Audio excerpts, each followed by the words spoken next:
The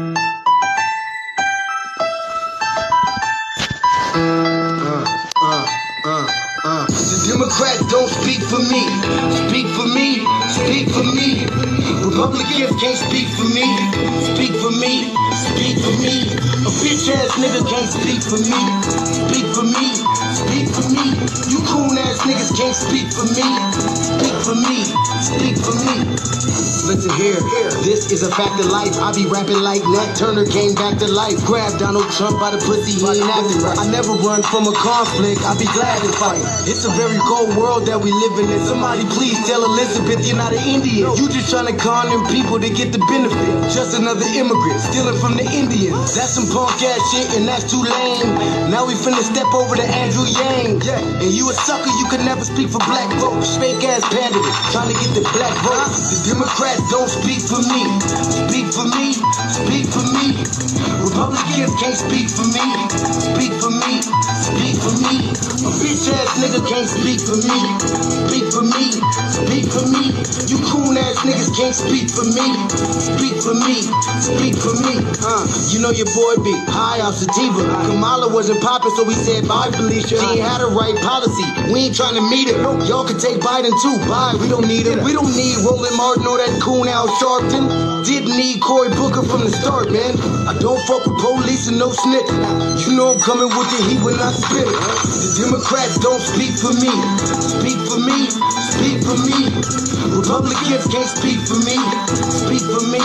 Speak for me. A bitch ass nigga can't speak for me. Speak for me. Speak for me. You coon ass niggas can't speak for me. Speak for me. Speak for me. If you ever go to court and this is your luck, try not to get fucked by Benjamin Crump. I know it's hard. You and all go is hard.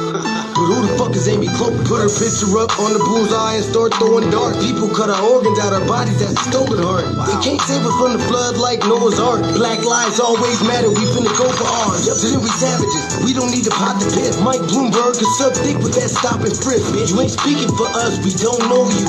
Bernie Sanders, and get your funky ass on too. The Democrats don't speak for me. Speak for me. Speak for me. Republicans can't speak for me. Speak for me. Speak for me. A bitch ass nigga can't speak for me. Speak for me. Speak for me.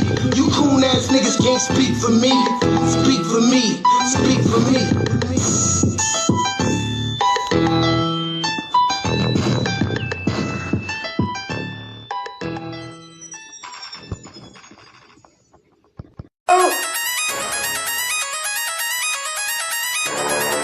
I'm talking about Shawty going crazy. People going crazy in them motherfuckers. Run that shit back, man. But it's nothing. Nothing.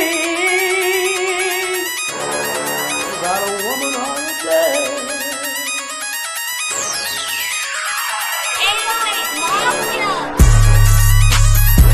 Man made the car.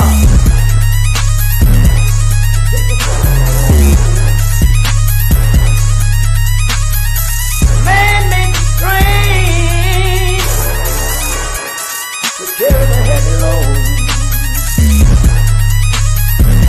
Man made the electrolyte to take us out of the dark. Man made the boat for the water like the 7 Omega.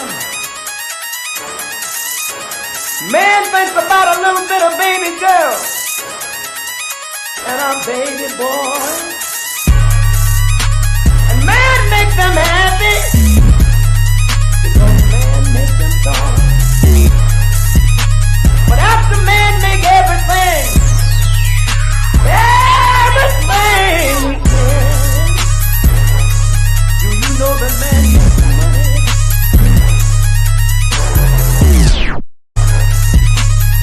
To buy from other men. This is a man's world.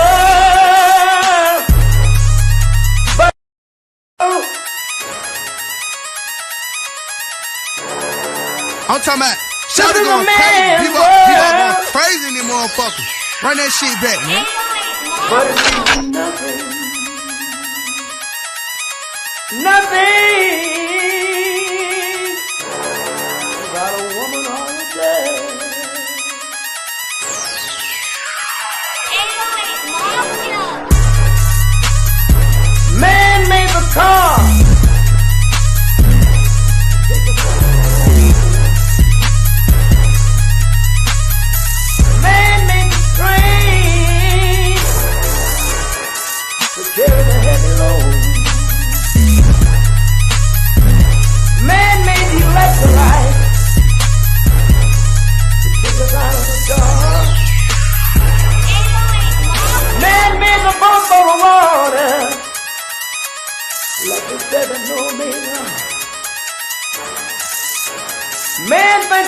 little bit of baby girl, and I'm baby boy. And man make them happy, because man make them strong. But after man make everything we can, do you know that man makes money?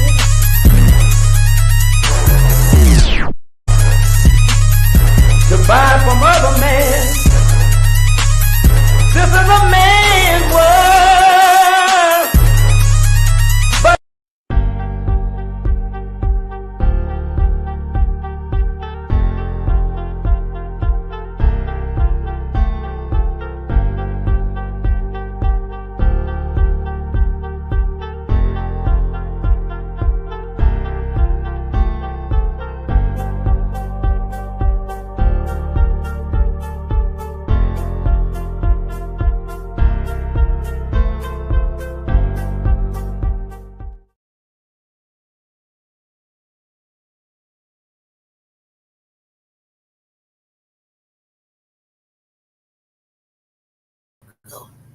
Greetings, Black family. Greetings. Thank y'all for tuning in to another episode of the Frontline Black News.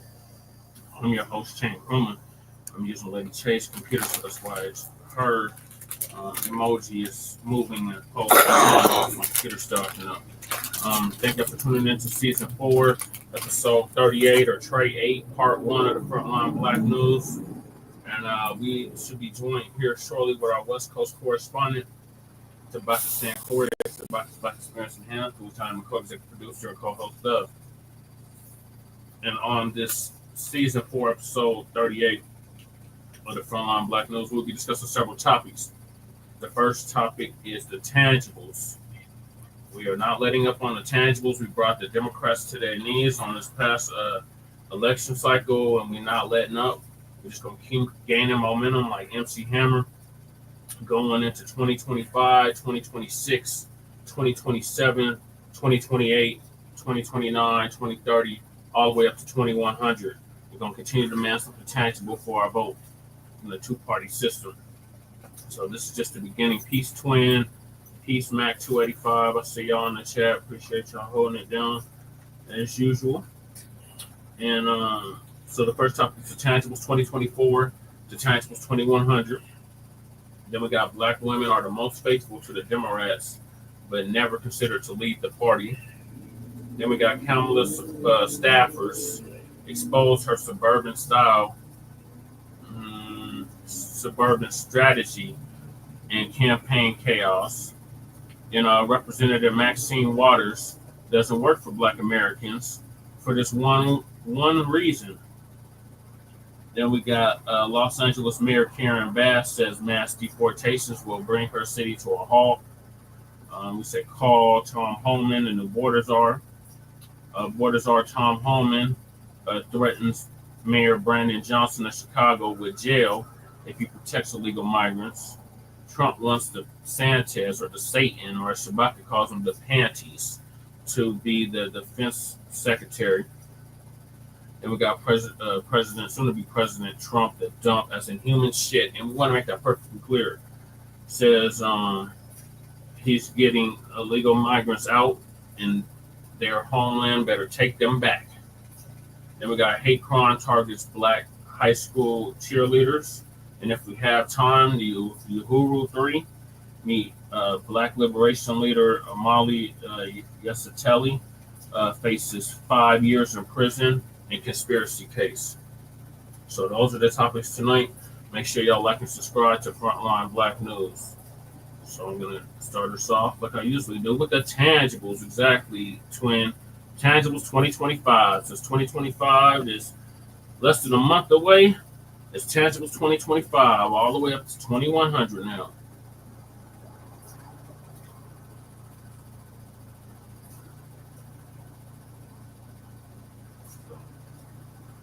Back in 2020, our good brother Tariq Rashid came up with the hashtag Tangibles 2020. Actually, 2019, he came up with the hashtag Tangibles 2020. And in it, he was detailing everything that we, meaning the foundation of Black Americans, descendants of American child slavery freedmen, we're going to demand from the two-party system. So nothing has changed except the year, but everything else remains the same. So tangibles. So I guess it would be tangibles 2025 or tangibles 2026 now, since that's when the midterms are in 2026. But since it's still 2024, I'm going to say 2024. So the 2024 presidential elections have already came and went, and foundational Black Americans have made it clear that we are rejecting the 50-year-old plus malign neglect policy that has been implemented by the political system. This malign neglect policy mandates that Black Americans should be ignored and only mentioned in vague and non-specific terms, lumping foundational Black Americans into groups with minorities, immigrants, people of color, BIPOC, marginalized, disenfranchised, underprivileged, underserved, downtrodden, etc., has only hindered the progress of Black Americans as a group while providing tangible benefits for other groups. In this election cycle, meaning the 2026 and 2028 election cycles, Black Americans are going to insist that our needs are specifically met by politicians who are seeking our vote.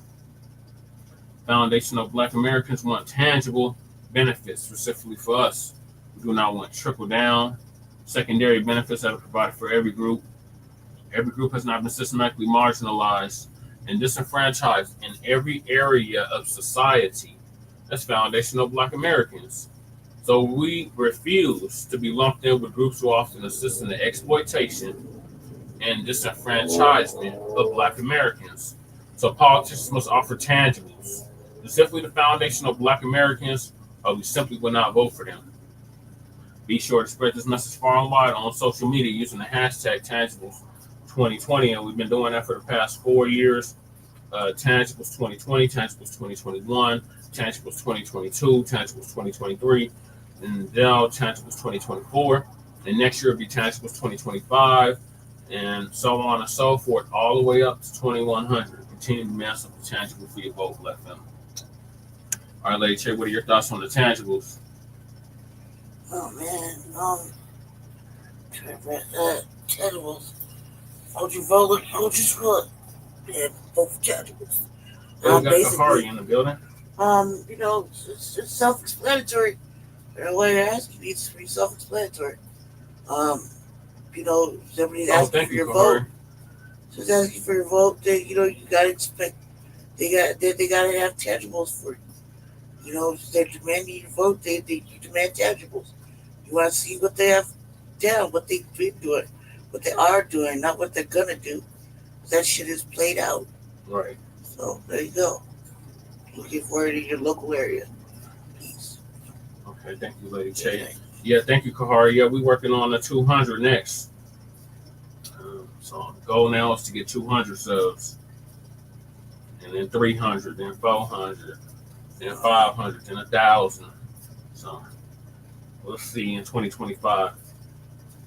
But yeah, tangibles. Continue to mess up the tangibles for your vote, Black family. That's something real. That's something with substance. Something you can count, measure, feel with your own hand, i.e. reparations, i.e. a check. Direct lineage cash payments for descendants of American child slavery freedmen for past, present, and future atrocities that have been brought against our people and continue to be brought against our people in 2024 going into 2025. So we want our reparations. We want an anti-Black hate crime law bill passed into law, similar to the one that the Asians got in 2021. We want to end qualified immunity in all 50 states. We ended it here in Colorado. There's 49 other states that need to end it as well. And tax-free exemption, just to name a few. So if you're not coming with any of that, don't bother voting. Don't waste your time voting on them. And focus more at the local and state level. That's where it affects your day-to-day, not so much the president. So Mac 25 said, get better, Lady Che.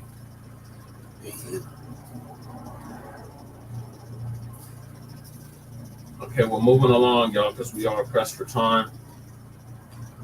We got Black women, the backbone of the Democratic Party, are the most faithful to the Democrats, but never considered to lead the party.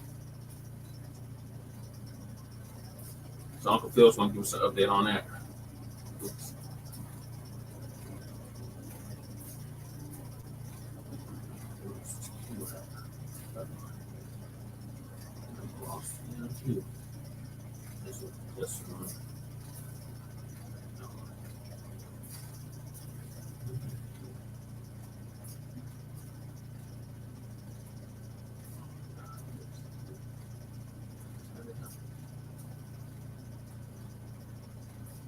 Oh, okay.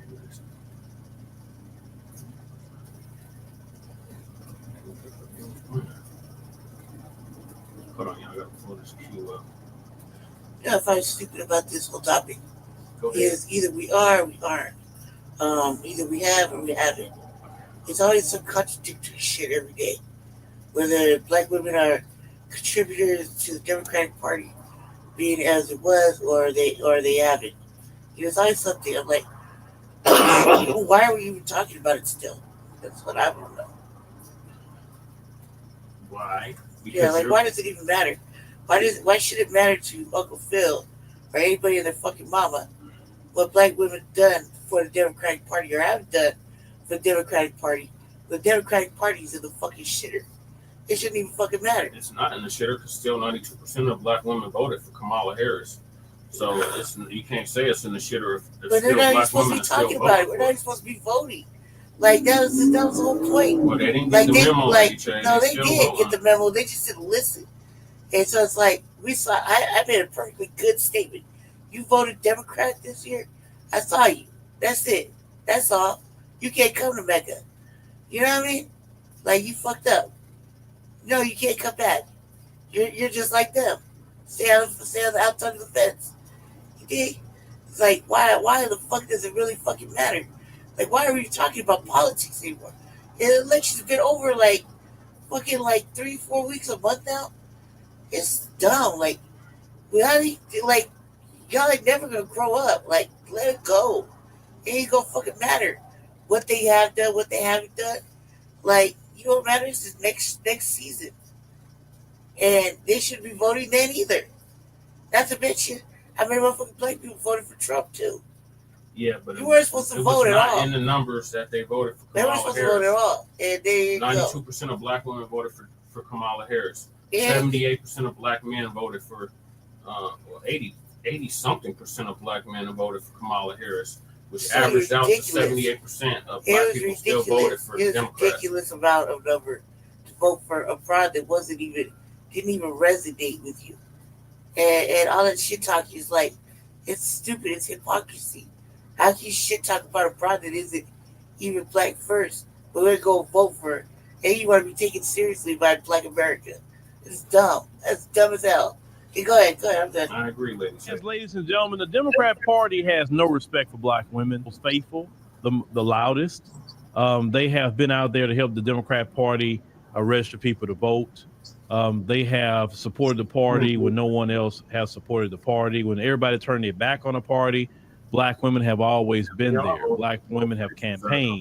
Black women have canvassed. Black women have put in the work in the Democrat Party. And the Democrats just don't respect black women whatsoever. Let's check this out. So here is why aren't black women in the conversation to lead the Democrat Party, which black women, as I said before, put in the most work, and they should be leaders of the party. So they want to be valued not just for their output, but for their input, and have fought to claim their seat at the table. But realistically, they don't respect you. But let's continue. So they're saying here the Democrats Party has been wringing his hands and debating a course for its future, and also needs a new leader. The current Democratic National Committee Chairman Jamie Harrison isn't seeking another term, and the party is preparing to select his replacement. Let's say in the month since the Democrats lost the 2024 election, several names have been emerged as contenders. Let's say including Ben Wickler, current head of the Wisconsin Democrat Party, Minnesota Democratic former Labor Party Chair Ken Martin, former Maryland Governor Martin Omali, all of whom have announced their candidacies for the role, and even veteran Democratic strategist Rahm Emanuel, the worst mayor of Chicago they ever had. I think he was even worse than Lori Lightfoot, in my opinion. The current U.S. ambassador to Japan has suggested to fill a position, but Rahm Emanuel going to ruin the party even more. So put him in a position, you'll see. I said largely left out of the conversation. Say black women, the backbone of the Democrat Party, and the staunchest supporters of Vice President Kamala Harris' campaign, backing the nominee at a rate of 92% in November. Given their outsized performance in the election, their exhaustion in the wake of the disappointing result, they say wondered. They say whether their absence was intentional on their part. They say the parties or both. They say they reached out to Marshall Fudge and Ally Harris, who worked on the campaign, also noticed the omission. Now she noticed it. And she said that while there were other black people in senior leadership in the party who had asked her to consider running, she ultimately decided she's not interested in the role. Tia Fudge says she was saddened that I haven't heard any other black names mentioned because they don't respect black people. They want you to vote, but they don't want you. They continue to say there should never be a conversation in the Democratic Party that does not include a black woman. I agree, but they don't respect you. Black women is They say a national political party chair is not always a household name, but the role is an important one. They say particularly in the years where the party is out of power. In the White House, there are plenty of the party's standard bearers, say its public face, its primary fundraiser, cheerleader, and messengers. The black women have long been regarded as the Democrat Party's most loyal and consistent voting bloc. But in the recent years, black women have increasingly demanded that they be valued, and not just for their output, but for their input, and have fought to claim their seat at the table and to help set the party's agendas. A record 7 black women were state party chairs in this election cycle. And they say, as of the writing, none of them announced their interest or intent to succeed current chair Jamie Harrison, only the second black man to chair the committee. Donna Brazil is the only black woman to serve as the acting chair of the committee. She wasn't in there long at all. They say election for the chair is February 1. They say 2 meetings with implications on the future of the party were held. They say this week in the opposite ends of the country. Power Rising, a group of politically active black women, including activists, politicians, and business leaders, they met in Florida as the state party chairs gather in Arizona. Okay, so they talk about Nikema Williams, who chairs her state Democrat Party, skipped the convening Arizona this week, choosing instead to attend to a congressional and family business in Washington. Okay, so this is the thing. Let me tell y'all about this. You know, it's 2 things to this article. One, you have 2 things. One, the Democrat Party. Once again, I mentioned this in the live stream earlier tonight on the African Diaspora News Channel. The Democrats really want to move to be MAGA light. That's one. And MAGA light is not going to have a bunch of black women at the head, right? Number 2, black women are exhausted. They're exhausted with the Democrat Party because they don't even acknowledge black people. Do anything for black folk, for one. Number 2, barely, not even then. A lot of black women believed in this BIPOC, all this people of color stuff, and try to ally with all these different people of color and white women. And in the end, a lot of black women felt that BIPOC, people of color and white women, stabbed them in the back with this recent election when they saw how all of them voted. The hell with this commercial, like it's It doesn't matter about why they voted, but they claim that we all together and all of that, and this is how they treat black women. And a lot of black women have said, you know what? Okay, I'm done with y'all. I'm done. I'm just gonna do me. And if something happens to a black woman, that's when you're gonna hear me. If something happens to a black man, that's gonna hear me. But all this other BIPOC stuff, it's all the minority coalition, joining with white women. No, that's not happening. Because clearly y'all didn't join with me. Y'all didn't care about me. And like I said many times before, if this election it was the stick that broke the camel's back for a lot of them, then I'm like, kudos. I'm very happy about that. Because the Democrat Party has never appreciated black women. Never. They never did it. That's number 1. Black men been known that we have no value in the Democrat Party. That's why a lot of black men made a mass exodus. I used to be a Democrat at one point in time. Yep, now I'm an independent now. 10 years ago, because I'm not joining no party. I vote my interest. I vote what I see was good for my community. But I'm not committing to no party. Now, if the Republicans invite me to go to some event or whatever, I'll go and see what they're talking about. If the Democrats invite me to come to some event or whatever and see what they're talking about, I'll go see what they got going on too. Because I'm not, on either side.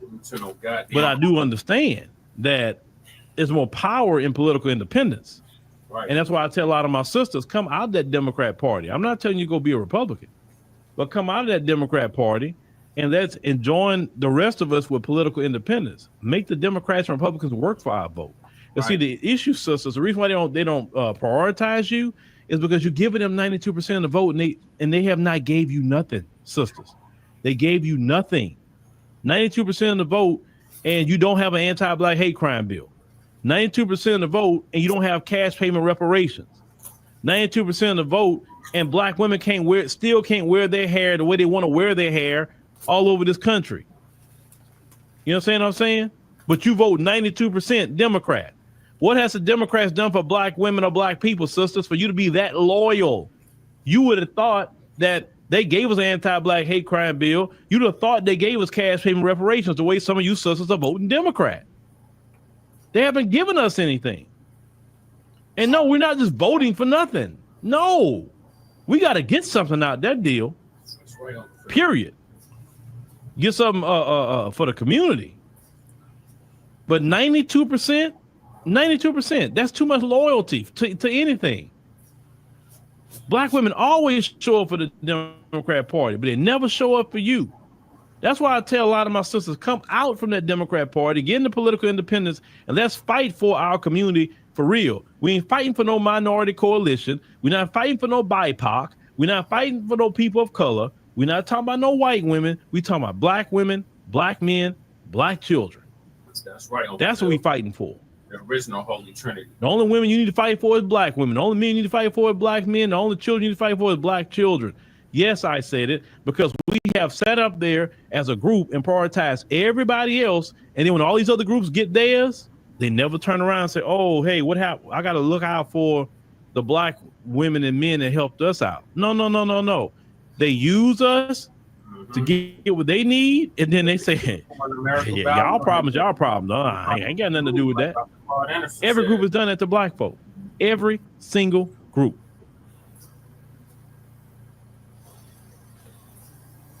So since every single group has done that, every group needs to deal with their own problems. We have enough problems in Black America that we need to solve. Plenty. We can't have our people going on all these side quests that cause a distraction in our community. You said side quests. We need Black people dealing with Black issues, Black people's prosperity, all things that we need done. We need all hands on deck. We can't afford Black women to be running off over here. We can't afford Black men to be running off over there because we need to come together so we can save the next generation of our children. The Democrats are not prioritizing our children. The Republicans aren't prioritizing our children. We, as Black men and women, FBAs, have to prioritize our children. So we need our sisters to wake up from that party and come on and let's get community based and let's do something for our community. That's what we need. The Democrats do not care about Black women. You can be a backbone. A backbone isn't a leader. Right. A backbone is just something you depend on. A backbone is something that holds you up so you don't fall. But a backbone isn't prioritized. A backbone isn't honored. And a backbone doesn't lead. That should be offensive to just call you a backbone of a party. Right. You know what I'm saying? But that's okay. More and more sisters are coming out of that Democrat Party. They come to political independence. Some are going to Republicans. And that's whatever. I said a long time ago, as long as I come out of the Democrat Party, I want to see the Black women vote drop to 70-some odd percent, 60%. I want to see it. Oh, I want to see that. But you know why I want to see that? Because the Democrats don't honor and respect Black women whatsoever. They don't. So why should you keep giving them your vote? I'm just saying. Once again, you vote for them like we got something out of them. If we got something out of them, I will be voting for them. No anti-Black hate crime bill, no George Floyd bill, no reparations in the form of cash payments, nothing. But yeah, but Black men and women in cities in America like Chicago, New York, you're watching women or foreign national women getting prioritized. but black women in the same city don't get no priorities, and you pay taxes. That's the stuff I'm talking about. Think about that. When we talk about illegal immigration, we talking about women, foreign national women, are getting more stuff, and they take it from your pocket to give to foreign nationals. And it's a Democrat Party that's been doing that. That's why a lot of people say, hey, man, Tom Homan, Trump, y'all, they got to roll. Trust me, mass deportations is going to benefit black women and men. Right. You better believe that. But the Democrats don't respect black women, and I'm glad more and more people are waking up to that fact. Me too, Uncle Phil. I'm glad too. But that 92% is still just very disheartening. All right, Lady Chase, since you are the black woman on the frontline campaign, what are your thoughts on this? I just think that we need to be more consistent. We need to stay away from soldiers. I'm the professor. I mean, honestly, this is the moment. Like, I mean, what have we been working on? We're at war, and neither of those two parties were anywhere decent with us. First of all, the Republican Party don't give a fuck about black people. Secondly, Democratic Party don't give a fuck about black people. Never have. They've only just used. It's only pacifying and usury, and so I didn't understand why. You know, and I don't like the shilling. First of all, we see it firsthand. Yeah. Up close and personal, excuse me. And I didn't like the shilling. Shilling was just ridiculous. It was exhausting. I'm like, how do you bitches live at night? Right. You know what I mean? Just telling the motherfucker that you got to vote for a black woman. Where? And the one I saw, the one I wanted, the one I voted for internally was a black woman with a whole black man. If we were going on identity politics, I made the right choice. You're right. So, you know, I don't know what the fuck they were Dr. talking Molina? about.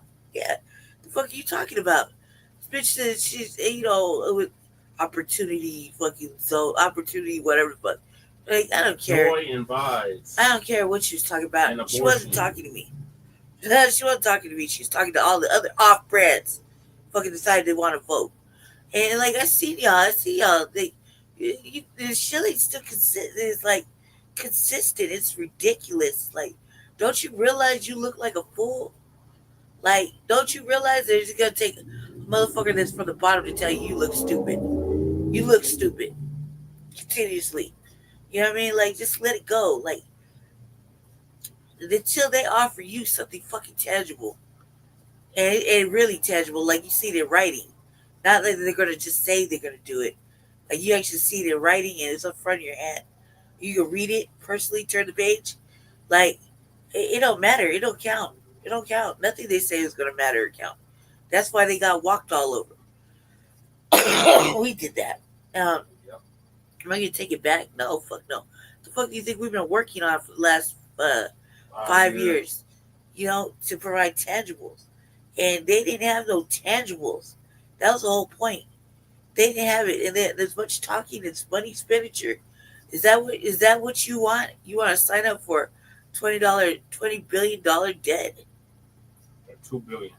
$2 billion debt. $2 million. $2 million, whatever. $2 or whatever, millions of dollars in debt, while they give your money to fucking more celebrities and shit, only to not pander to you correctly. Is that what you want? Then go for it. I don't want that shit. I don't want that shit at all. I think that's trash. If you think it's a rip, go for it. You're just showing how stupid you are. I not sign up to give my money to fucking no Cardi B who can't even talk. Motherfucking you people I don't think are political pundits. You know what I mean? Right. Get up there and say whatever. Look, like, you got scandal coming out of every single woodwork now. Did anybody elevate? No, not even a little bit. But you think that I should keep donating to the Democratic Party? No, I didn't. I won't. Never. That's stupid. No, like Kamala did. I'm tired. Hold on, let me remind y'all what she said. I'm so fucking. So I'm not gonna sit here and say I'm gonna do something that's only gonna benefit black people. No, because. I don't know why this is so funny. I'm just tired.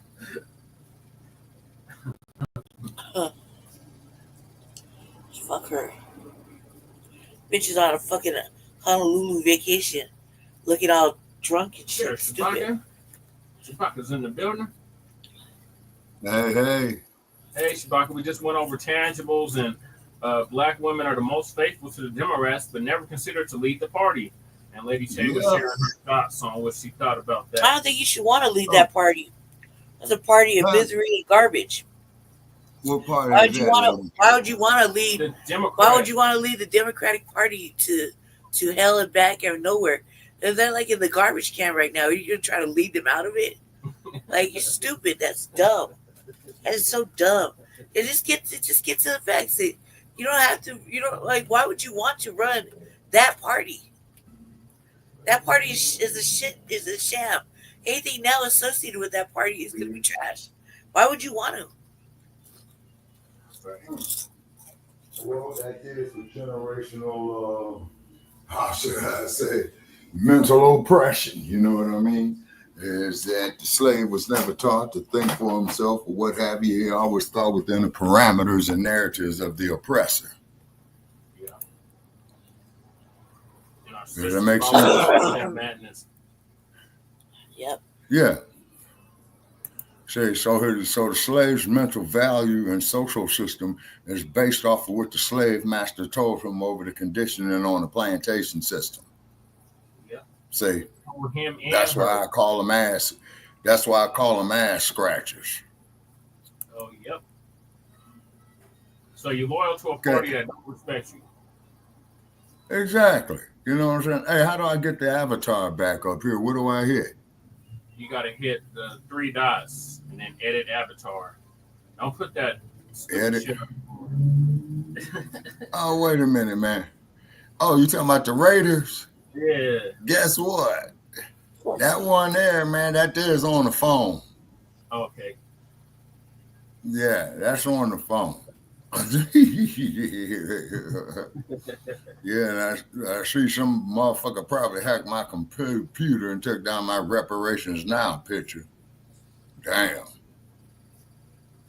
All right, Chewbacca. So, what are your thoughts on the sisters being most faithful to a party? Being most what? Yeah.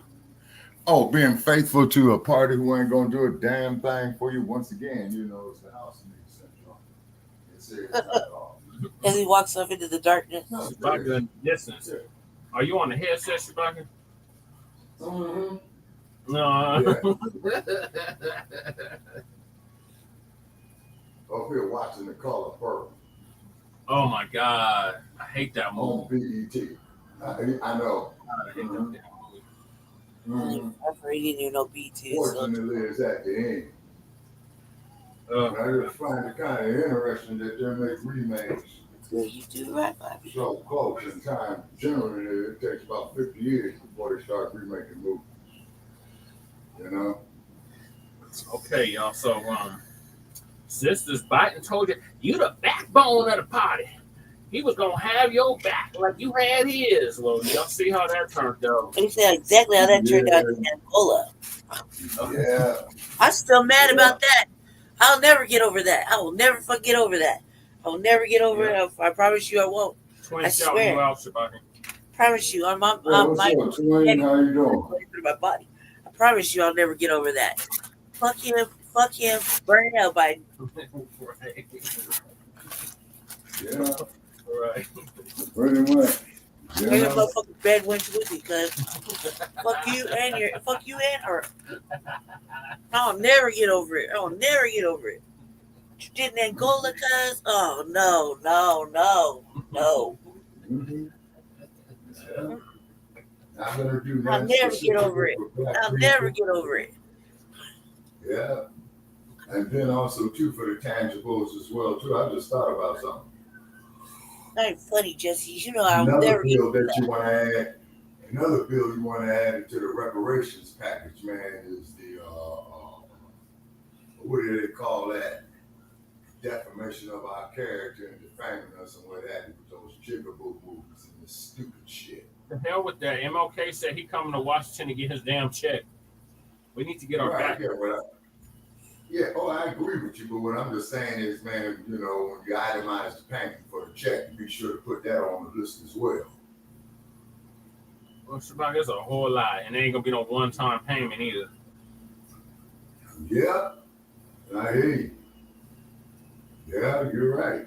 And then too, look at how Jeff Bezos and Elon Musk is showing up their monies because Trump, he wants to get rid of not only the federal dividend insurance company, but he also wants to get rid of the U.S. Post Office. So which means is that all your mail is going to be coming from your boy Jeff Bezos, you see.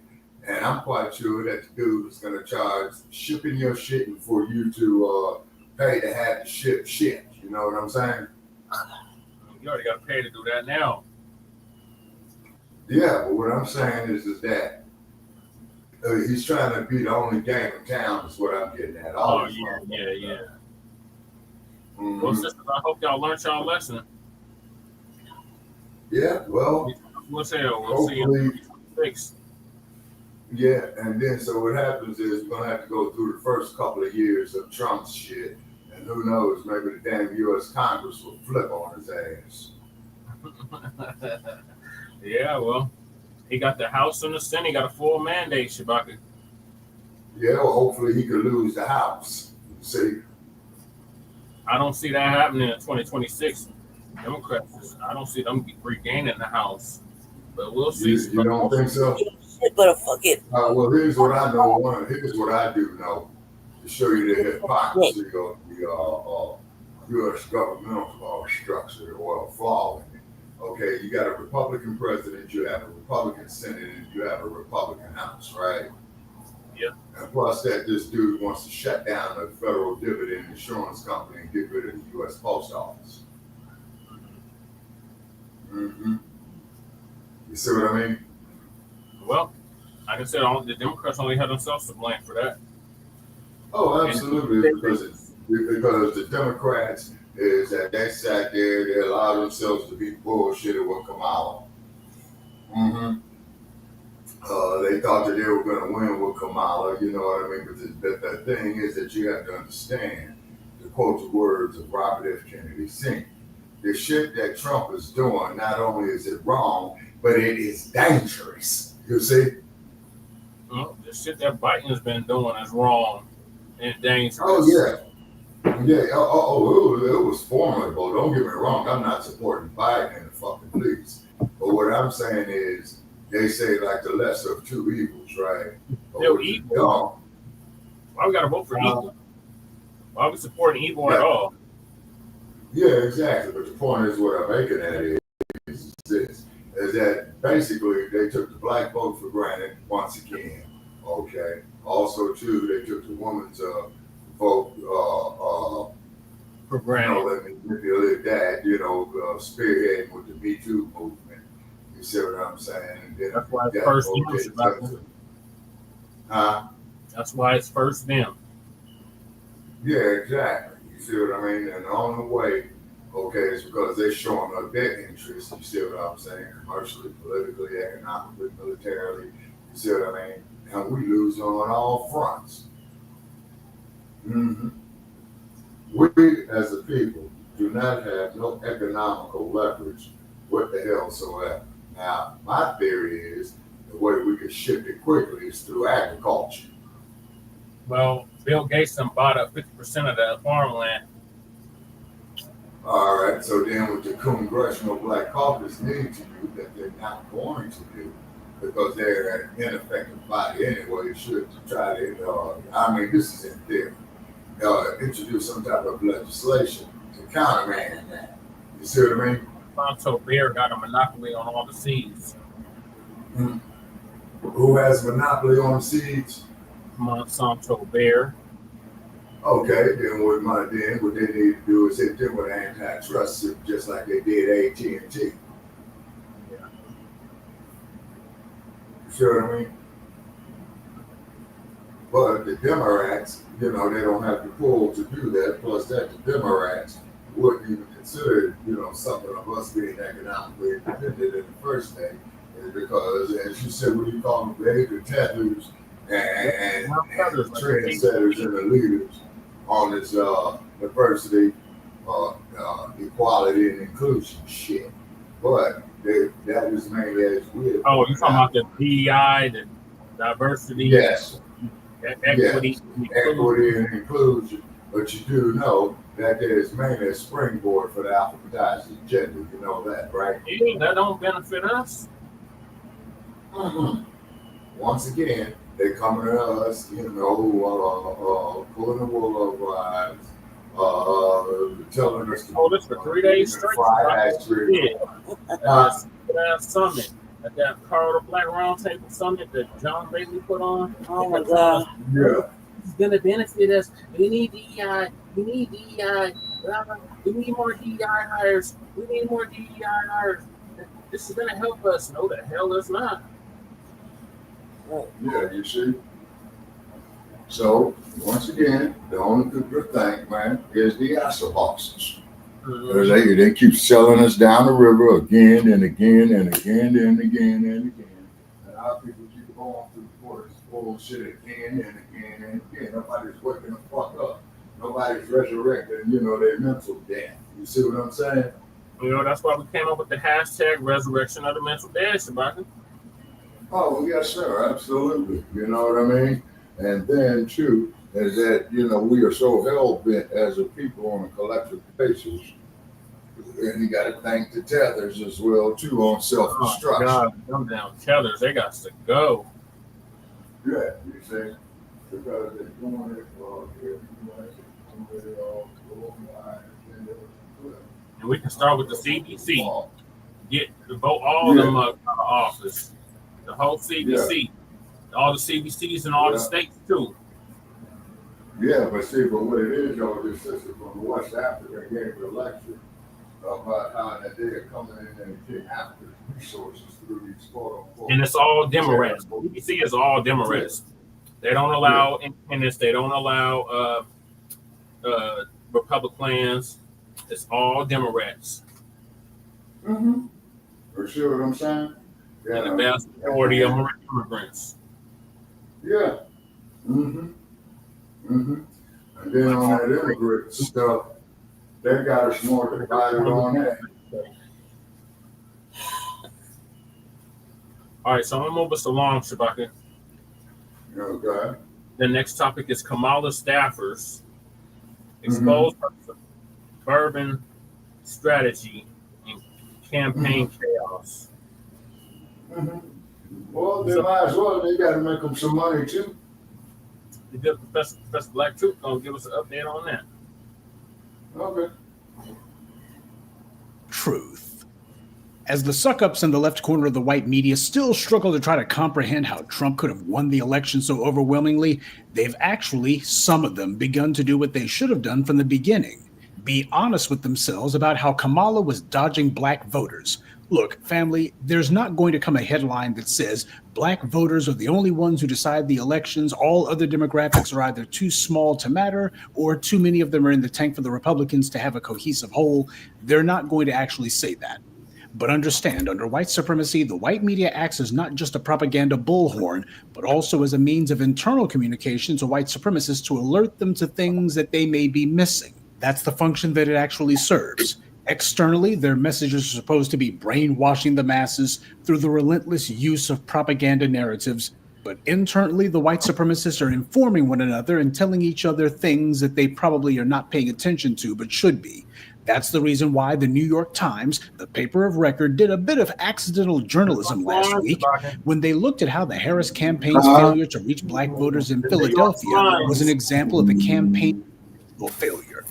A former Harris campaign organizer, Amelia Purnell, told the New York Times they hadn't talked to anybody. Hey, nobody has come to our neighborhood. The campaign doesn't care about us. Purnell, alongside other Harris campaign volunteers, believed that the campaign leadership was ignoring black voters and instead focusing their efforts on white suburban voters. Now, that was coming from the New York Times, mind you, exactly what the black media has been telling you all along. So here they are, bringing up the rear as usual, the white media. A month after the election, they're just now publishing a piece that dares to say what we've been telling you all along. The Harris campaign's failure is because their entire strategy was to try to appeal to white suburban women.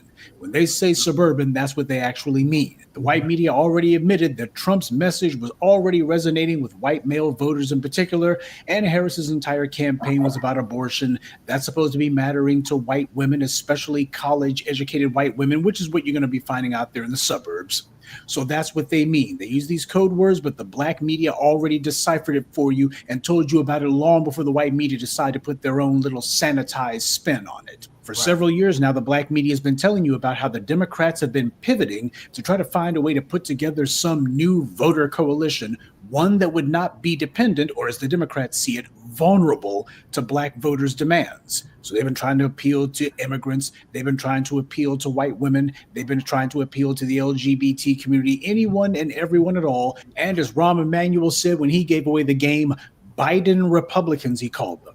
In other words, all this Bill Clinton stuff been going on since at least the 90s of Democrats trying to figure out how do we appeal to these right-of-center voters, white voters who may be fiscal conservatives but who are socially liberal, and that's the button that the Democrats have been trying to push ever since. This was their top priority because the overarching goal of the Democrats was making sure that black political demands never become national policy. They ran away from the base because they saw that in more and more places that they went to, black voters were talking about reparations and black voters were talking about tangibles, specifically for us. Their pathetic attempts to pretend to have a black male agenda didn't fool anyone. The same way that 4 years ago, when you had Mike O'Malley or Martin O'Malley, whoever that clown is out there in Baltimore, he was sitting there claiming that all lives matter. We hear you when you say Black Lives Matter. All lives matter. Even their own audience wasn't fooled. Even their own audience called him out on it. So the Democrats have been doing this for a long time now, trying to see if they could BS their way past the voters, pretending to acknowledge what you say, and then in the very next breath dismissing it. The New York Times is confirming that as Harris and the Democrats saw it, the enemy was not Donald Trump. It was the political demands of black voters. That was the real enemy that they had to defeat.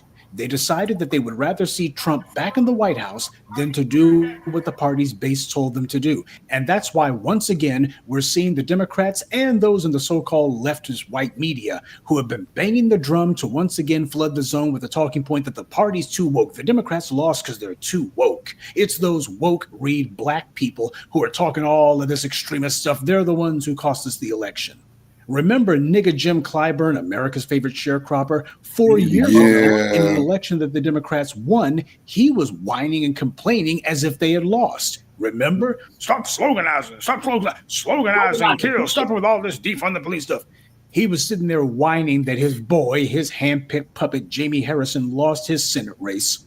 Meanwhile, when Jim Clyburn decided, let's make Jamie Harrison the head of the DNC, well, here we are 4 years later, and we can see what Jamie Harrison's leadership of the DNC produced. It produced a defeat, whereas 4 years ago, when Jim Clyburn was whining and complaining about all of those woke people online, they were the ones who handed Democrats the control of the White House and both houses of Congress. And yet, 4 years ago, Jim Clyburn was whining and complaining as if the Democrats had lost. So I want you to remember that whenever you got these talking heads on MSNBC and CNN, and you got some Democrats saying the party's too woke, has gone too far to the left. No, it was all of those woke people who actually handed Democrats a clean sweep control of the government. Meanwhile, the Democrats, listening to nigga Jim Clyburn and others, they decided that they were going to play to those white suburban women, and they lost everything.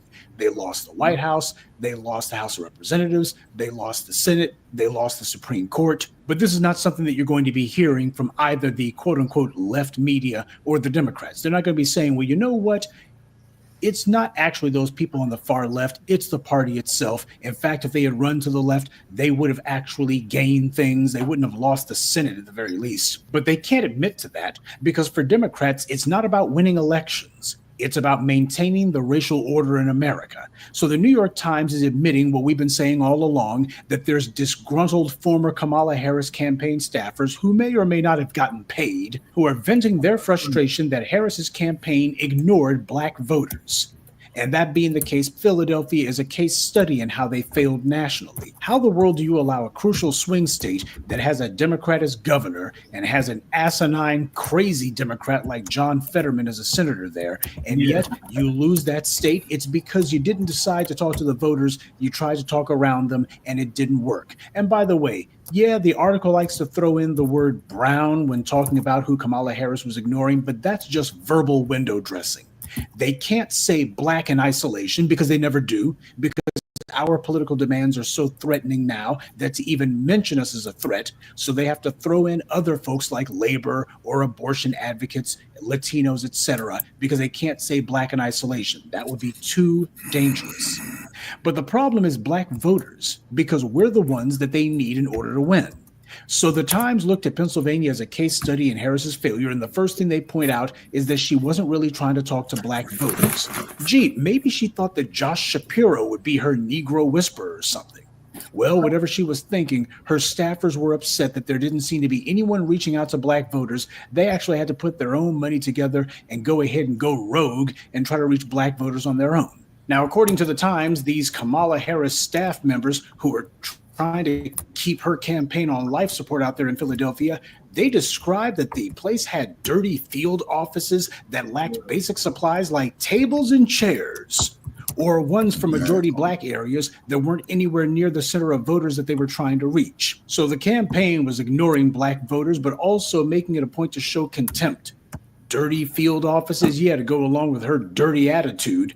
But this is what her own volunteers were finding. So they decided that they had to go rogue and we're just going to have to go ahead and do this ourselves and try to do the voter outreach because there's no leadership on this. Yeah, because Kamala Harris was desperately trying to figure out how does she bang the drum of abortion in the hopes that those white female voters out there in the suburbs who don't live in Philadelphia, that hopefully they would be moved by that message. And it was all about how do we do an end run around the black vote? And she found out you can't. But even after all that, what these campaign staffers still fail to understand is that this wasn't Kamala Harris's ineptitude to blame so much as it was fear.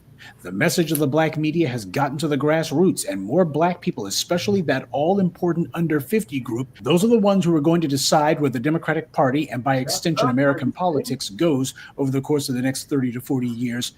That group of black folks in particular are getting bold about making demands. They're not concerned about whether or not you got some bought and paid for sellout like nigga Jim Clyburn saying, oh, stop sloganizing. It ain't feasible. That ain't going to work. They don't care. What they care about is their demands being heard. That's called intellectual courage. Kamala Harris was trying to engineer controlled, tailored audiences that she could talk to have these little curated gatherings that would be front-loaded with DNC volunteers and shills. She wanted to stick to safe spaces like those staged, pathetic barber shop PR stunts she was trying to pull. She can't talk to the black street because the black street doesn't respect her. She would have had to face all kinds of hostile questions, and she wasn't about to do that because this woman never actually had the ability to take on a tough interview to begin with. All she had were a bunch of talking points given to her by her DNC handlers, and she found out the hard way on more than one occasion that wasn't enough. And some of these bitter Harris staffers set up a call with Angela Rye, of all people. Talk about the queen of the incompetent operative class. Angela Rye is in the same category as Simone Sanders, only without a crappy MSNBC show. But these are the people who the staffers went running to. Rye and Charlemagne the Fraud and these other bootlicks, they got out there and sold the soap for Kamala, and she's still lost by a landslide. Not in spite of these bootlicks' efforts, but because of the bootlicks. That's why you saw Charlemagne on The View talking like he was about Biden, because he's trying to regain some of that illusion of credibility that he thinks he might have once had. But nobody is fooled. Everybody recognizes that these guys are meat puppets for the white media. That's because more and more black folks are listening to the black media. No matter what the New York Times may say, or rather refuse to say, everyone recognizes the road to the White House runs through the black community. There is simply no substitute for the black community's political cohesion. No other group is as solidly united in their votes as we are. But something else that we have that no other demographic does is the moral legitimacy to stand forward and say this is what this country's doing right and what it's doing wrong. And it's precisely because we have indicted the majority of this country that we are hated and also feared, because they understand that they may have a white media that can shout us down. But in the long run, absolutely nobody's going to make us back down. And if any politician thinks that they're going to have a substitute for that, especially the Democrats, well, we'll just run to this demographic over here, run to that one over there. We'll ignore black people and they'll be politically irrelevant. Well, they tested that little theory.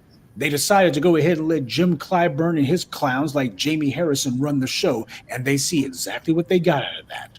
A high-profile, humiliating defeat. And just for the record, or should I say just for the paper of record, we don't need the New York Times or any other white media outlet to echo what it is that we say. We know what the truth is. Right. But it is good to see how these guys, after all of their lies, after all of their ducking and dodging and obfuscations, after all the pathetic attempts that they made to try to attribute Kamala Harris's loss to the butcher, the baker, the candlestick maker, anyone and everyone except for black people, eventually, at least a few of them have to admit the reality. But for those of you who listen to the black media, you already knew about this not months, but years ago. See, Kamala Harris thought to herself that as long as she had certain white media outlets who were in the tank for her, well, even without black folks' support, she could just flood the zone with her message, and that would be a substitute for all of those now disaffected and disgruntled black voters.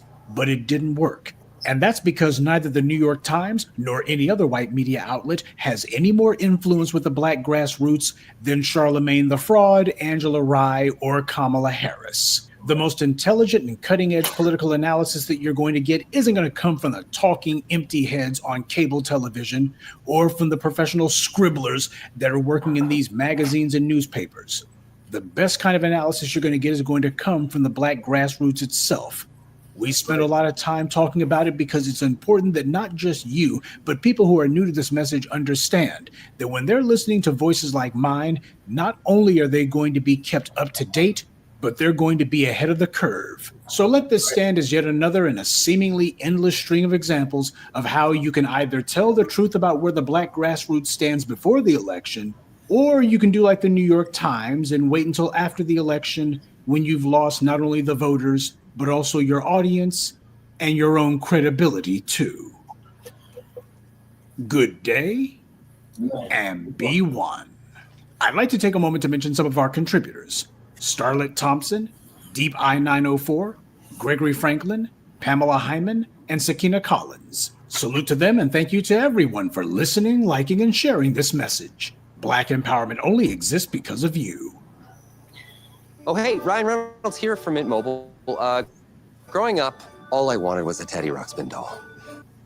To hell with this commercial. All right, what are y'all thoughts on what the good professor just laid out for us about Kamala's campaign and her staffers whistleblowing on her, telling us that she had shitty offices.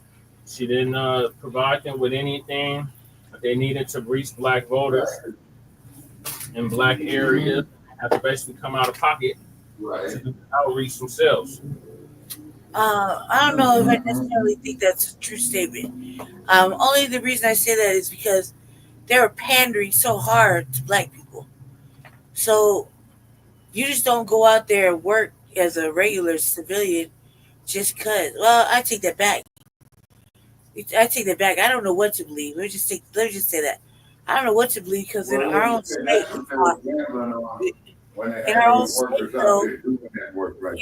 state, we don't see motherfuckers chill like unconsciously, like just chill like a motherfucker for no pay. So I mean, I don't know what to believe.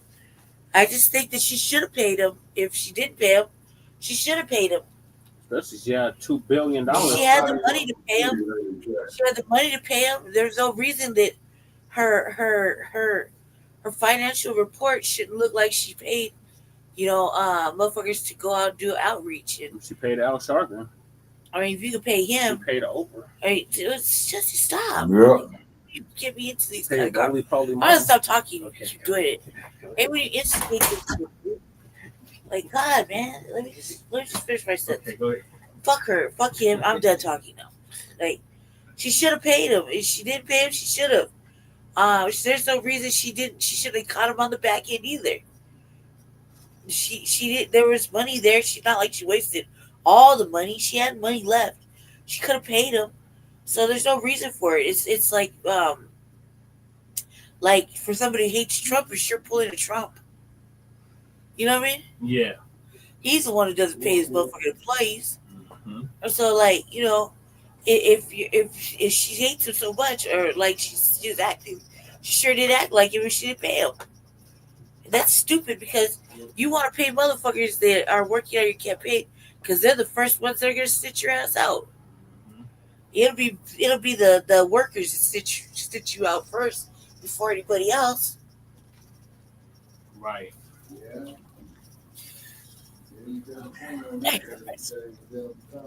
All right, Shabbat, you sound like you're distant, like you're far, far away in a galaxy far, far away. Okay, hold on. Okay, what it is if you don't pay your personnel properly, right? There's those things you pay for. You see? So therefore, if you sitting up there, you know, grossing in all these tens of millions of dollars, if not hundreds, then I'm one of your campaign workers and you want to pay me like $5 an hour. What kind of shit is that? Right. That too. And it's all being fair and equitable. Or some of these damn campaigns that go so far as to say, well, we're just looking for people to volunteer and don't have to pay them shit.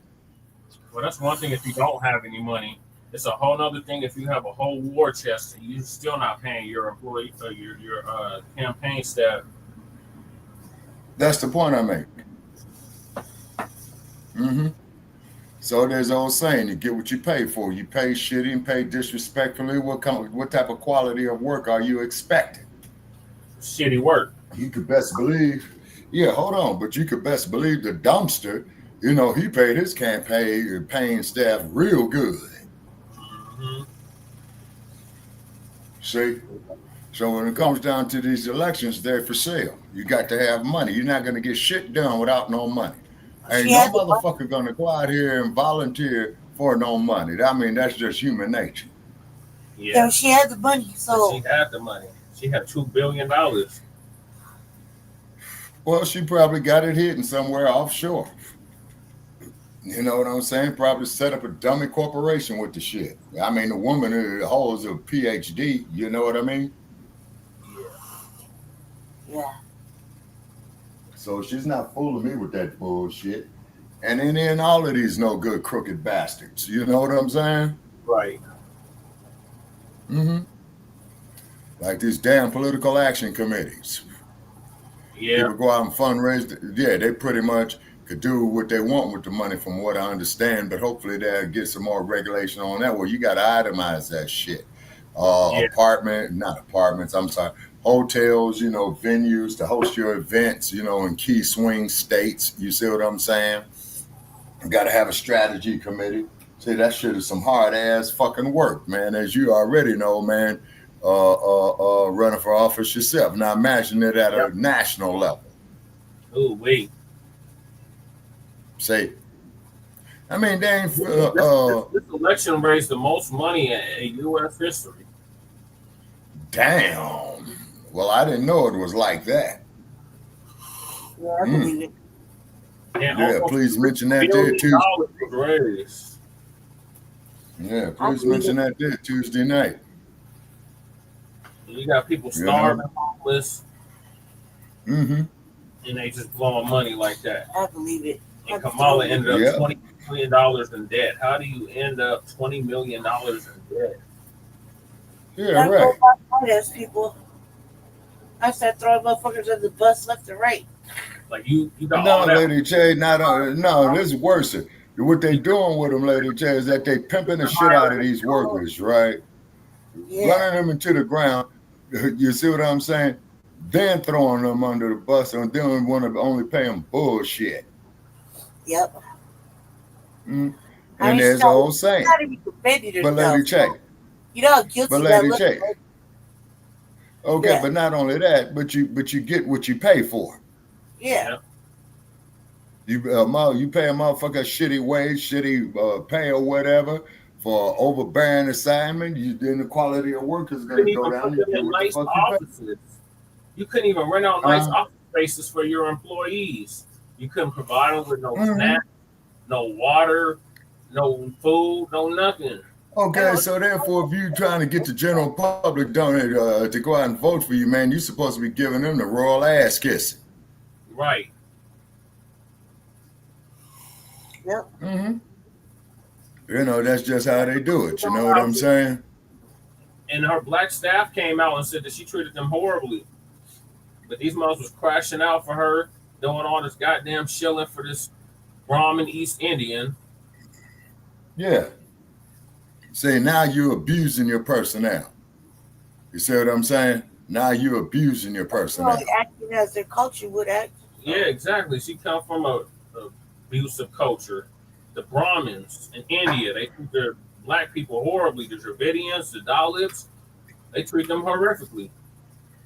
Mm-hmm. Only time they're interested in you, man, is when you giving them your money. Mm-hmm. You know, when they're in businesses for themselves. Last I heard, she and I'm not mad at them. The campaign been over for over a month. She's still begging for money. Still begging for money. So which means that she's got an avalanche of lawsuits and money she's got to pay back, because I'm knowing that they ought to turn her ass real good.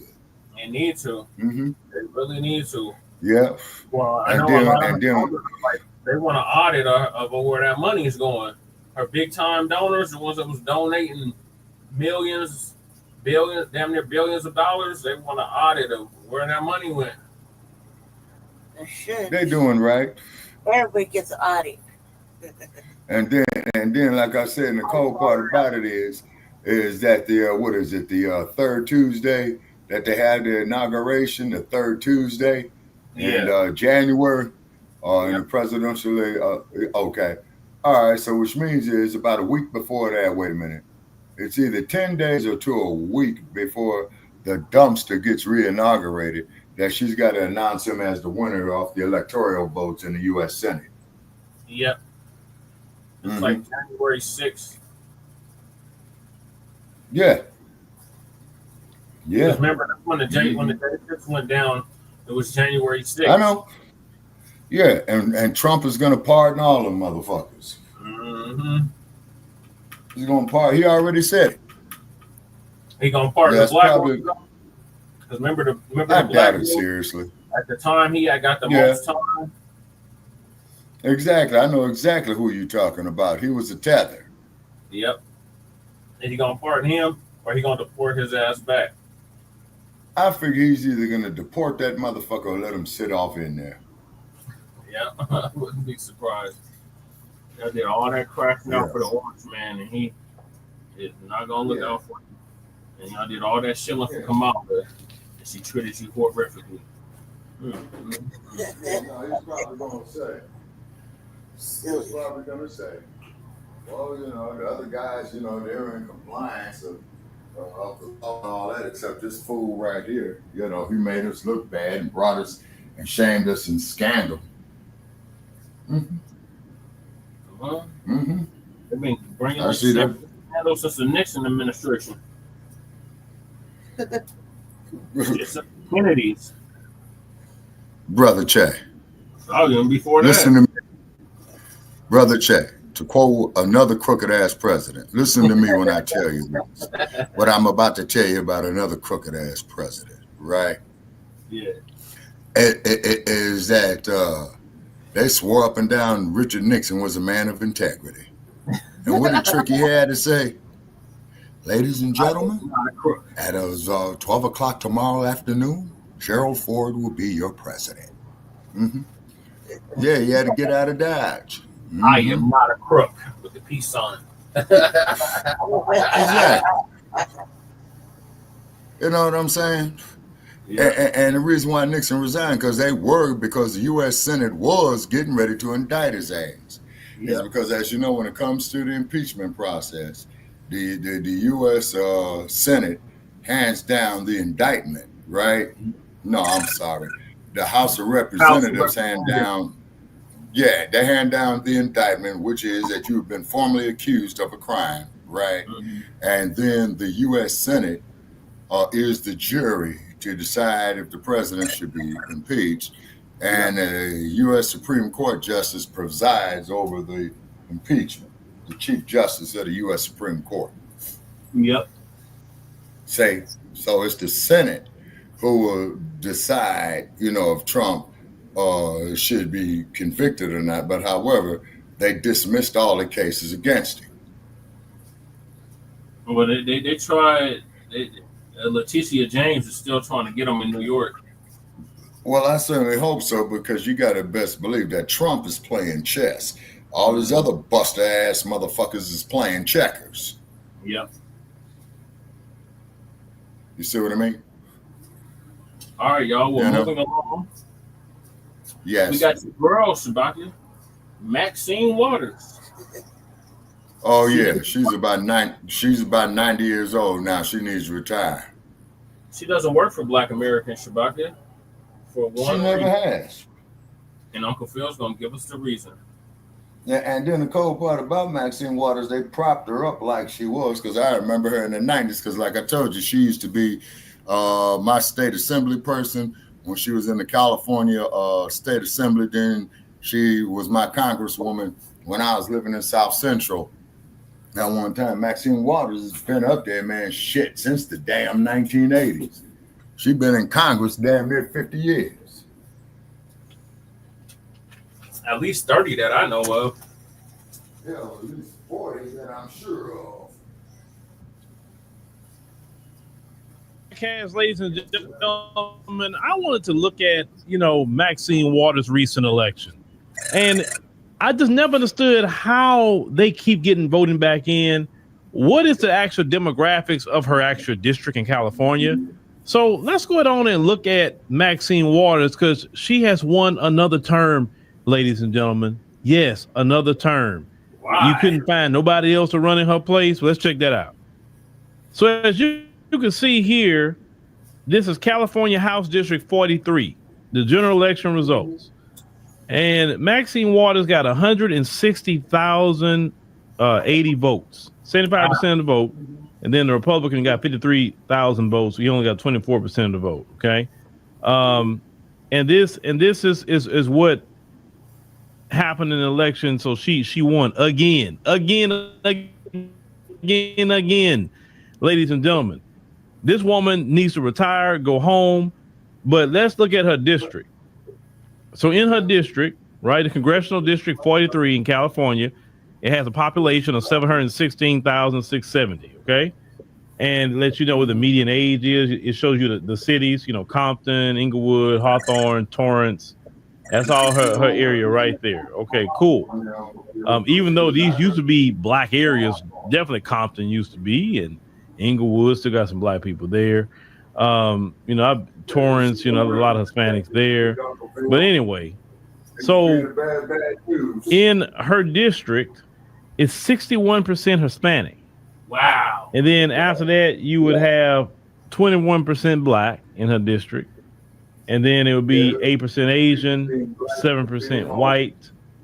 And that will be it. So whites are definitely the minority in that district. But what I'm pointing out here, she has a 61% Hispanic people in her district. What does that mean? What that means is this is why people like her won't do nothing for Black folk. Mm-hmm. She has to do something for the Hispanic community. She has to support immigration. I just told you that. Black folks, she ever came out and just said on the state level, hey, I support reparations and California need to pay reparations to Black Americans? No, because she would make sure that this 61% group is good, but she won't make sure the 21% group is good. Now, you go look at what the median household income is down here, and then let you know how many people is living below the poverty line in that district. Tell you about the drive, how many households, 40% married in her particular district. It breaks all this down, right? Now, the reason why we're showing you all this is to point something out here, ladies and gentlemen. The reason a lot of times with the Congressional Black Caucus, we talk about them a lot, ladies and gentlemen. They don't do nothing for Black folks, and they do something for the party. So let's say Maxine Waters. She's more about the party, and the party is a party of illegal immigration. So she's going to support that. She's not going to support that 21% Black folk in her district. She's not worried about that. Nope. Same thing with Karen Bass. She's not worried about black people. She's worried about everybody else but black people. And this is why, once again, we had said in Chicago is that y'all got to defend Chicago because Chicago will go the way of Los Angeles, California, or Los Angeles County in particular. Nope. That you're going to have black faces, but they're not going to serve your interests whatsoever. No, sir. No, you got that wrong. It's the other way around. There's no reason why Maxine Waters should win back. Maxine Waters, what I'm looking at based on those numbers, the person going to... You work hard on your marketing, but does it actually work? With Monday.com, you have every... Replace her is going to be a Hispanic person, lady, man, whoever. That's going to replace her. And that district is going to be represented after Waters get out of there. It's going to continue to be represented by a Hispanic person because black folks don't even have the votes to put another black person up like that. I mean, at one point in time, Southern California had a lot of black people, a lot. And a lot of people left because of the economy, the hostile migrants, the state of California is being against black folk, mass incarcerating black folk. So the Congressional Black Caucus is, once again, they don't do nothing for us. They don't do a thing for us. We don't see nothing from them. And this is why people like myself are so hard on Congressional Black Caucus. We hard on them because why even call yourself black?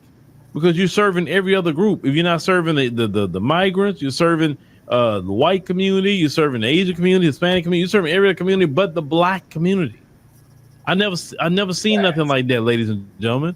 How is it that you are so-called black caucus and don't do nothing for black people? You might well shut that caucus down and just go join a progressive caucus or whatever. That's how I feel about it. Just shut it down already because you don't do nothing for black Americans. Right. Black Americans are dying. Black Americans are mass incarcerated. Black Americans need jobs. Black Americans are the most homeless in this country. Yep. And they never address the homeless issue. Nope. She told in this country that wastes so much money, no one should be homeless. And I say no one. They can make container homes and put people in. Yep. All that land in America, you can make a bunch of container homes for people to be in. You don't have to build no infrastructure, just container homes. People live in container homes every day. And they lie and say, well, we got to build affordable housing. Man, you can have affordable housing with container homes. And people live good in those container homes. Have y'all seen them?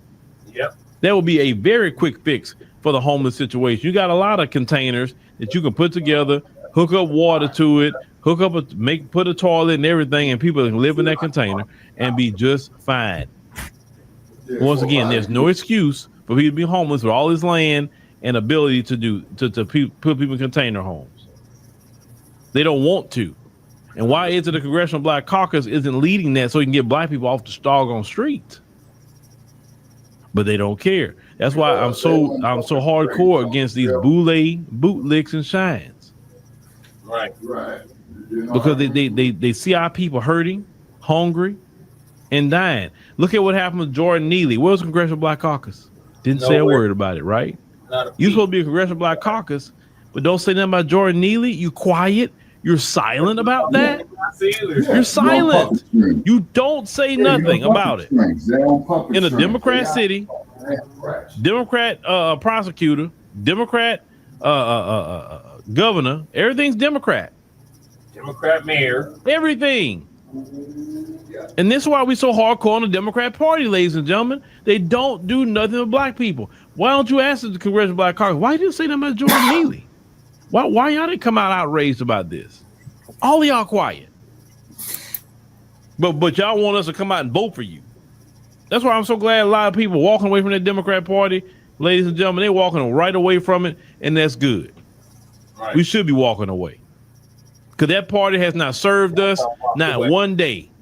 They serve the interests of the Democrat Party. They serve the interests of the immigrants. They serve the interests of the white folk. They serve the interests of everybody else, but they don't serve no interest for black Americans, which is ridiculous, man. It is extremely ridiculous what these people do. This is why more and more people say, yeah, we good. We choosing the couch, or we may vote the other side, or whatever we may do. But we tired of y'all, man. We sick of y'all. Because y'all need to start losing elections. But we didn't put black people didn't put Maxine Waters in office, so we can't remove her. Only the Hispanics can remove her. Actually, only they can remove her because they got the juice in her district, literally. But when they do decide to remove her, they're gonna put their people in there. And guess what's gonna happen? Their people gonna do for them. And you better believe it. You're right, Uncle Phil. What if we can't afford health insurance?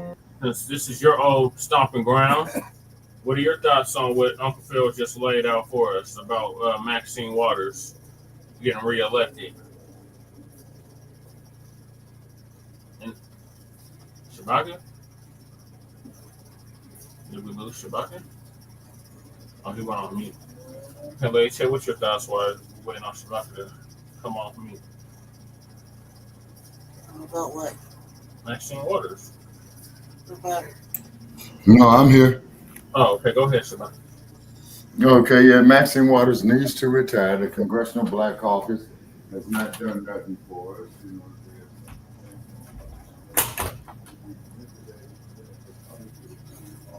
Okay.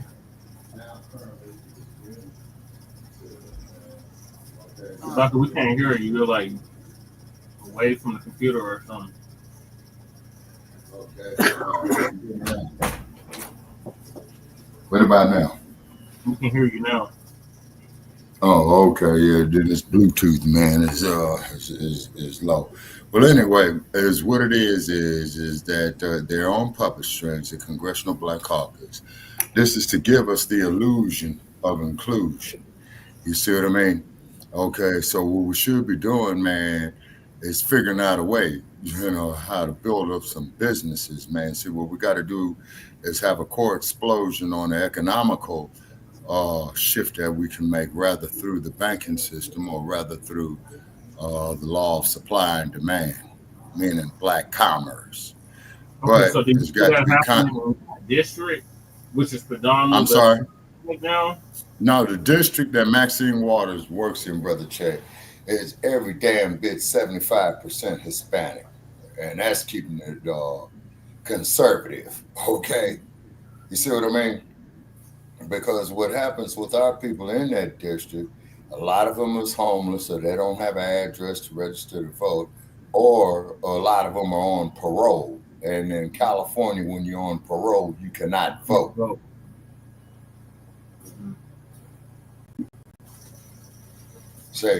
So there's mass incarceration, it's like a multi-purpose device where you can't vote, where you can't legally own a firearm, you see what I'm saying?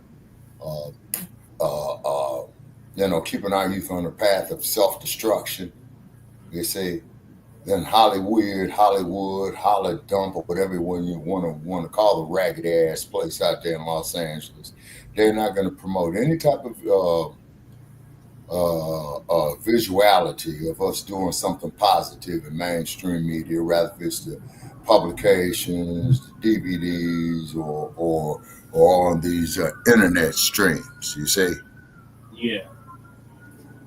Well, I'm hearing sirens out here again. Shit. I want to make sure they're passing me. Right. Yeah, well, this is Sin City, you know what I'm saying?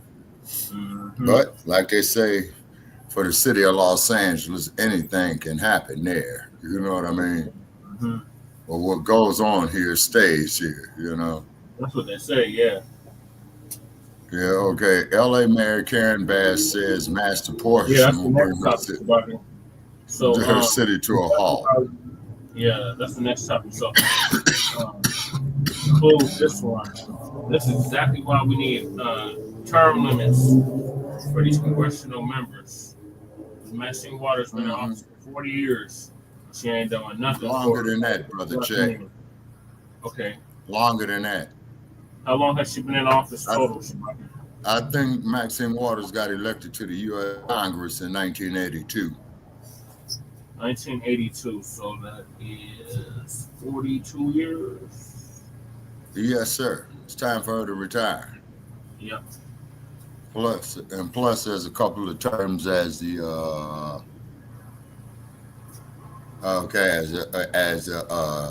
as an assembly person in Sacramento as well too for California.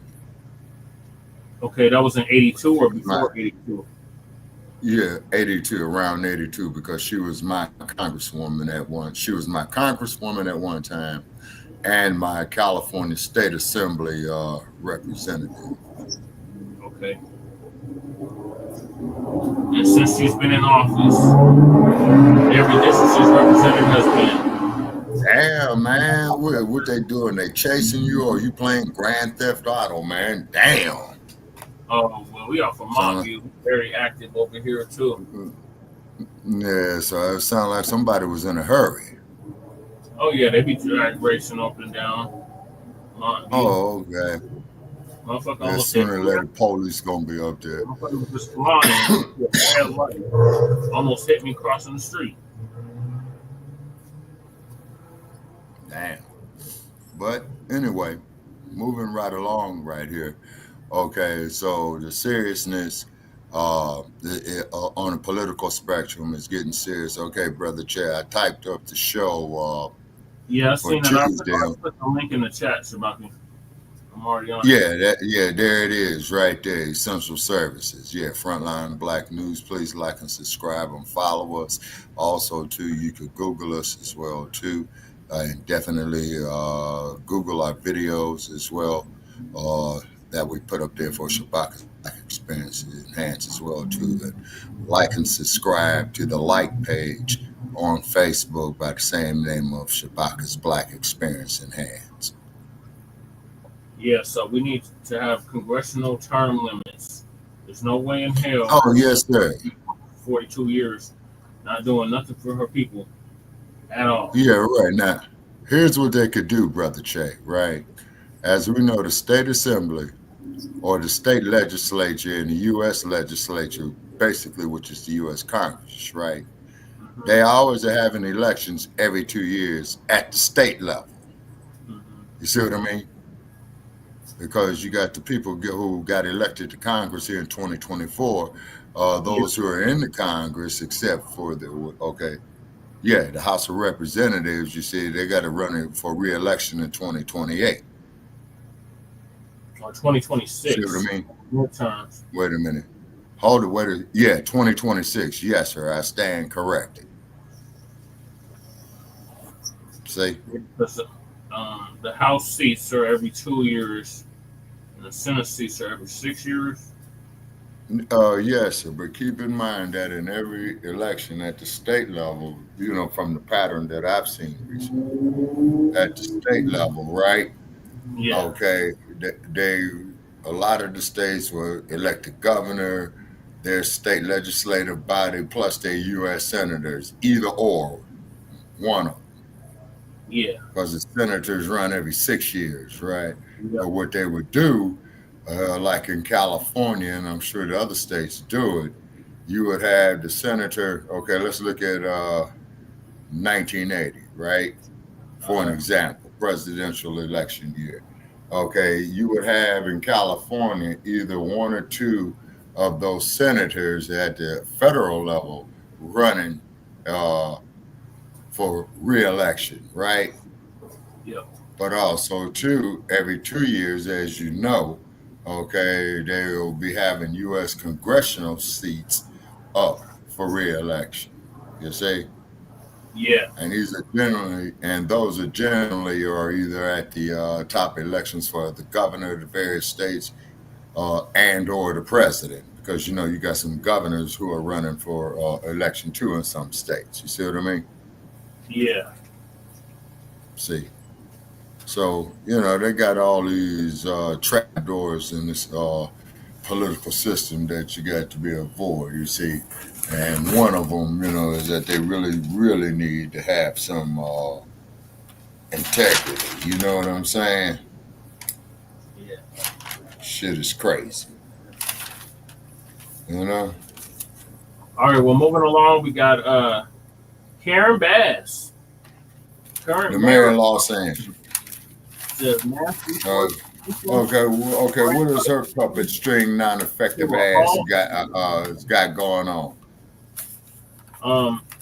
Karen Bass, Los Angeles mayor, says mass deportations will bring her city to a halt And I'm still saying call Tom Homan, the new border guard. Now, please repeat that. What's going on with Karen Bass, sir, or pull a story up on it. Los Angeles Mayor Karen Bass says mass deportations will bring her city to a halt. Oh, yes, sir, absolutely. And I'm going to tell you why it'll bring her city to a halt is because 65% of the workers that they got working in menial tasks, semi-skilled tasks, you know what I'm saying, are real low. And those are the majority of the people that they go after to get, you see. And then they manage to smudge their records, birth certificate, citizenship status, or whatever, you know, to give them a job. But you got to keep in mind is that the Latino community of Los Angeles, you know, they have a very, very strict, from my observation of macroeconomic programs and philosophies in mind, you know, to benefit them on an elective basis. Yeah, they practice group economics. Yeah, exactly. Okay, yeah, you said it better. Yeah. You said it better. We do the exact opposite. You see, we do the exact opposite, but what it is, though, if we could put ourselves on the same mindset or similar mindset or interchangeable mindset that would go with, like, on this date and time in the future, let's say, for an example, 1 year, you know, where we're organizing and building our businesses and what have you, you know, to put our people to work, or even going the extra mile for people, you know, who are been incarcerated, depending on what they charged with or convicted of, you know, getting them some type of job. And then, and in my opinion, they need to make rap records, you know, like the art of rhythm and poetry, doing something to emphasize that point. You see? Well, again, Shabaka, we don't control them industries.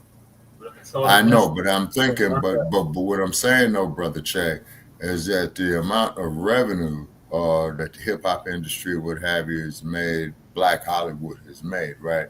It could be, man, in an economical, small scale economical situation, man, to perhaps do to upbuild the community and what have you, right? Yeah. Okay. And could cause a shift, just like what Rosa Parks did with the Montgomery bus boycott. You feel me? But leaving out, Shabaka, is when Rosa Parks did all of that, that was under segregation. I understand that, Brother Che. I met Rosa Parks, okay? I understand that. Integration. Okay.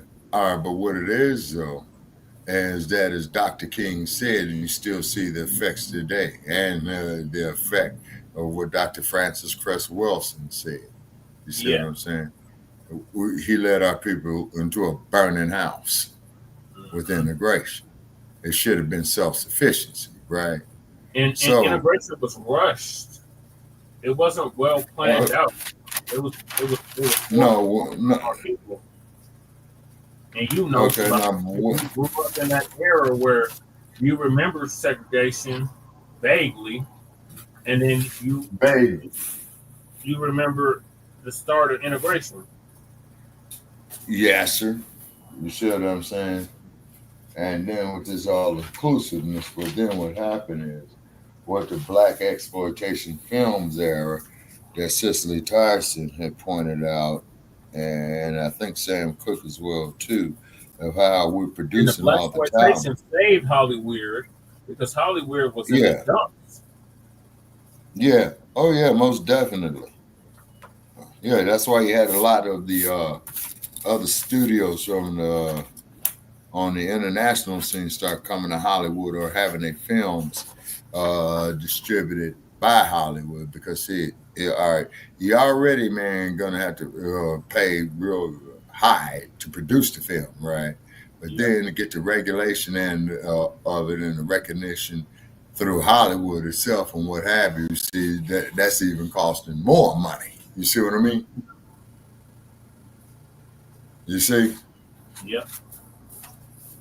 So we got to, get more enhanced on, some macroeconomics and microeconomics for ourselves. You see what I mean? All right, let's get on Karen Bass. And, yeah, go ahead, play the tape of what you got on her. She's trying to pull a Mike Johnston. All right. Now, let's see what she's talking about, and then I can let you know if she might have that juice or whatever. We listen to it, and all right. Karen Bass says, so this is actually going to be coming out of the Griot, that place. Ugh. So Trump's plans for mass deportations and tariffs could severely cost Black households. Okay. Now, we see what the headline is underneath it. I'm not going to get into that, but I will get into it a little later. So it starts off says the economy of Los Angeles will come to a halt, said Los Angeles Mayor Karen Bass, as the city prepares for an incoming Trump administration's threat of mass deportations of undocumented immigrants soon after Donald Trump is inaugurated on January 20, 2025. We haven't even got far into this yet, ladies and gentlemen, and we already see that it's a bunch of BS. And let me get back on the screen to even address this BS, and we haven't even got started too much yet. So this is what that's telling me. You literally built your whole economy on illegal immigrants. And because you built your whole economy on illegal immigrants, now you're worried because technically you was breaking the law, or all the people who's hiring them was breaking the law. Now, I would play the law, but Keisha's not on duty tonight. Keisha's down. I don't know what's going on. They say they got a fix coming for that. So Keisha's down at least for tonight. But it is illegal to hire illegal immigrants according to the federal law. You can get fines from $250 all the way to $2,000 per worker who is not legal to work in the United States. When I mean by legal to work, they got to have a green card. You know what I'm saying? At minimum, a green card to be legal to work. Okay. So if that person don't have a green card, they don't have any kind of work authorization for the United States, you're breaking federal law. But it's just amazing how they don't come arrest these CEOs. They don't come arrest these business owners for hiring them. Karen Bass is literally up here saying you're going to harm the economy of Los Angeles, and she knows they're not legal to work in the city of Los Angeles. If they're legal to work, then hey, they're all good. But they're not legal to work. So we can have all this lawlessness, but let a Black American just jaywalk in Los Angeles. Watch how LAPD, watch how Los Angeles County Sheriff's Department jump on that Black person for jaywalking. Right. Tell me about a Black person want to go just barbecue what the fuck he's talking about on the street somewhere. He got to have 1,000 permits, but these illegal immigrants don't have to have a permit. They can make all of the stuff they want. They're not gonna be told nothing. You know what I'm saying? And I'm taking that from what Black Americans in Los Angeles are saying of how they're being treated in their own city, that they have contributed to that economy for a very, very long time. So this woman, Karen Bass, is just a straight up Democrat, have no care for Black Americans. And like I said, we haven't got into this good yet. Okay, let's get back to it. Now, they say economists note that the migrant labor critically supports the national economy, particularly in U.S. cities. However, if immigrant workers are forced to leave the country, the impact would be significant, said Mayor Bass. Said she told the Griot Los Angeles is made up of a very large immigrant population. No. You need to say illegal immigrant, because if they were immigrants who got their green card or whatever legal status, they're fine. They're not going to have any trouble with Trump and them. They're good. Stop saying immigrant, say illegal immigrant. Say which includes a sizable undocumented population. No. They are considered illegal immigrants. That's why don't say undocumented like, oh, I don't know what happened to their paperwork. They had it, but I just don't know what happened to it, right? Less workers mean higher wages because employers would need to increase what they pay to attract more applicants to the jobs vacated by the deported workers, explained Alan Boomer, Chief Investment Officer at Momentum Advisor said, as labor costs rise, businesses will be faced with the choice of cutting their own profits or raising prices. It said Mayor Bacc said, aside from President-elect Trump's deportation plan being extremely cruel, so it's hold on, y'all. Hold on. So let's get this straight.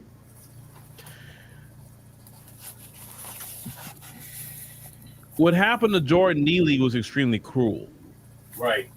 Man, that was last murder time in the I first checked. degree. Tom Homan is not That's talking about beyond going to cruel. put any illegal immigrant in the chokehold. I mean, last time I checked. Now, Big Hurt to vacation say he's 47 from Compton, California. Said my parents still live there. Los Angeles look like Tijuana now, with illegals everywhere, dirty, and food being sold in driveways, paid for with Anchor Baby Pretty food much. stamps. Hey, that's a Pretty report much. right from Los Angeles, California, folks. It didn't come from me. That came from directly Yeah, I from confirm Los what Angeles. you're saying on that, Okay. Uncle Phil. So you'll get no argument from with me. Jordan Neely, that's in America. Hey, you know, he's protecting, he protected, but it's cruel to take people out of here who don't have a legal status to be here. That's cruel. When have this woman ever talked about something that happened to black people that's cruel? She's not talking about it. She's more dedicated to, once again, this is Democrats, this is why you stay losing. And this is why more black Americans are saying to hell with that Democrat Party, because look at what they prioritize. They don't prioritize black people at all. But yet they want to show up and say, come vote for me, and want to get mad when black folks don't vote for them. I mean, the nerve. Right. The nerve. Yeah. Like I said before, go holler at them migrants and get them to vote for you. Leave us alone. We're gonna vote for whoever we want to vote for, or we'll choose the couch. That's what we'll do. Pretty much. So let's go ahead and continue. You wonder why more black folks are sitting up there going howling at Trump and them. Now, as it continues, here say Mark Morrell, the president and CEO of the National Urban League, said there will be, a harsh economic impact on black communities. Okay, let's stop there. This is why we do not like these boule shines. Mm-hmm. The reason why we don't like them is because how is it removing people who broke federal law and been here, some of them 10, 20 years. They didn't try to fix their paperwork for the past 20 years. Even during the time of Biden, you didn't try to fix your paperwork during Biden. That was your time to fix it. If I'm a person that's illegal in here and I got a president that's on my side, I would be trying to go ahead on and get my paperwork fixed while he's in office. But yeah, you didn't choose to fix your paperwork during Biden. I don't feel sorry for you. You had 4 years to fix your paperwork with Biden. He preferred y'all. The Democrats preferred them. And then they got the nerve to sit up here. Mark Morrell, how is that affecting black Americans? Let me tell you something. I grew up in Port Arthur, Texas, in a black neighborhood. We didn't have no immigrants from nowhere in our neighborhood. And we grew up just fine. When I went to school, it was black people and white people when I went to school. That was it, blacks and whites. We didn't have no immigrants around there. And we were just fine, the black people and the white people. The white people stayed in their area, we stayed in ours. We got along, we were just fine. So don't tell me that the city gonna fall apart because the migrants are out of here, the illegal immigrants are out of here. Man, you a fool and a half. Right. This nation was built off of slave labor. You understand? At one point in time, this nation, it was just black and white people. Of course, the Native Americans were on the reservations, but mostly just black and white people here. And this nation was just fine. It's when they start importing all these people in here, you start getting all these, adverse cultures coming in and all this different ideologies coming in and swinging these foreign flags. And I hope Trump do something about that too. All that foreign flag. I'm just saying, Trump, do something about that too. Tell him, Trump, like, look, if you love your country so much, I'm gonna put you on a plane and go back to it. Why are you swinging a foreign flag talking about you love your country, but you here in America? Right. I don't get that.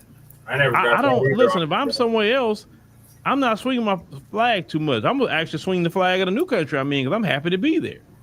I'm not saying all of them doing it, because I see some of them say, "Hey, America's my country now." Okay, cool. But that foreign flag swinging, I just think that's people need to look into that as Americans. All right, so let's continue. People like Mark Morale is why we haven't gotten nowhere as black people. You understand? See, everybody want to talk about Boule Martin getting the 350 and Al Sharpton getting 500. Trust me, Mark Morale's got millions over the years. He's got millions. You hear me? You could look at them Boule bootlicks. You could see not a hair out of place. They buy the best suits, pantsuits. They go to the best dinners and luncheons. They with the presidential candidates. They with everybody because they all getting the check. And when you get the check, you don't really care about them. You care about the agenda that's going to keep getting you paid. That's why as black Americans, we have to cancel the Boule bootlicks and these organizations they're a part of. When they start talking like, hey, you don't represent us, man. You represent yourself. You represent your organization because y'all trying to cut a check. Y'all not trying to make sure black Americans get paid like reparations. You're not fighting for an anti-black hate crime bill. You fighting for your next check from the Democrat Party because all these organizations are nothing but little satellites for the Democrat Party. But let's continue. So they continue to say anything that raises consumer price on necessities will hit black Americans hard. Man, we getting hit hard already. This Biden economy. Y'all shut up. Right. They say increased costs of food, household items, and appliances. No, y'all lying. Let me tell you why you're lying there. It's just simple math. If you have 1 million people in the city, let's just go a big number like that. If you have 1 million illegal immigrants in the city and Trump get all 1 million of them out, let me tell you what's going to happen then. Yes, it's going to open up a lot of black jobs. That's one. Two, there's 1 million people that's not pulling on the electric grid. There's 1 million people that don't need hospital services or ambulance services or anything with health care. That's 1 million people that's not on the road anymore, contributing to putting harm to the environment, right? That's a bunch of people that's not in the public school system. They're not straining the resources. It's no different if you move somebody in your house, and many people have done it, and they say, "Oh, I ain't moving no more family in my house no more." If you bring people into your house, what happens? Your light bill go up, your gas bill go up, food costs go up, water bill go up. Everything goes up. Everything when these people move in your house. And when they move out, what happened? Your bills drop back down again because they're out of your house. So no, these people are lying to you. They're lying. Getting these people out of here is going to decrease cost. All these people eating food. You talking about food prices. You take 1 million people out of a city, or 500,000 people out of a city, 100,000 people out of a city. That's 100,000 people that don't have to eat. And the more y'all understand, we live in this in capitalism society, supply and demand. If you have a high demand and a lower supply, you're going to have higher prices. If you have a lower demand and more supply, you're going to have a lower price. So we got to get the demand down by Trump doing mass deportation. That's going to drop prices. But they're not telling you that. And these economists know about supply and demand. They know this. You talking about your gas prices? Less people driving on the road means less gas. More gas sitting in reserve. More gas sitting in reserve. What happens? Prices come down. But these people will lie to you and lie to me and think we don't know no better as black Americans. We don't know no better, right? That will hurt us. That's not gonna hurt me. That's not gonna hurt no black Americans. Period. Stop lying. Let's continue. Now they say sanctuary cities, they say are spread throughout the nation, including New York City, Washington, D.C., and Baltimore, Maryland. They say, however, in Los Angeles, City Council is poised to codify the designation of a sanctuary city for migrants into law.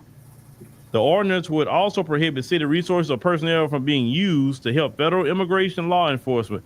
And see, this is where all citizens of the United States comes in. Your elected officials do not want to follow the law.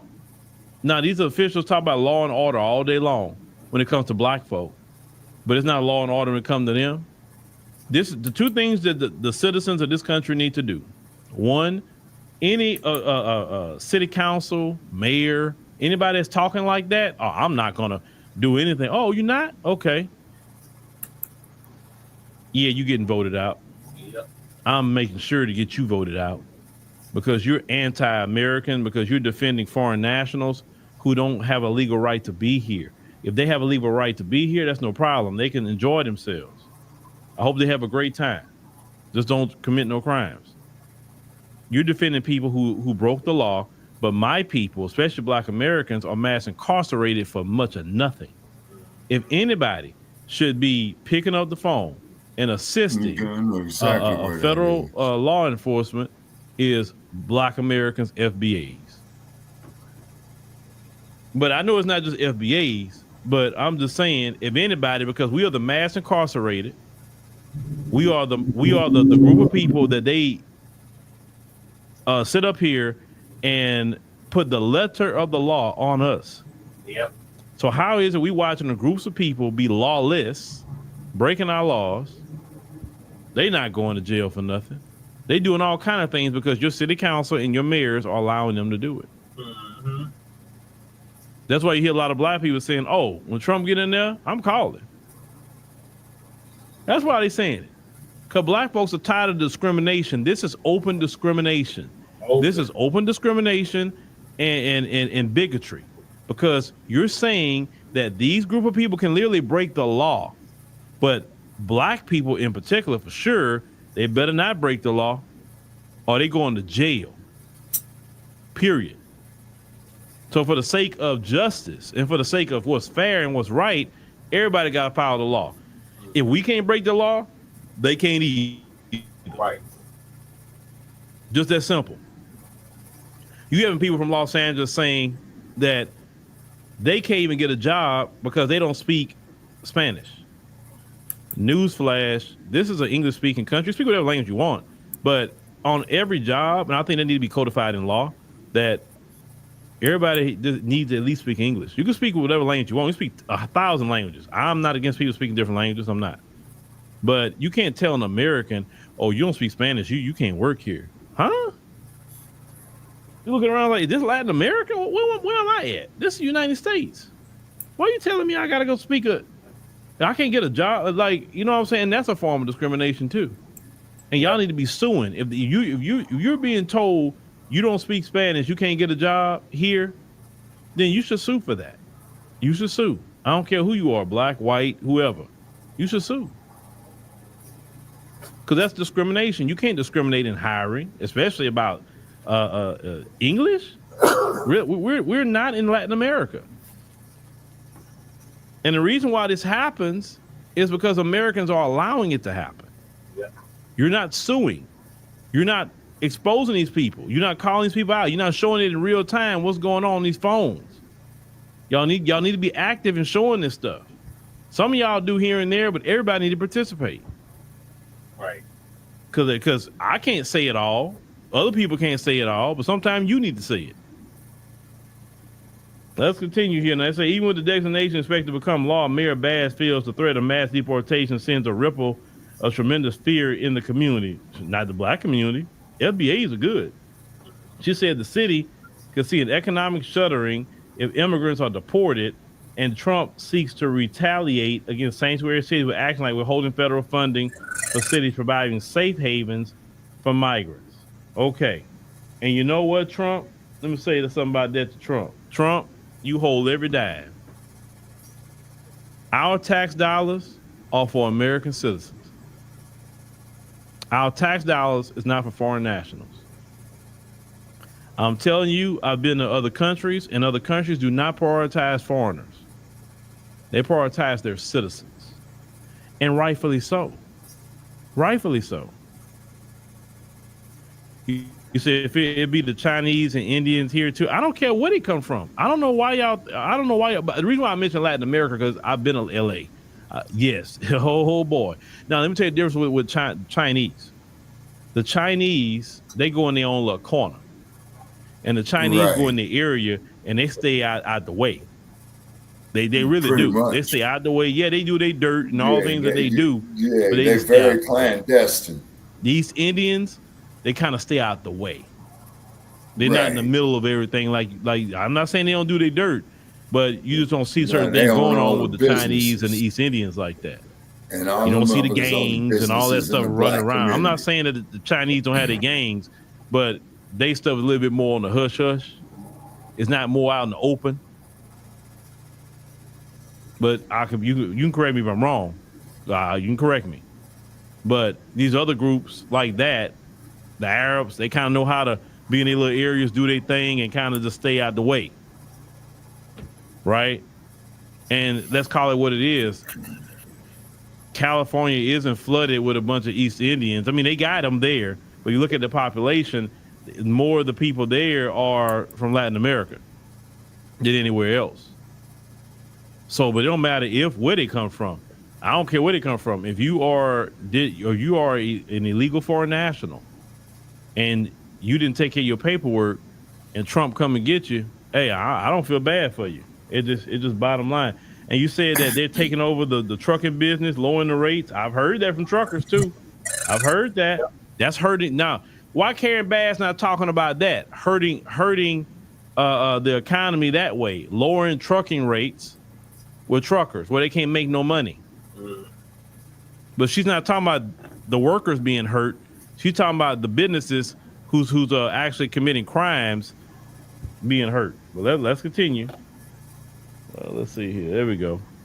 All right. So Sadu, the African immigrant who spoke with a griot, was deported during Trump's first term in office. The cause of his deportation was due to missing a court date. However, Sadu said he never saw the email. Though he had lived in the United States for years, he ultimately got caught up in red tape of America's immigration system. So when asked if he can return to the U.S. if get an opportunity, Sadu, who now works on an oil barge in West Africa, said flatly no. Due to the experience of being deported, he said another harsh reality facing the economy is the imminent issue of trade, which has been linked to the immigration by President-elect Trump, who's playing tariffs on other countries will end up being absorbed by American consumers. Said Boomer, it's of a momentum advisor told the griot that tariffs and mass deportations are inflationary, and that Trump is planning a 25% tariff on goods exported from Canada and Mexico. To say the customer ends up paying an incremental cost. I would tell you this much: we're paying way more money in the billions, actually $400 billion a year. We're spending on the migrant crisis in this country. It'd been an issue, but the issue was pretty good when Trump got office. When Biden got in, he literally just opened up the floodgate, right? Now, let's go back to Los Angeles and hiring. They say that getting them out will harm the economy. Okay, cool. Well, I want you to listen to this Black American woman from California. Listen to what she says about the jobs for Black people. And those of you who are from California in the chat, you tell me if she's telling the truth or not. When it comes to the job market in LA or California, there's a huge discrimination issue going on with Black Americans. Employers are not willing to hire Black Americans, even if they are qualified. Even if they're overly qualified, they're still not willing to hire them. There's a hidden agenda at play here. And it's been going on for quite some time. That organization started to pick this up and investigate it. There's an organization in Los Angeles called the Los Angeles Black Worker Center, where they're currently investigating the discrimination that Black Americans are facing in the job industry in Los Angeles. But they're also providing resources and access to better wages and opportunities. We've seen an increase of employers only wanting to hire people from the Hispanic community, and there's nothing wrong with that because people have to work and provide for their family, but they're not doing it for the right reasons. They're doing it with the intention to control, because when it comes to fighting for injustices or speaking up about certain things, they feel like the Hispanic community is not going to speak up because they're normally quiet. And like we know, when it comes to fighting for injustices or speaking up, Black Americans are always on the forefront fighting for change. Black Americans are always the ones speaking up for everybody, fighting for change. But they feel like with the more Hispanics that they hire, it's easier to control them because some of the times they're undocumented, so they won't cause any problems. They can pay them less. They can mistreat them, disrespect them all they want. They're not going to cause any problems. And that's another issue at play. The other issue is that other people of color are not willing to speak up for Black Americans whatsoever. The only time they speak up to help Black Americans is when they see Black Americans have an advantage that they don't have. Take affirmative action, for example. When they believed that Black Americans were getting into Ivy League students based off affirmative action, when that really wasn't the case. The only time that other people of color speak up is when they see Black Americans have an advantage that they don't have. Otherwise, they are silent. It also seems like there's an issue to keep Black Americans at entry-level positions as well, and to bully them so they have a harder time moving up in the ranks. Yeah. Platforms like Indeed and LinkedIn need to do a better job at regulating if these companies are really hiring or not. Because what these companies are doing are they're using LinkedIn and Indeed as a social media tool. They're posting that they're hiring and doing all these promo, paying for the promo, but it's really a marketing tool when they're really not hiring. It seems like LA or California is trying to push Black Americans out, and they're starting with the job industry.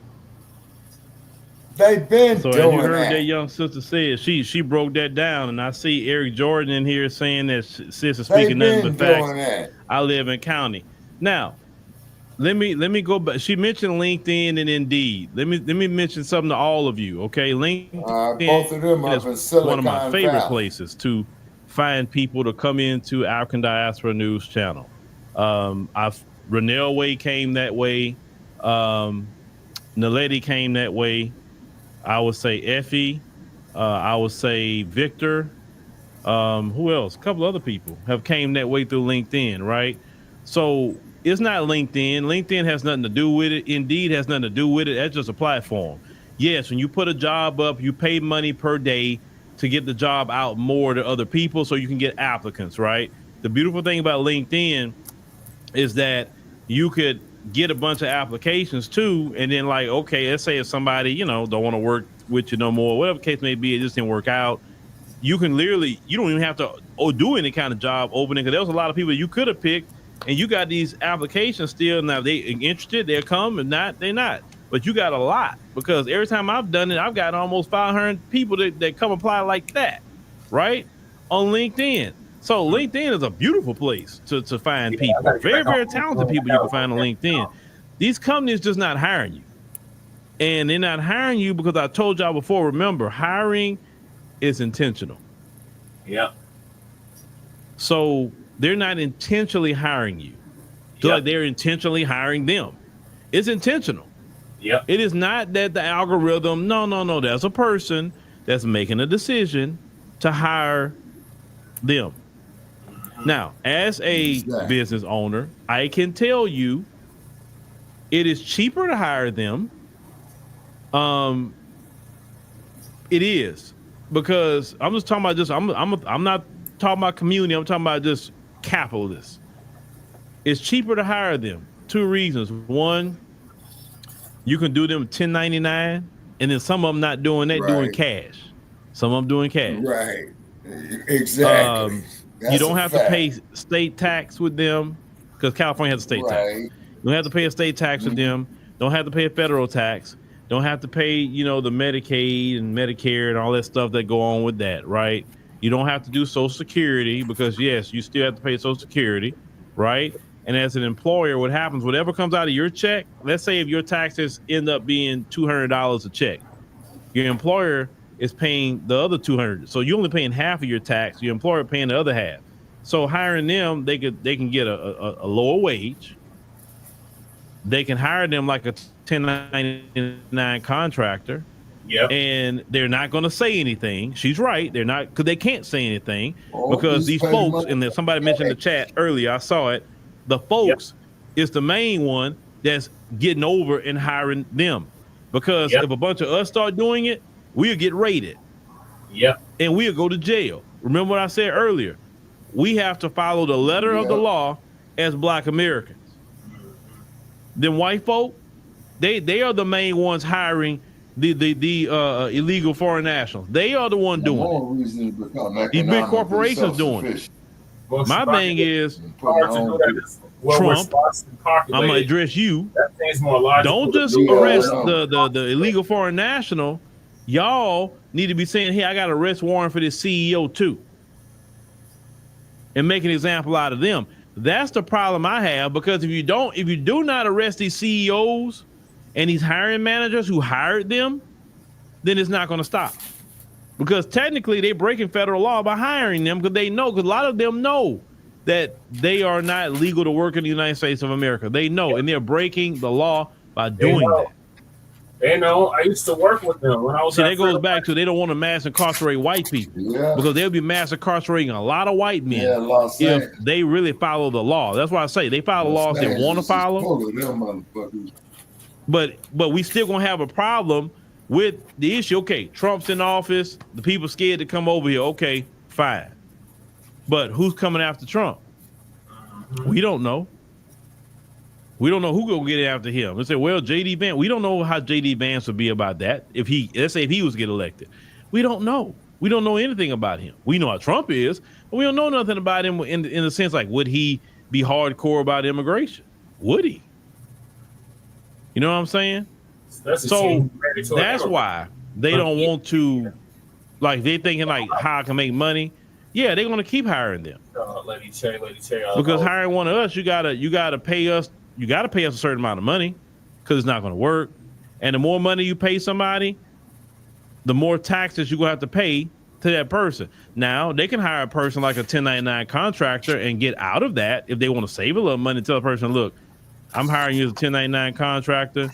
A lot of those jobs you're responsible for your own taxes. A lot of those and they can save money that way, but a lot of corporations just don't do it that way with Americans, but they can. No, I can barely. So I'm just giving you why it's extremely attractive to hire them. All right, well, pause. There's a lot of Black folks that's open to work on LinkedIn right now.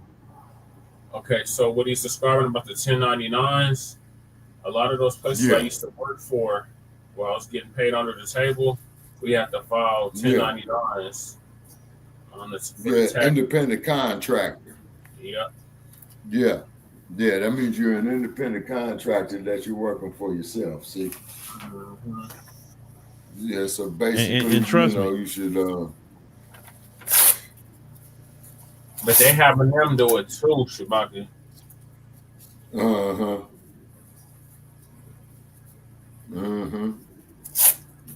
I would love to hire more here. I need more here, but the money has to be there for me to hire them. Because when you can ask anybody on the team, the money flowing, we are hiring, we are giving raises. We're gonna do whatever we got to do to bring more people in and produce what we got going on here. That's why I keep saying, hey, support that app. Supporting that app, helping us get to that 10,000 mark, will help us open up more Black jobs. You better believe that, because we need them here. It's a lot of stuff that we could do if we had more coming in, because I need people to do it. I can't do it all. I'm not capable. I got my own personal life too. I can't live this 24/7. You say you're not on LinkedIn, you don't trust that site, man. Look, I'm on LinkedIn, and I've connected with some good people. You say this is called a double standard? No, it's not called double standard. It's called capitalism. It's not a double standard. It's capitalism. And until I got on this side of it in the entrepreneurial space, I didn't really understand capitalism, how it really works with that hiring deal and taxes and all the things that come along with that, and why they're more attractive. Like you said, they don't say nothing. Let's call it what it is. You tell them, I'm gonna need you to work 12 hours for the next 5 days. They're gonna say, okay. You tell an American, and I say American, I ain't say no color, American, hey, I need you to do this. Well, you didn't tell me that ahead of time. So I had this plan, that plan, that plan. They got plans too, but that's how they get down. They say, well, I'm just gonna take it. I'm gonna cancel my plans. I'm gonna do whatever the case may be. That's some of that too. You know, I'm realist. I know how Americans are. Americans, they'll work, but you got to tell them ahead of time, hey, I'm gonna need you to do this at this time. Are you available? That sort of deal. They got plenty of Americans that work. I was one that was working. I'll never forget that. I was working 84 hours a week one time for about a year. Wow. I never took a day off for a whole year. That's why when I see men, especially men, talking about jobs, if you have a job that will allow you to have overtime, man, it's no reason to be broke. It's like, bruh, go live at work. It's better be at work than be at home, because at home you ain't making no money.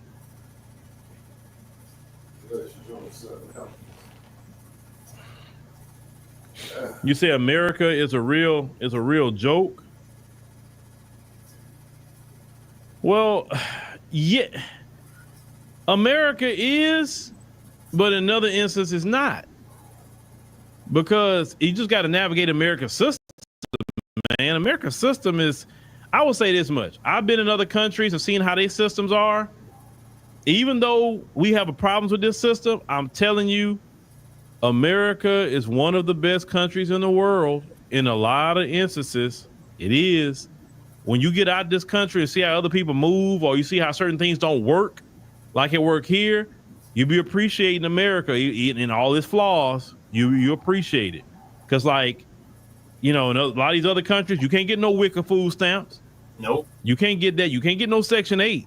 Oh, no. Ain't no Section 8. You on your own. You can't say none of that.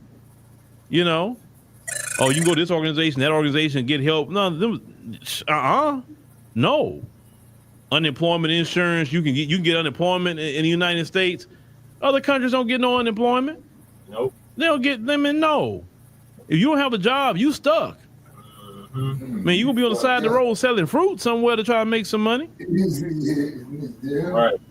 So I'm telling you, I've seen it with my own two eyes. Even our so-called ghettos are luxury. Yeah.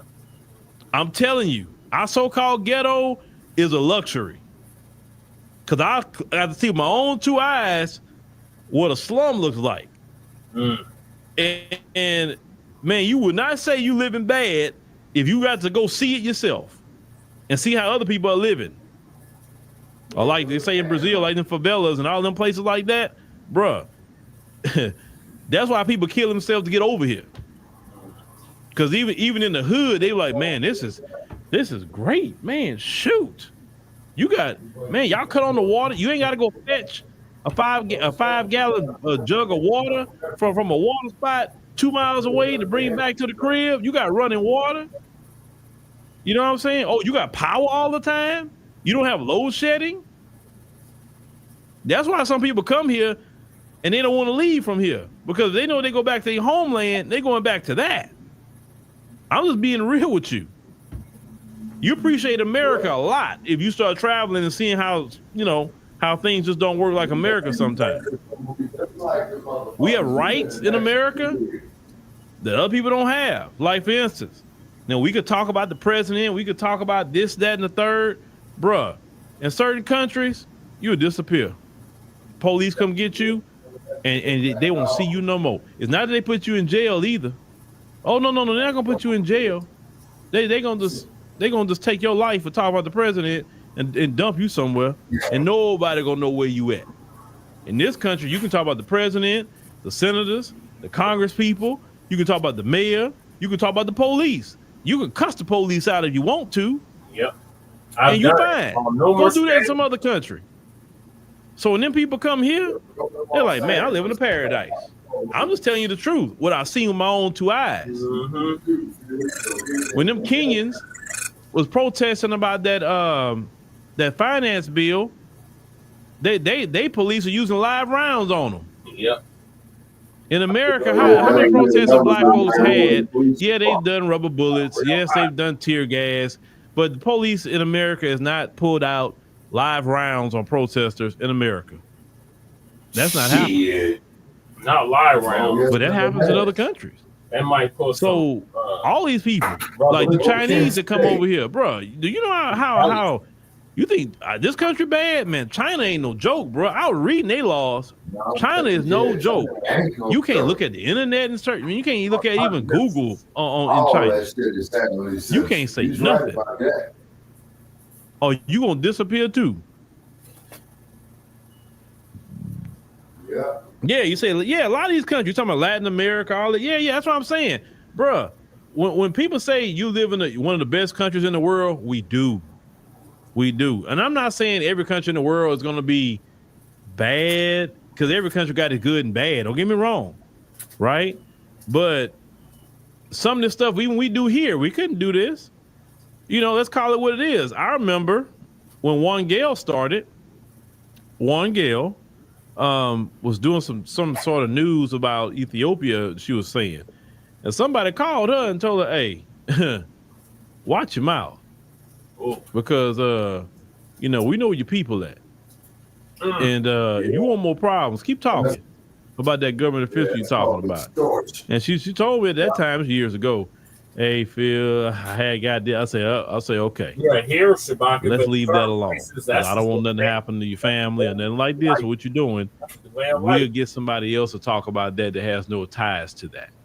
And that's how I have to navigate with people in the overseas. I would not let none of them get in any kind of trouble. You know what I'm saying? That can get, you know what I'm saying? Because they got to watch what they say too. We more free to talk here. We can rah-rah all we want here. You know, South Africans, they're free to talk. They definitely more free to talk. They very free. You know, but between, you know, I think Kenyans could say a little bit more, but they got to watch it at times too. But South Africans, they definitely got a mouth. They can talk and they speak against their government officials and all of that. So with that being said, a lot of them want to come here and have even our hoods, even our ghettos, shoot a track phone you got. Most people not snatching your phone. You know what I'm saying? Even here in the U.S., people don't snatch phones like that. But you better watch your phones in them other countries. They big about snatching your phone. Yeah, that's how this shit. That's how these motherfuckers is coming to you on social media with all your personal. You say now as a black man cursing the police?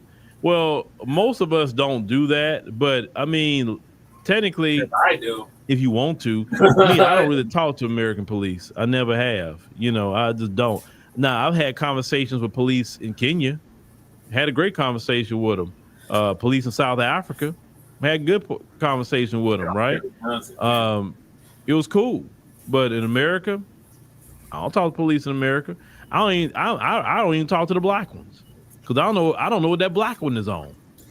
You know what I'm saying? Because them black cops, some of them, you know what Ice Cube said, you know, black cops showing out for the white cop. You know, you got some of them now, old Uncle Ruckus. So you don't know. But all in all, Karen Bass, I want to circle back to you. Deportation is coming. So you better go call those FBAs that's homeless.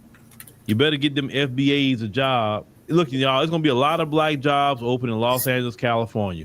When these black jobs open up, I want you FBAs to go and get those black jobs. Go get them. No matter where them jobs is at. And look, if you don't have a job, take the first job you can get. I don't care if it's at Ralph's or anywhere. So I'm a firm believer of this. A job is better than $0. Yeah. I'm a firm believer of that when you don't have a job. Hey, get something going.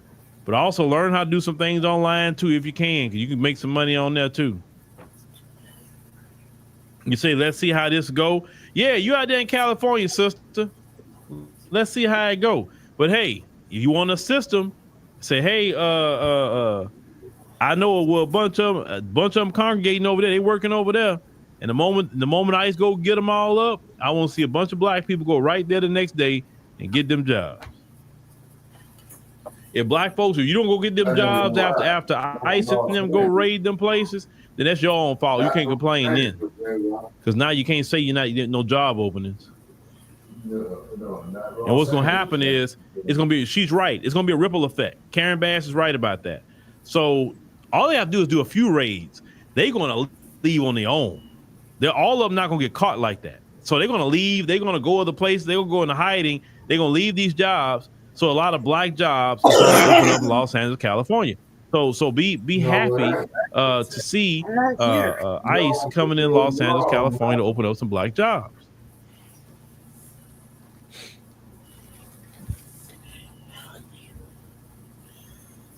Bitcoin is up.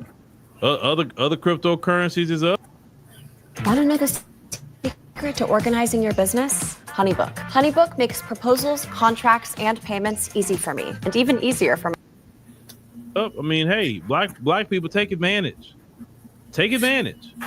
If you don't take advantage of this 4 years, then that's on you. You can't blame nobody at that point. You can't blame nobody. Well, I don't want to work that kind of job. Bro, do you have a job? No, I ain't had a job in a year and a half. But bro, get your behind out there and get the job. The job to open up, bro. That's a black job right there for you. Yeah. You couldn't get it before with the migrants, but now go get it, bro. Don't be talking about you can't get no job when it opens up. I'm telling you, all they gotta do is a couple of raids, and all them jobs will open up. They ain't gotta hit everywhere. Everybody gonna leave. They're gonna go to other states or wherever they're gonna go to try to go into hiding. So it's gonna open up a lot of jobs. Oh yeah, because some people be thinking, I don't want that kind of job. Bruh, you know what kind of jobs I've done in my life, man. I flipped burgers at McDonald's. I didn't want that kind of job. I flipped burgers at Wendy's before. I didn't want that kind of job either. I worked in the grocery store, stocking and stuff like that in the grocery store. I worked at Walmart. I've done day labor before with the Mexicans, right? I worked in day labor in the shipyard before, just general labor, cleaning up, welding and all kind of different things, general labor stuff. Man, I've done all kind of things over my life, and that's what inspired me to say, oh no, this is not a job for me. I don't like all this hardcore manual labor. I don't like this crap. Oh no, I like to do something. I use my mind. If I do something manual, it's because I want to, like lifting weights or playing a sport or something like that, right? I don't want to be lifting this stuff and breaking my back. No. And that's what inspired me to do the things I'm doing today, is working those kind of jobs, because I know I needed a job. I can't be sitting around talking about I ain't got no money. No.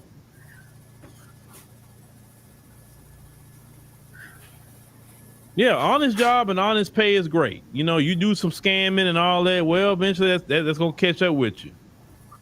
Right? Tania Fernandez Anderson in Boston from Cape Verde. Yeah. Caught up with her scheming. Now she got some federal charges. You don't have to scheme to get $7,000, sister. You can actually make $7,000. And now you facing Fed time behind scheming. Who is that? That's sad. You say our kids need to learn the stocks. Well, our kids on tablets every day. Our kids have access to Chat GPT, all kind of things on YouTube. They got people teaching the stock market every day on YouTube, literally. Yeah. They don't have to go to a special school anymore to learn that. They can learn. You need to make them learn it as a parent. Instead of saying, well, our kids need to do, make your kid learn it. Right. Watch this on YouTube. Y'all do it together. Show them how to do it yourself. Yeah. It's not nobody else's responsibility. It's your responsibility as a parent. If you feel like they need to know something, right? I'm a firm believer that my child needs to know technology. As she get older, and anytime she asks me a question, I want to make sure I have the first thorough answer for her. If not, I want to make sure we get the thorough answer for her and teach her how to find answers.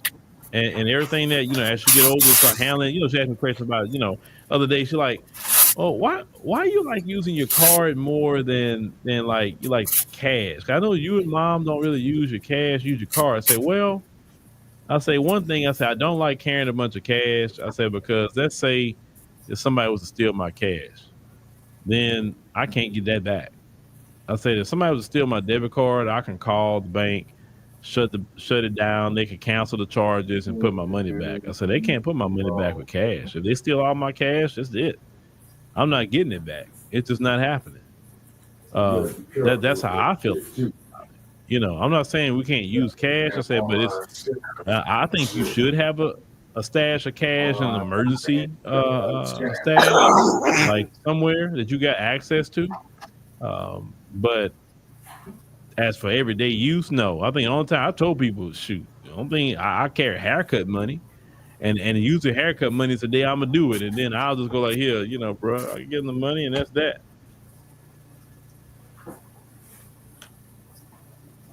Yeah, YouTube University is a real thing. I learned a lot of things on YouTube. A lot on YouTube. Just sitting there looking and learning. Chat GPT. You know, I learned a lot through Chat GPT. A lot, you know. I learned a lot through Chat GPT. So we could learn. We could learn if you choose to. Read a book or listen to an audio book. You know, you can learn that way too, ladies and gentlemen. So anyway, thank y'all for joining us on the stream tonight. We greatly appreciate it. Make sure you click the like button. Make sure you click the subscribe. And make y'all do the same front line Black News. All right, Shabaka. So this is Neck Woods and Lady Che. Y'all California natives. What are y'all thoughts on Karen Bass saying that mass deportations will bring her city to a halt? It can. I'm not going to say a complete halt, but it can be a significant halt. Inner city services, number one, the traffic management, the infrastructure of Los Angeles, freeway management, stuff like that. But they do have the influx of it, of illegals coming there, you know, because see, keep in mind, LA is only like 200 miles north of the Mexican border. Okay. You see what I'm saying? You see, so you know that's a point of entry for them. Then of course, like Uncle Phil said, right there out in the desert, you know, they probably, you know, got ways of crossing the desert where they ain't got the wall at. You know what I mean? Yeah. So Trump talking about build a wall and all that other type of shit. No, he ain't even talking about that no more. He's talking about getting these motherfuckers out. He ain't even trying to build a wall no more. He's trying to get these motherfuckers out. Yeah, he's gonna get the motherfuckers out and simultaneously build the wall. You see, actually, as he builds the wall, he's gonna gain momentum and his popularity. You know, with like-minded officials with, you know. If he get them all out and he build a wall, that's to keep us in. Mm-hmm. So you know what they're gonna do with us, man. They're gonna put us out there in the middle of this damn desert. Yeah, if you're unhoused, you said they're gonna do that to the unhoused. Mm-hmm. Yeah, the unhoused is gonna be the first ones, man, who they're gonna put out there. Cut the water off. That's 125 degrees. Mm-hmm. Wind chill at about 90 degrees at night, you know. Hell on earth. Yeah. All right. About what? About what? Karen Bass? Yeah. I don't think that it's really gonna work out the way y'all think it will. I've been saying this for a couple of days now. Like every time we talk about it, I mean, all the immigrants could go, but y'all ain't gonna do their jobs, and you're not gonna do it at the wages they're giving them. It's gonna be some kind of complaint. So you're gonna have to get competitive with whatever they were giving them. So whatever they were giving them, y'all ain't gonna want to do that. You're gonna expect a higher wage because you're American, and they're gonna expect you to go get fucked somewhere else because they ain't gonna do it. So it's not gonna work out how everybody thinks it is. And they're gonna go out of business. That's on them. They're willing to take that chance, though. If they were willing to give those jobs to migrants, that means they were willing to give that job to you. So that means they're willing to take that chance. Labor. Meaning they're not gonna pay you what you're worth or what you think you're worth.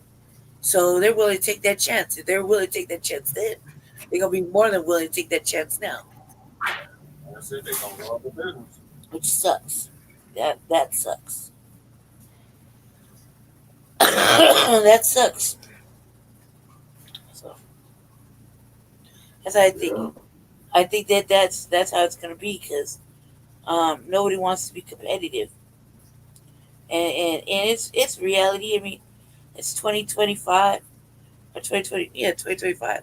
Yeah, people want different things nowadays, and when you got to compete with different ethnic groups and AI, they expect more. So you can't really fault the person for that.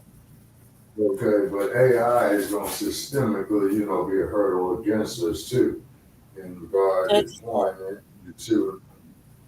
Yeah, it's true though. I mean, like AI is gonna be a fucking factor in itself. Well, So then we we all need to bad. master AI so we can use it to help our situation. Instead of trying to run away from AI, we need to be trying to learn to master AI and get it on our side.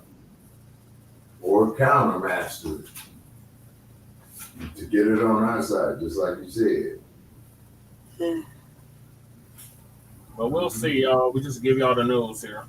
Yeah, we gotta see. I don't know how it's gonna work out because I don't have a job, so really, the last one to talk about it. I don't really know. Yeah. Well, what it is that's why we keep emphasizing building our own infrastructures. With many corporations, high tech, also to essential services. Well, we can't do that if we don't learn the technology. Yeah, well, that's what I'm saying, Brother Jay. You're right. On that part there, you're right. Because, we're in these contemporary times of high tech, you see. Like, work smarter, not harder. Exactly. And effective. And make effective progress. You see? All right. Well, next topic, and that is your boy, Shabaka. You have dubbed him the Desantis. Oh, yeah. What about him? Don't want him to be his defense secretary. Oh, shit. Now, we are really fucked up. I see the dumping that motherfucker, man. They could declare martial law with that. Right? Mm-hmm. Remember, I already did that during the jabby jab, so. Yeah. Family and fellow soldiers, I'm the professor, and this is the moment of truth. Trump's not even back in the White House yet, and he's already making a number of questionable, if not outright laughable, recommendations about who he thinks ought to be filling out his cabinet. So far, we had Matt Gaetz' name be thrown into the hat, only to promptly be yanked back out. And you got this other guy, Pete Hegseth. He hasn't even been nominated either because Trump's not in office and the Republicans haven't taken power either. And yet, this guy's already in the middle of a scandal. That's got to be some kind of first. And the same way that Matt Gaetz had to be unceremoniously withdrawn from consideration for Attorney General, well, the same thing looks like it could be in the offing for Pete Hegseth as well. But it's who Trump is reportedly considering to replace Pete Hegseth's nomination with that should have your eyebrows raised. And it just goes to show, no matter what anybody on the left or the right claims, none of these people is looking out for us. You see, Trump is allegedly considering moron Desantis to be the pick for defense secretary if Pete Hegseth's nomination falls through. This is the same Desantis who cheerleaded for open violence against black residents in Florida, who boldly stood in front of the cameras and said that slavery was beneficial to black people, and he wanted for every child to be taught the benefits of slavery. Well, only as it relates to black people. And he also bragged that he wanted his anti-black agenda to become a blueprint for the entire country. This racist animal Desantis deliberately and intentionally encouraged a mass murder last year. That's why he took time away from his damned to fail presidential campaign to pretend like he was condemning the very mass murder that he himself spent years encouraging and spent years gassing up these white supremacist heads and letting them know, hey, violence is being encouraged by the DeSantis administration. This is the guy who was running against Donald Trump, remember? But the orange man didn't have anything to say about all the anti-black rhetoric that DeSantis was spouting, especially not when it came to slavery. He didn't have anything to say about that at all. And you wonder why it is that I wasn't sitting there saying we should actually be voting for Trump. This is what you would be voting for. That's why I said, hey, don't put your support behind either one of those candidates. Biden is a stomped down, hardcore, anti-black racist, and Donald Trump is no different and no better. So why is the orange man even considering DeSantis for any position in his administration at all? On the surface, it's because Trump's plans at present are going to require some musical chairs to be played. Trump wants little Senator Marco Rubio to be his pick for Secretary of State. That would necessitate that Rubio's Senate seat would suddenly become vacant, meaning that the current governor of Florida, moron DeSantis, would be able to fill that vacancy with, well, whomever DeSantis chooses. Trump is pressing DeSantis heavy to put his daughter-in-law, Laura Trump, in that seat, basically making her a senator by decree, which, given her total lack of anything resembling political experience or even basic intelligence, is the only way that she could go from being a low-level GOP flunky straight to the U.S. Senate. This is Donald Trump doing pure nepotism. At least he has experience in that. But then again, when hasn't he been trying to front-load government offices and cabinet positions and ambassadorships with family members, friends, in-laws, business partners, anybody and everybody who he knows are going to be only too eager to help him rip off the American people? That's how Donald Trump does business. And in return for putting his undeserving brat-in-law in the Senate, Trump is rumored to be considering replacing his embattled Defense Secretary nominee Pete Hegseth with DeSantis. Trump isn't exactly some great horse trader. Wheeling and dealing is not his strong suit, but this is the kind of simple-minded quid pro quo that the orange man does understand. Now, of course, absolutely nothing qualifies moron DeSantis to be defense secretary or even to be sweeping the floors at the Pentagon.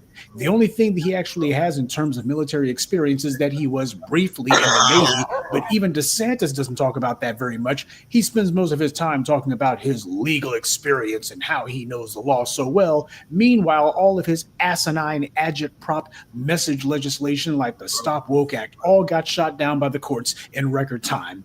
Just goes to show how much he knows about the law. But obviously, in my opinion, this is Trump doing some of his little half-brained political bank shots. He was telling everybody that he was going to make Matt Gaetz, of all people, his pick for attorney general. There's another clod who has a law degree but clearly hasn't put it to any use. That obviously, I think, was Trump trying to do some half-brained art of the deal maneuver, where he gives himself some leverage by taking an extreme bargaining position, which he knows from the jump that he's not actually going to stick to. But he does it so he can pretend to be making a concession for what it is that he really wants, all the while knowing that he was going to do this from the jump. That's part of his little art of the deal thing. If you're trying to give yourself some artificial leverage, just go ahead and take a position so extreme that your opponent feels like they got to do something to get you off that position. So they'll make a small concession to you when the reality is you didn't actually have the leverage to get it in the first place. It's a trick, but, sometimes it works depending on how gullible your opponent is. But putting DeSantis on his team, that could blow up in Trump's face in all kinds of ways. Trump doesn't like anyone with ambition because potentially they might have enough gumption to oppose him, especially if they think that there's something in it for them. Donald Trump likes weak, obedient toadies around him.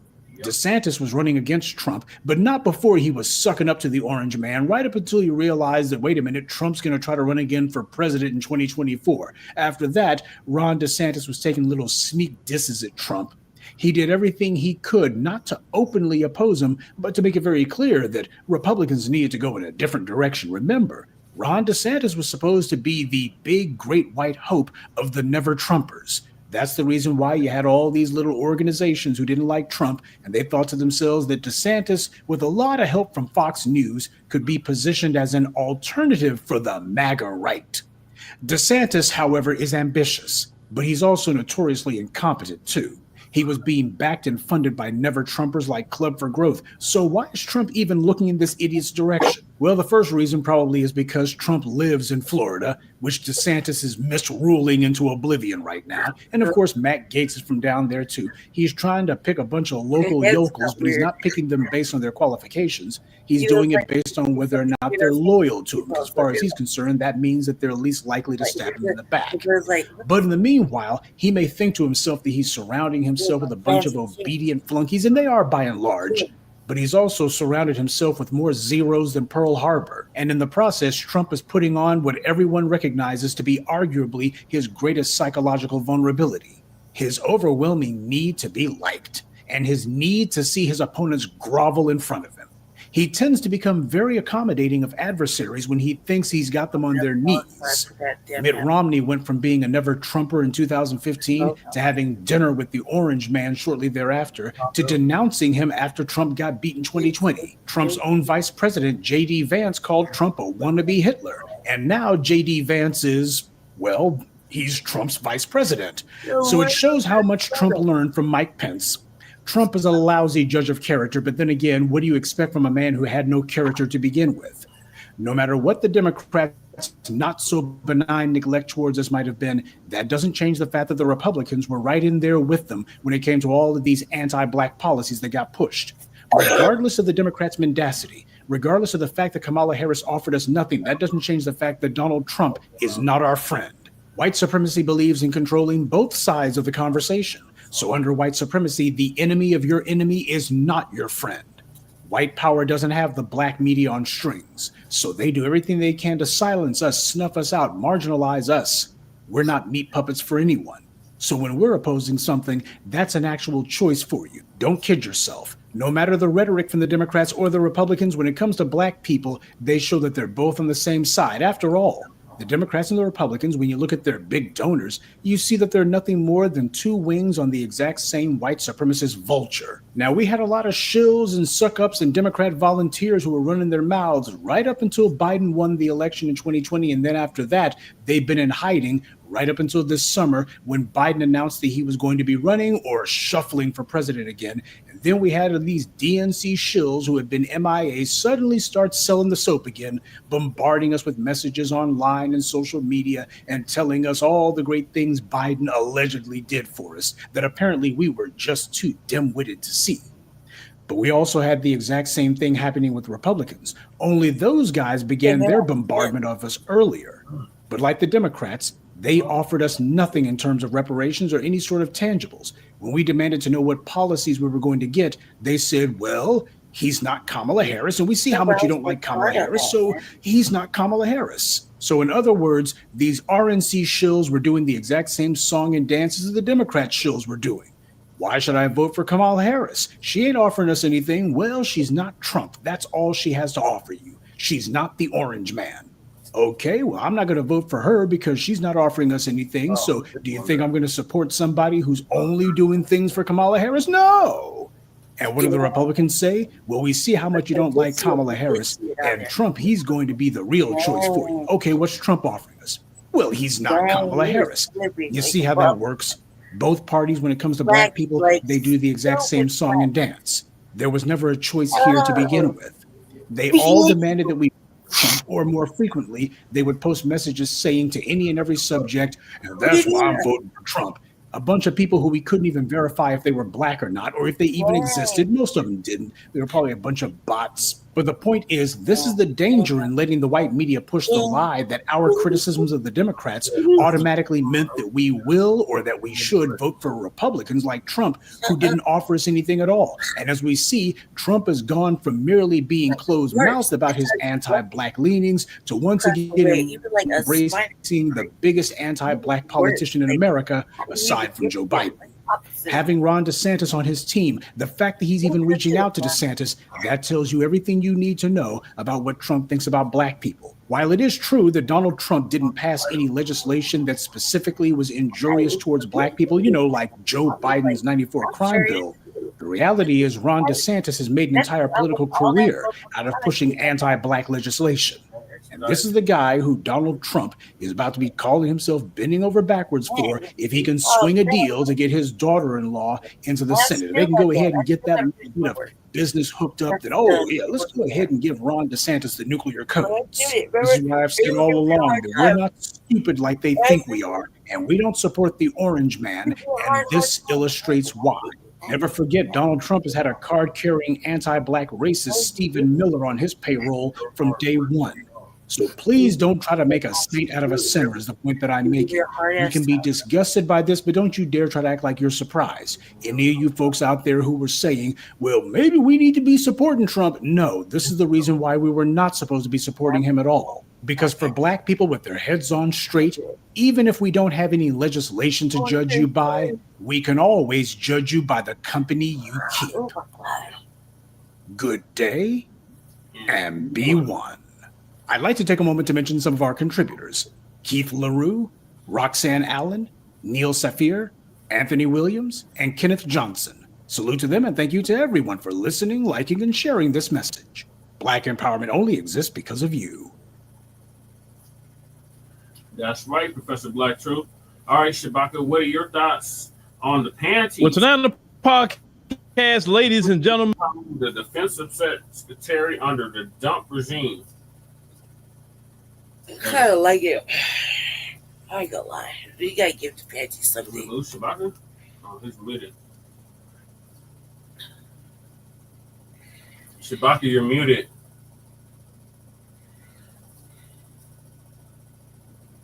I kind of like it. I'll just talk until he gets unmuted. I kind of No, like I'm it. here. I'm here. Sorry about that. Yeah, I was muted because I was reading up on some information on this Frederick Douglass book. But anyway, the panties, he is a military. Yeah, he got caught up in a book. Huh? Hey, best No, way to get caught up is in a book. Yeah, but I was just pulling up a quote here about Frederick Douglass, in 1881. But anyway, Desantis, that is going to be interesting. So therefore, Trump, he's going to intensify the Department of Defense, the federal law enforcement agencies, a lot of social media control and obstacles with that. Then quite naturally, of course, he's going to let these billionaires and trillionaires, have their way. Because like Trump said, him and his boys are rich as hell, See, He's not as rich as he was. Not with all that lawfare them Democrats put on him. Yep. Yeah, you're right about that. But these Democrats, boy. Yeah, they've done a job on us. And as we've been saying, they're the ones, man, who brought the Triple K boys, Mm-hmm. Yep. Oh, good old Nathan Forrest. Yep. Down in the state of Tennessee. Uh-oh. Now, what's going on down there, where they do that moonshine and that now? That's where the Ku Klux Klan started. Okay. It started off as a joke.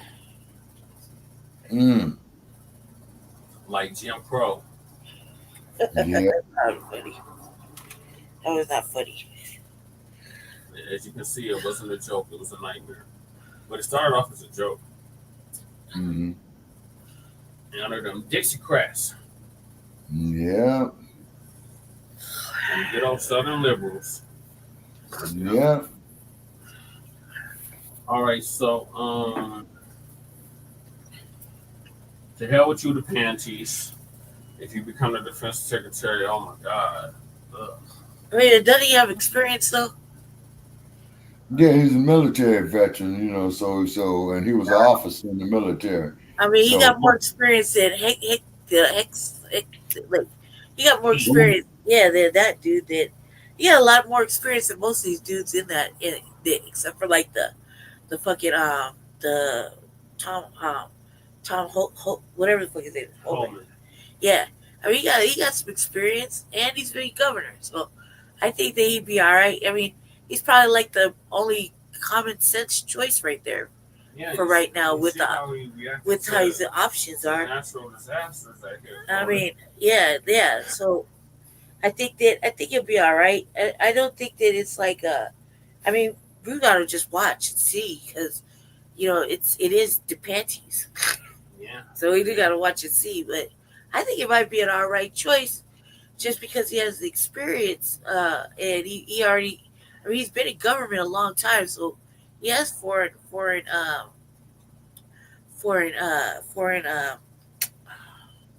what am I thinking? Foreign.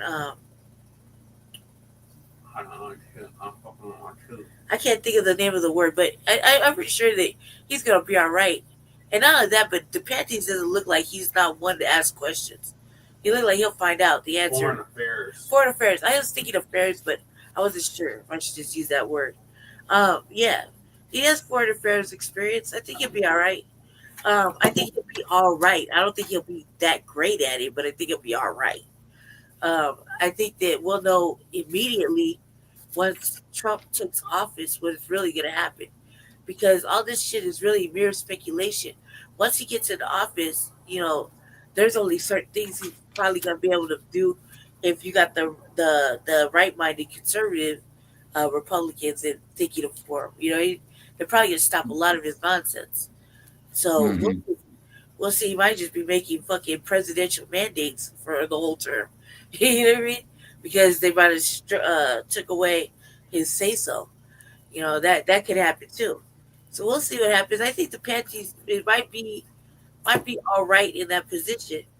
And the way Trump works, a motherfucker really only holds on to a position for like 6 months to a year. Before he's put him in rotation. So we should see. I think that as far as what about these illegal immigrants and their country's taking it back. I remember a long time ago I said you should bill all these motherfucking countries for their illegals being here, and we feeding them, housing them, clothing them, educating them, and giving them medical care and whatnot. The standards of being a human being in the United States. They're low, but they're still standards.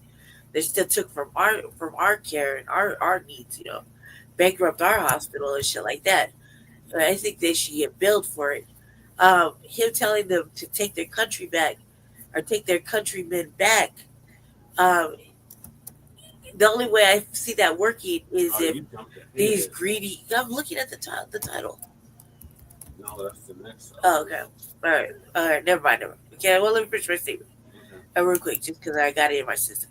The only way I think that's going to work is if these greedy ass countries are going to accept an incentivized process.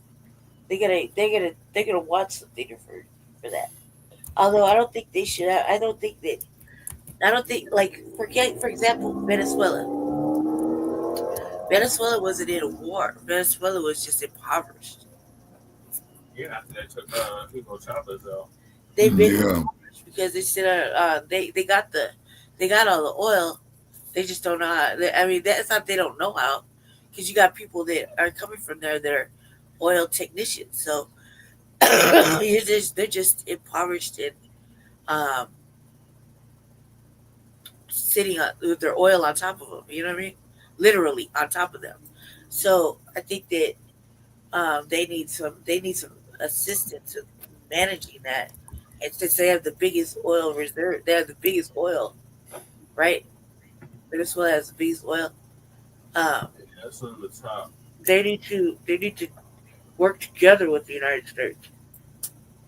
I think Russia and China. Is it Russia or China or Russia? Russia and the United States already Canada got their hands in Venezuelan oil as it is.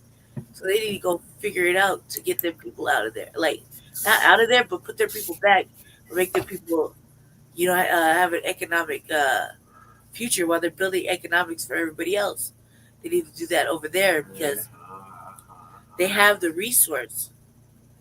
They're just sitting on the resource, literally on top of them. Like, it's literally covering the land. You see what I'm saying? Like, literally outside. Yeah. So it's not like it doesn't need to be manned or well. It just needs to be cleaned up and figured out. I think that's what I was watching a documentary about a month ago. So I was like, God damn, like they're if they didn't flee from no motherfucking war, they fled from fucking being poor. Only to come over here. And eat off of us. Right, so they gotta go back. Because they gotta go back. It's not like Haiti or any of the other countries that are in war. Right. You know what I mean? Are like being like, it's not like that. It's not like that at all. Yeah, it's not like Syria. Oh yeah, it's not like Syria. So. Oh, Syria is a mess. To Syria, yeah. Currently, Syria is a mess. Yeah. So, yeah. Go ahead, Jesse. Go ahead. Let's finish the message to Shabbat. Okay. So Lady Charity jumped to it. So the next topic is the dump, as in human shit, and we want to make that perfectly clear. Says he's getting all the illegal migrants out. They got and their homelands better take them back. Damn. Okay. Donald Trump is not playing about this deportation. He mean business all the way around, because there's certain countries saying, well, you know, we ain't got to take them back, so you stuck with them. So Trump had an answer to that. Let's go ahead and check that out. Trump says he won't do business with countries that refuse to take back migrants. Say, I want them out. So it say Trump promised to expel migrants to their country of origin by military force and refuse to do business with those countries they refuse to take them in. He said, I get them into every country, or we won't do business with those countries. He said in a lengthy interview with Time Magazine, published Thursday after being honored with Outlet's 2024 Person of the Year, he said, I want them out. He said, and the countries have to take them back. And if they don't take them back, we won't do business with those countries, and we will tariff those countries very substantially. He said that when they send products in, we will have substantial tariffs, and if they're going to make, and it's going to make it very hard for them to do business with us. Said border security and illegal immigration will be a top priority for the incoming president. As Trump has already promised, he said with the help of his border czar, Tom Homan, to undertake the largest deportation operation in U.S. history. He said the soon-to-be 47th president threatened to impose a 25% import tariff on both Canada and Mexico for having allowed millions of migrants and tons of deadly drugs like fentanyl to flow across the northern and southern borders during President Biden's term. They said Trump expressed hope that in the second administration won't have to build too many migrant camps, though Texas officials have offered up to 1,400 acres and they have land in anticipation since he wants to expel them quickly, but hedged that there might be more constructed anyway. He said, if it takes to get them out, I don't care. They said, honestly, whatever it takes to get them out again, I'll do it absolutely within the confines of law, but if it needs new camps, but I hope we're going to not need too many, because I want to get them out and I want them sitting in a camp for the next 20 years. She said Trump also said his administration is planning on deporting migrant families together. So he doesn't think parents, regardless of immigration status, will have to be separated from their children. He said, we'll send the whole family back to the country. So on the overall immigration process, Trump reiterated the importance of vetting migrants coming across the border and having all those coming to the U.S. is to abide by the full legal process, while adding that he doesn't expect the crackdown will have a bad economic ripple effect. He said, we're going to let people in, but we're going to let them in legally. They say we don't want people to come in from jails. We want people coming from jails, Venezuela, and many other countries, not just South American countries. We don't want them to come to jails to be opened up in our country. We said we're not accepting their prisoners. We're not accepting their murderers. We're not accepting their people from mental institutions. He said we're not doing it. Now, here's the thing, ladies and gentlemen. You have Democrat cities who's raising millions of dollars. I just saw like San Diego County is saying that in California is saying they don't have $2 million set to the side to help out migrants. $2 million. Wow. You mean to tell me that Shopify's point of sale system helps you sell at every stage of your business? Need a fast and secure way to take payments? The residents of San Diego County don't need that $2 million? That's what I'm saying. It's like the people got to get involved with this. Listen, if the country voted for Trump and he kept saying mass deportation, if all the people that voted for Trump agreed with mass deportations and you Democrats are still doing this stuff with this immigration, this is why you're going to lose. And I'm hoping with time, California eventually turns purple. I hope it happens. And eventually maybe it'll turn red. Why? Because people are getting sick and tired of you Democrats taking their tax dollars and spending it on foreign nationals. They're tired of that.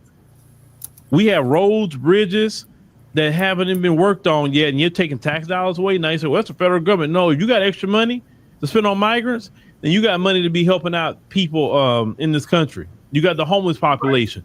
You know how many container homes you can build with $2 million to get the homeless off the street and let the homeless live in container homes?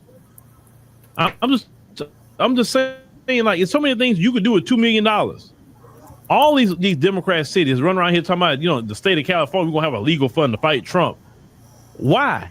You should be taking that money to help out the people in California, or whether you are in, you know, Brandon Johnson, all the mess he's doing in Chicago. No, this is why more and more people are going to vote against the Democrat Party, because they do not want what y'all selling. A lot of people want mass deportations. They want them out their cities. They got to go and listen. There's a report I just read that a lot of them are self-deporting already. Yeah. So a lot of them are leaving before Trump even get in office, right? They don't even want to go through the mess. They say, man, I was leaving my own. I ain't about to go through all that. And some of them probably went into hiding as well, right? But here's the thing. Here's the thing. This country wants to definitely move forward, and they had 2.4 million people coming to this country from 2021 to 2023. That's a lot of people pulling on the resources in this country. They got to go. Among all the other ones, they got to go, right? And that's good, because some countries going to pull that, oh, I'm not going to accept them back. Yeah, you're going to accept them, or you're going to get a tariff, or you're not going to do nothing with this country. That's just really bottom line. It's a new day. People need to fight for their homeland. Look at Black Americans. Black Americans couldn't run and talk about we want a new life. So no, we fought. We stayed and fought. We stayed 10 toes down. And we made a better life for Black Americans. So much so other groups of people want to come to this country. Because the Black Americans never fought and never did anything. Trust me, these other groups wouldn't dare come to this country. Nope. Then they come to this country with the anti-Black racism. That's why I'm glad a lot of them getting out of here, because it's not like they came out here being allied to Black folk. Right. You better believe that. All these people coming here, they are raised, a lot of them, with anti-Black racism. Yep. Look at how a lot of them are treated in Latin America, the Black people. We talking about the Afro-Latinos. They are treated horribly in Latin America. Even the indigenous people, like the Oaxacans and people like that, how they're treated in Mexico. The Black, the Afro-Latinos and the indigenous, they're treated so horribly. Because you remember when Nuri Martinez was talking, she was talking crap about Black folks and the Oaxacans. Because they dark-skinned people, you know, and all of that, and they indigenous. And they look at indigenous people as low class. I'm always a firm believer of, I want to join with all the so-called low-class people. That's my people. If you I ally with the low class, I ain't allying with them people that don't like me. Right. If I'm going to ally with somebody. And when Nuri Martinez said that, I saw the protest. They had Black folks and they had the Oaxacans out there too. Yeah. Getting Nuri Martinez behind out of there. Yeah. But she's just one of many. She's not the only one. You know what I'm saying? So we can get more and more of them. And listen, ICE need to go to LA. ICE need to go to LA and clear it out. Yeah, need to come to Denver too. Because they got way too many in LA. LA, New York, Chicago, ICE need to come to Houston. ICE need to go to Miami. Oh yeah, they just hit the big cities. They gonna clean house. They ain't got to go all over the country. Just hit the big cities. That's really what most of them at is in the big cities. They may be spread out in small areas here and there, but if they just hit the big cities, they will solve a lot of problems. But yeah, Trump's on the right track. Yeah, don't do no business with them. They need to take their people back to their homeland. They need to go fight for their own, and they'll be all right. Because when they went back before, they was cool. But we had a silly president in office that didn't care about the country. He was literally trying to ruin this country. That's why I'm so glad we didn't get Kamala. Oh Lord, I'm glad we didn't get Kamala. Because I feel you, Uncle Phil. Family and fellow soldiers, I'm the professor, and this about the jump, wanting to get all the illegal migrants out and make their homelands take them back. Right. Yeah, so therefore, he's going to do that. You say, yeah, that's a given. All right. And then hopefully, he'll redirect some of the revenue going to the people, you know, who are already here. And because, you know, those migrants going back should be a good, supposedly, you know, for domestic people here, than the migrants, you know, taking all the revenue from the resources. Right, Shabaka. Yeah. Before you pass out, Shabaka, because I know it's coming. Yeah. We got that hate crime that targeted the black high school cheerleaders. That we got covered on Grand Rising with Shabaka and the Chase. Yeah. Well, I'm going to play the clip from Professor Black Truth about it. And he's going to bring up a lot of the things that I had mentioned on the show. Okay. And then we got the Uhuru 3, and that's it. All right. Yeah, we've been on live now 3 hours. Yeah, and make sure y'all keep my pops in your thoughts and prayers, Chairman Sekou. Absolutely. He just had a couple strokes. Strokes are very serious, Black family, and we are more prone to any other group of people. So, yeah, and delicate. Yeah. Well, I was reading a little book or whatever that they had at the hospital. So I went to visit earlier yesterday. Going to go see him again today. Right. Yeah, he took it as the wake up call, as it should have been. He's in his 70s, like you. I know people my age are having strokes, and that's unheard of at my age. Used to be, but now it's becoming more commonplace. So, your health is your wealth, and if you ain't got your health, then you ain't got nothing. You can have all the money in the world, but if you ain't got your health, what good is it? So, definitely take care of your health, Black family, especially since we're more susceptible to these type of things. The crime report. So, these black cheerleaders, I forgot what state it was. I think it was somewhere in the South, but Professor Black Truth gonna get us up. They were racially targeted, and it stresses the need more so than ever for an anti-black hate crime law. Right. When somebody attacks one of us, it should be treated as a hate crime. Yeah. We should be in protected class just like the rest of these groups. So. Yeah. No, for real. This is the moment of truth. And now the Friday Crime Report. Cartersville, Georgia, Tuesday, December 10th, 2024. Cartersville high school cheerleaders are speaking out about a hate crime targeting them. Someone wrote the N-word and other obscenities in their cheer room and also ruined their uniforms. Police have made an arrest. Channel 2's Taisha Fernandez went to Cartersville to ask the cheer squad what they think is behind this crime. The cheerleaders said this whole incident made them mad instead of being sad. And they said what made them feel so upset about it was that it wasn't just the racial slur. It was the personal attack on their uniforms that were not cheap. What's the reason behind it, you know? These two students are cheerleaders at Cartersville High School, and they were upset about what happened in their cheerleading room Tuesday.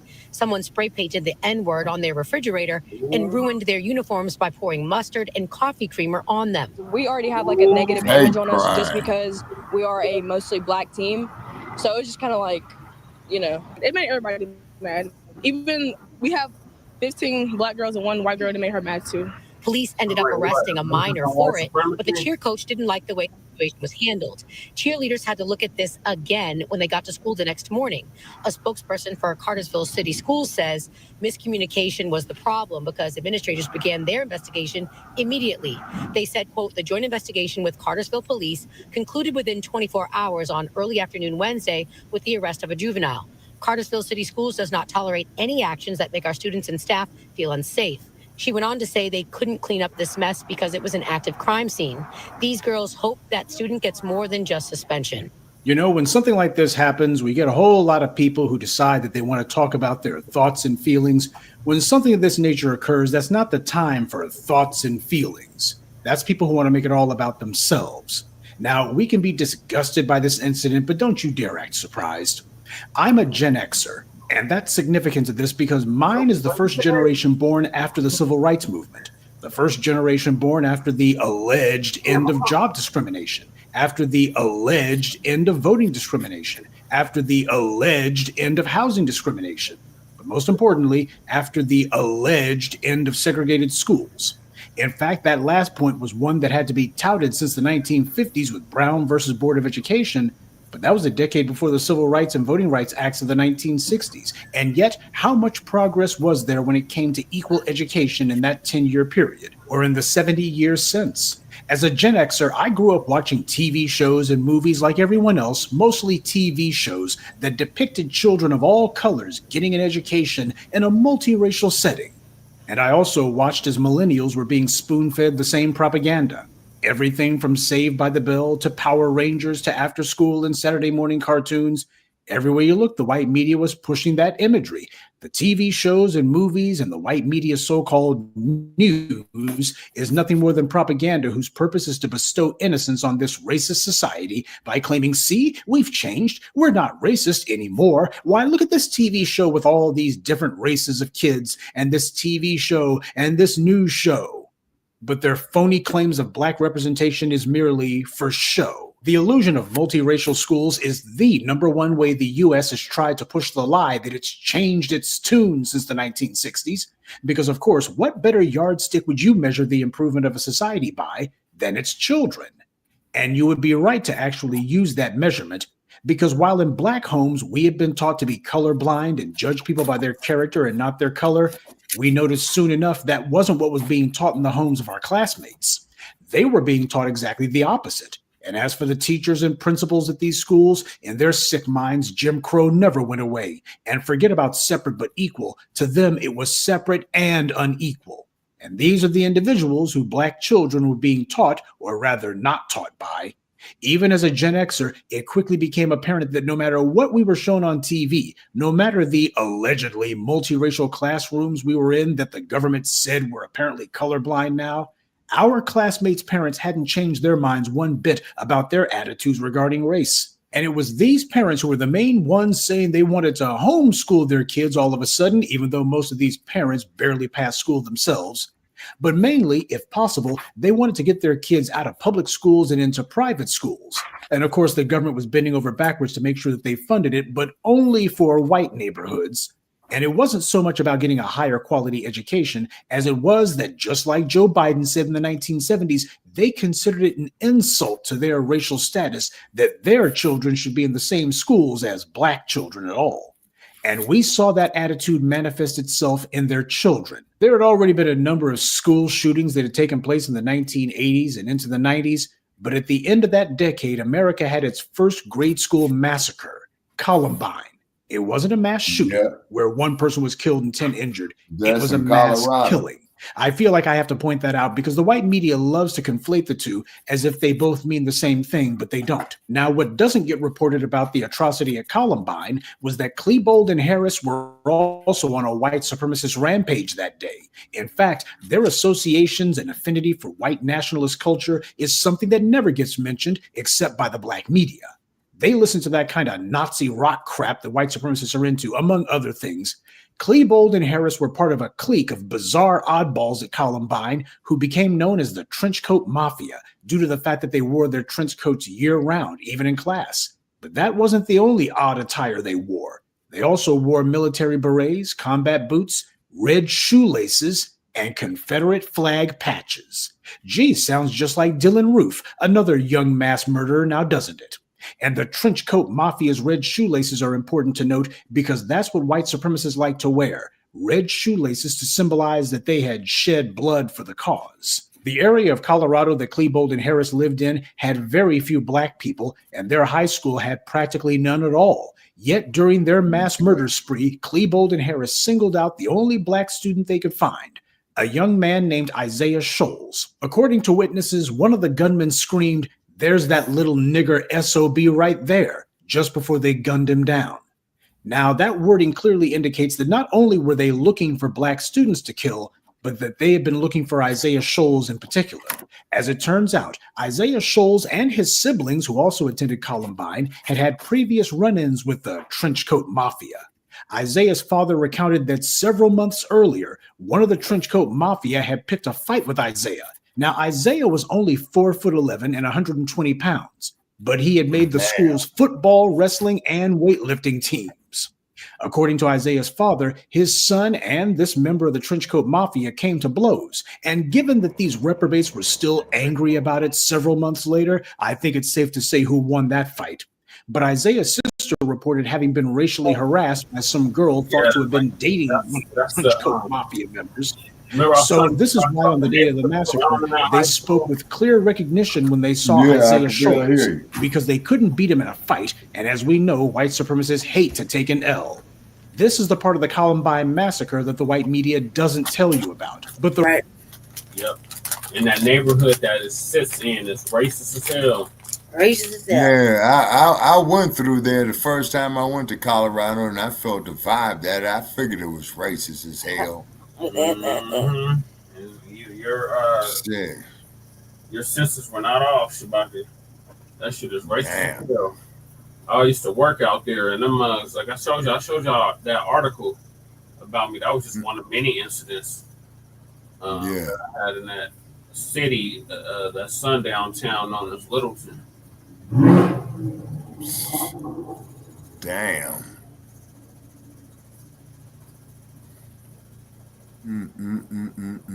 So when he brought this up, I was not surprised in the least, but he's right. They did not go into detail about this. They focused on the white kids, like they rarely mentioned Isaiah Shoals when all this went down. I was in like third or fourth period in the 6th grade. Yeah. When this happened. And I had went to the school like a year or two prior in middle school when I was in the band. We had to perform at the school, and we went there to perform. Like right before this. So I can honestly say I was there before all this shit went down. And it was crazy then. So I can just imagine. I can imagine. Yeah. But they getting more blatant. In them schools, them crackers be doing the most in them schools. Mm-hmm. And getting slaps on the wrist for it. But yeah, when this came up, I was like, yep. They did not mention this a lot in the local media out here. Mm-hmm. Wow. The racial violence and hostility in America's schools certainly didn't stop there. We get subjected on a near daily basis to yet another accounting of some violent incident where underage white supremacists harass and often violently attack black students. In 2015, you had 2 white girls who decided to celebrate their school's Spirit Week by wearing shirts with the N-word on them. Now, they claim they were doing it because it was rap lyrics that they were quoting, but notice how none of these little racist music lovers ever uses verses or lyrics that denigrate white people. For some reason, they don't ever see those as being eminently quotable. Not very popular with them, it seems. A year after that, there was an incident where white female high schoolers thought it funny to use their shirts to spell out the N-word and then post it online. Gee, no rappers that they could mention? Something about female students in racist shirts, I suppose. Last year, you had that incident at Shawnee Mission East High School in Kansas where a white male student, unprovoked, beat a black girl so badly she had to be hospitalized, and the school bent over backwards trying to take the side of this violent thug who attacked the child. The students at the school staged a walkout because that incident was only one of many that routinely happened at that school. The kids have been complaining about racism there for years, but the school administrators made it a point to protect those hate criminals. From Columbine to the present, these incidents are an accurate reflection of what's been taught in America's homes for the dominant society since the 1960s. This is what every generation of Black Americans since the late 60s has experienced in what is supposed to be a now colorblind, multiracial society. Why is there still racism in America? Because the dominant society is still teaching it to their children in their homes and protecting that racism outside their home. uniforms. Black students are constantly under attack, and Black parents have to make it a point to not merely show up after some racist incident has occurred, but also to be proactive, to stop these hate criminals before they attack. In every single case of racial harassment or violence against Black students, be it in schools or even universities, there is always some number of attacks and overtly hostile acts by the perpetrators that preceded it. These incidents never come out of the blue. School faculty and administrators protect these anti-Black racists before they pull their heinous crimes, but they only do something about it if it makes the news, and even then, they work to protect these criminals from punishment afterwards. They're always told about these people in advance. They're never just individuals who, oh my God, we didn't even know that they were like this. There's always a track record. These little white supremacists in training know this. They've been conditioned by this society to expect that they'll never be punished because 99% of the time they aren't. This society conditions them to understand that attacking Black people is a victimless crime. It's a sanctioned act of violence, sanctioned by the state. They are not merely allowed to partake I'm hanging with you to the last one. Yeah. They're encouraged to do so. And this encouragement comes in the home. Now, all this summer, we heard phony outrage about anti-Semitism on college campuses, merely because someone might have had a Palestinian flag lapel pin, or someone dared to say, stop bombing Gaza. The white media would go into breathless hysterics over that. For months on end, we've been told that the whole world had to stop spinning on its axis because AIPAC, the ADL, or Alan Dershowitz claimed that Jewish students didn't feel safe because someone claimed that they heard somebody say, don't bomb Gaza. Same way that there was an orgy of white media hysteria about Asian hate crimes in 2020. The largest demonstrations in living memory because of the police murders of Black people. A Black man's murder was the reason for all of that. Black people being the overwhelming majority of hate crimes victims, as we are every year. And yet the white media completely overlooked that and said that there needs to be resources and attentions devoted to Asian hate crimes instead. And that's why Black people are the majority of hate crimes victims in America, because there's an organized and deliberate program of anti-Black racism at work, and it is constantly and hyper-aggressively enforced, not just by the government, not just by the white media, but also in these homes. Ever since Ethan Crumbley carried out his mass murder in Michigan, people have been asking, when are parents going to be made to face consequences for the behavior of their children? Well, I'd like to see people demanding when the parents of these anti-Black racists face punishment for what their children do. Black parents must make the connection between anti-Black racism in schools and the necessity to penalize these parents. No more of this only doing something or usually acting like they're going to do something, only if the incident makes the news. Black parents must make this an issue. Nobody else is going to do it. And yes, of course, there's going to be heavy opposition to this because the school administrators and these school board members are the very perpetrators and enablers of these anti-Black racists. Being able to act without restriction is one of the benefits the white power bestows on those it classifies as white. Police do not impede their movements or harass them just because, and whenever they commit crimes or what have you, they're unlikely to face any penalties for it unless it makes the news, and even then it usually gets quietly disposed of. Black children are not supposed to be anyone's targets, but Black parents have to start being consistent again about making sure our children are safe. A lot of Black people speculate on the possibility of running for public office. One place you can start is with your local school board. Sure, it's not as sexy as, say, the city council or the mayor's office or Congress, but it does give you the ability to enter the political ecosystem. And more importantly, it gives you practice at exercising authority over these white supremacists. That's always worth it at any level. We've seen how the white right has been allowed to misuse school boards in order to push their anti-Black crackpot ideology. Well, I think it's way past time there were some Black people who got in there and gave these racists and their degenerate, bigoted brats a real education. Right. And that's this week's Friday Crime Report. Keep your eyes open and stay on alert, because there's a lot worse criminals out there than the ones the white corporate media chooses to show you. Good day, and be one. I'd like to take a moment to mention some of our contributors: Maurice Soul, Jamail Howard, DSC Bland, Gordon Gates, and Richard Mitchell. Salute to them, and thank you to everyone for listening, liking, and sharing this message. Black empowerment only exists because of you. That's right, Professor Blacc.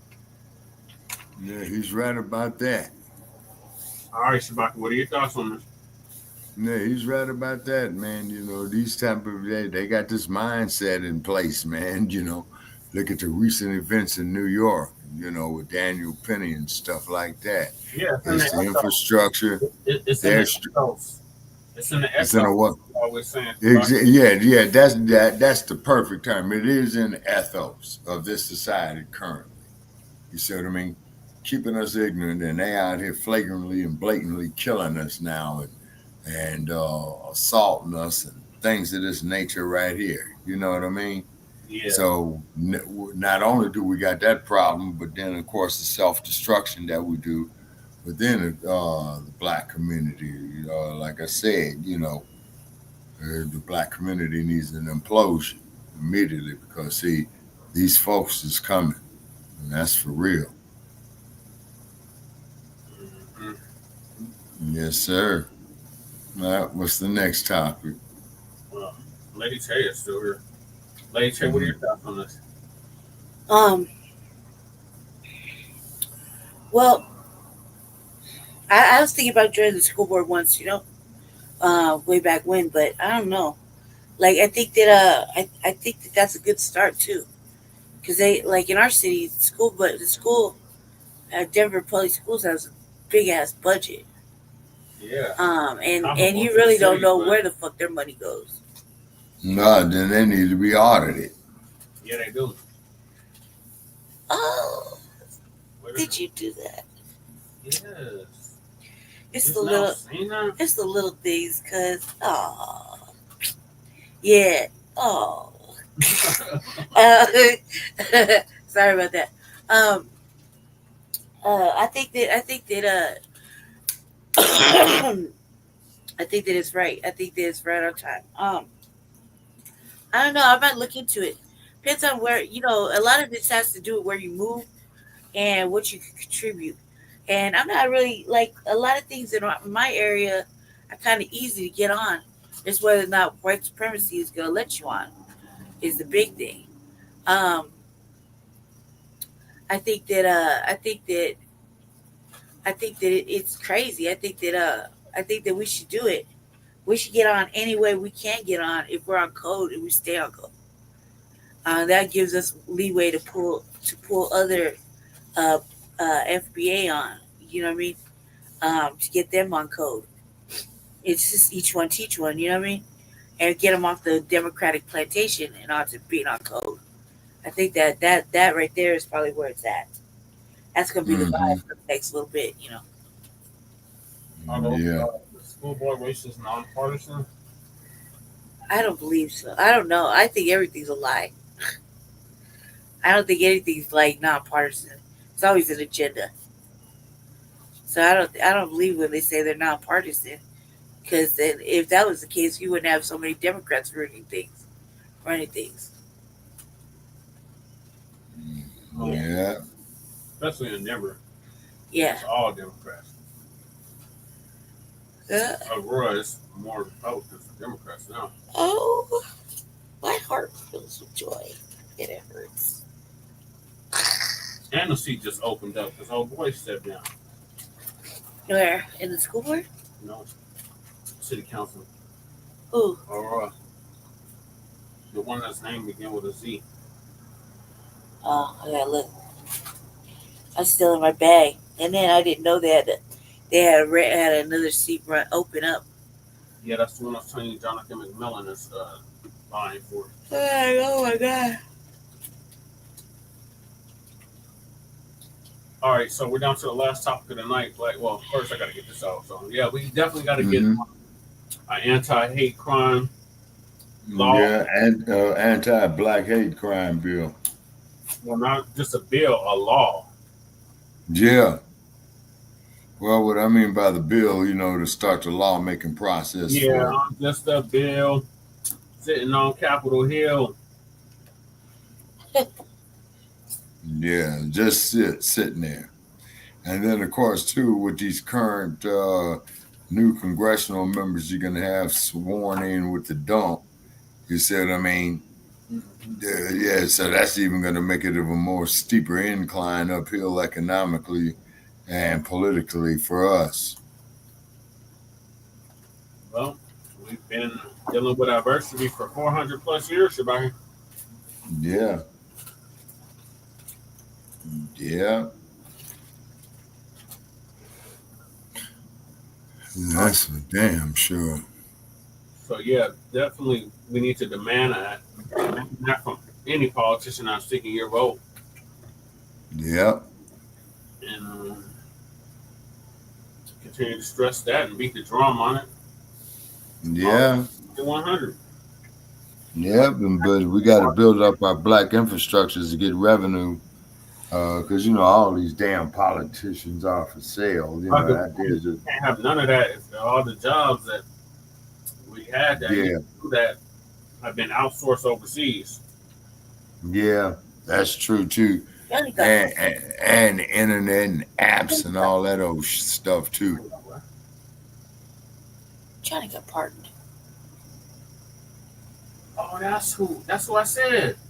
I thought I knew who that was. Yeah, he did get pardoned. He got pardoned. Yep.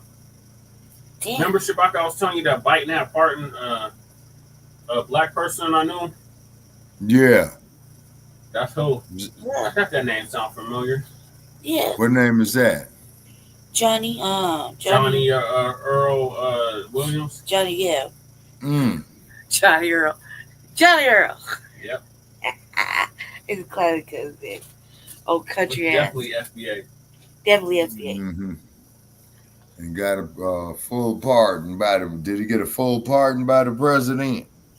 I believe so. He got a commute. He did commuted. Commuted. Yeah.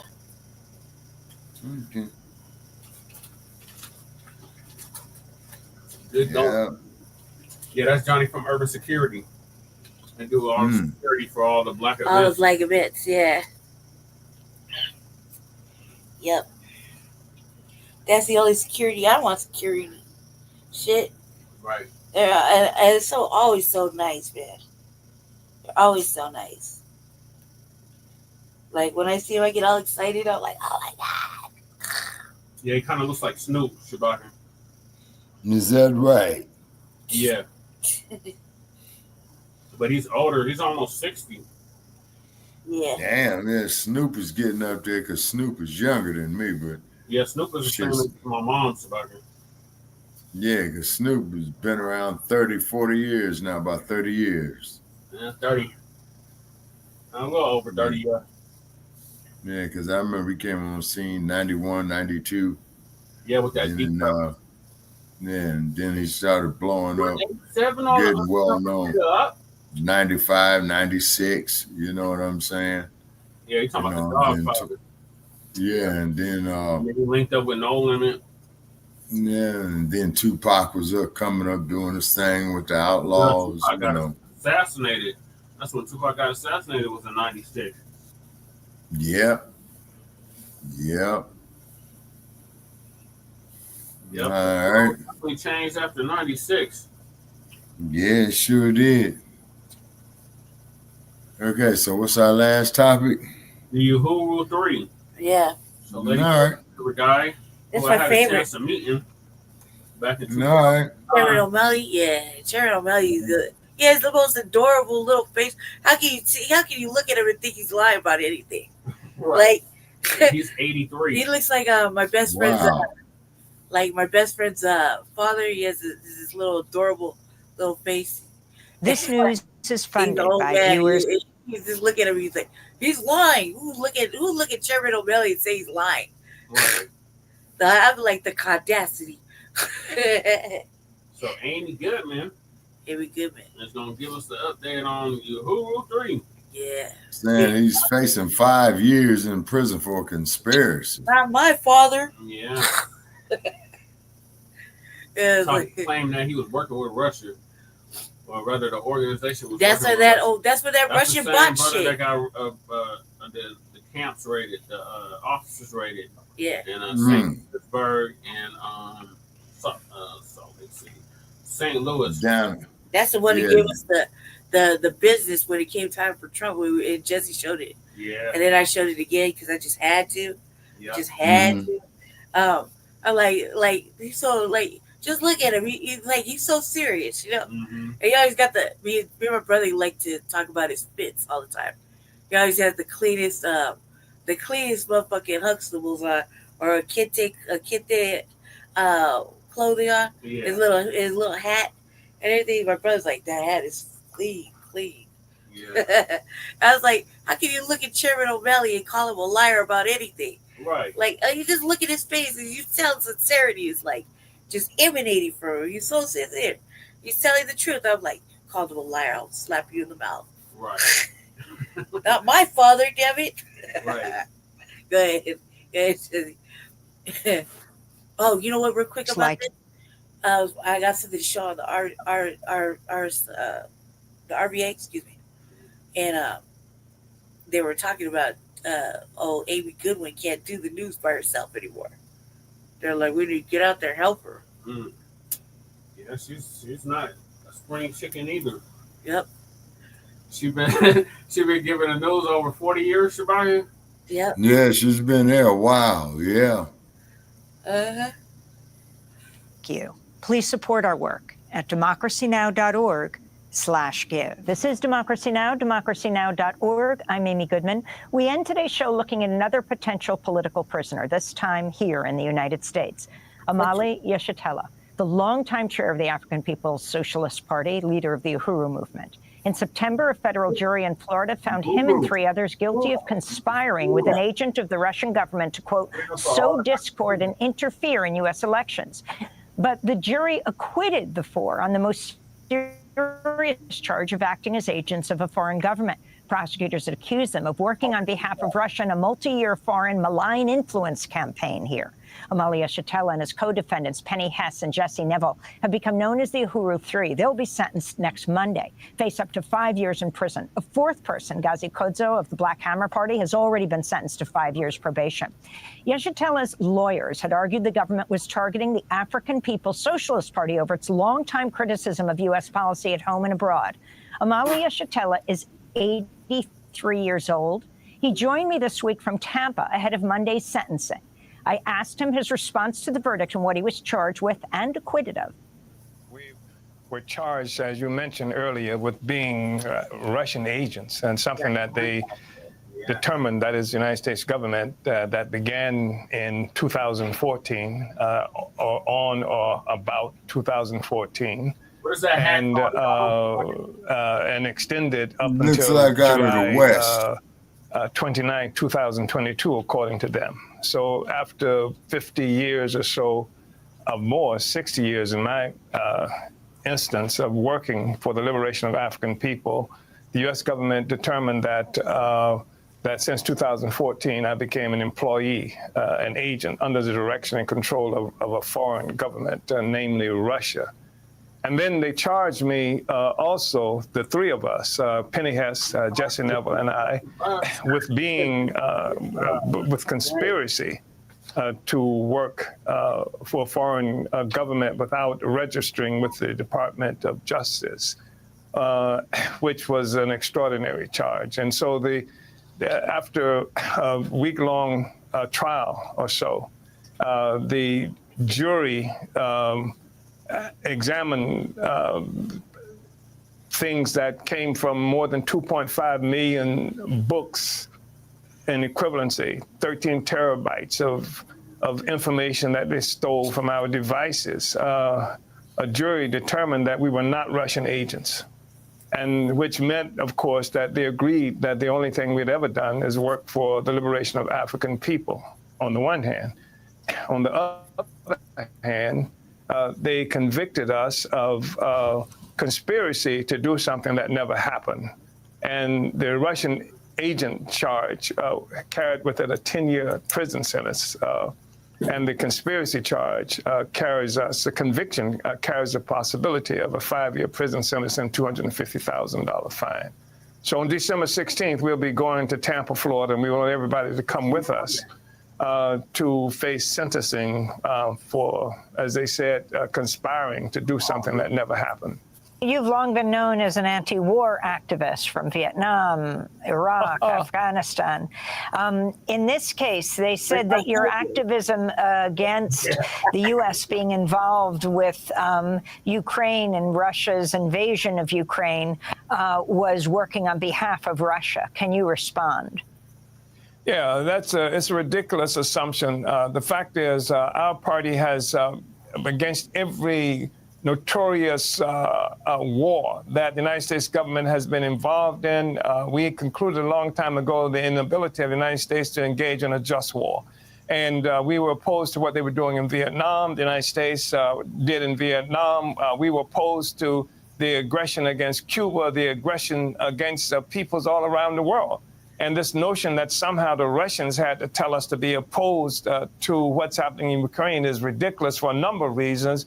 And one of them being that, generally speaking, the Black liberation movement in this country has historically been opposed to those wars. And that's been a strategic problem for the United States, that even Foreign Affairs, one of the journalists of the leading thinking representatives of the ruling class in this country, has complained about affecting in a negative way U.S. foreign policy, because Black people have always been opposed to these wars. And that was true of us, too. So the notion that somehow the Russians had to teach us to do this is ridiculous. And I also think it's important to say that we believe in free speech in a very serious way, that this was an assault on freedom of speech, the First Amendment, the Bill of Rights, and that Black people in this country have been in the vanguard of the struggle for the Bill of Rights, for free speech. And that's been absolutely necessary, because when the First Amendment, the Bill of Rights, was ratified by the United States Congress in 1791, Black people were property. We had no rights to speak or do anything like that. So who else would fight harder for the right to free speech, the right for freedom of assembly, the Bill of Rights, than Black people? And we've been in the vanguard, and so there's nothing that is new about that. And this assault that they're making on the Uhuru movement, the African People's Socialist Party, is actually an assault on African people, our agency, our right to have freedom of thought, to convict us of thinking something, and what they say we think is up to their interpretation. So we didn't do anything, and that was the foundational charge. The jury said they didn't work for Russia, but they conspired to do something that never happened. So it's a thought crime that they have convicted us for, and we have fought it all along, and we continue to fight that. So talk about your years of activism. When we last spoke, you said you have attended other international conferences, for example, in Spain, where your expenses were paid by a Spanish NGO. And explain the comparison you made with going to a conference in Russia, and talk about the issues you've raised. Well, in the indictment, or certainly the press release around the indictment, the United States government declared that we took this expense-paid trip to Moscow. And they made it sound as if somehow there was some lavish occurrence that was paid for by Moscow. When the truth is, it was simple that they paid for our travel to go to Moscow.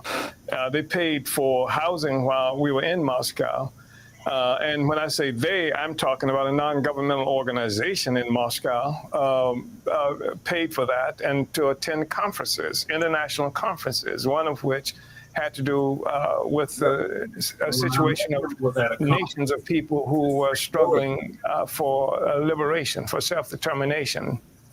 And that was in 2015. I took 2 trips to Moscow.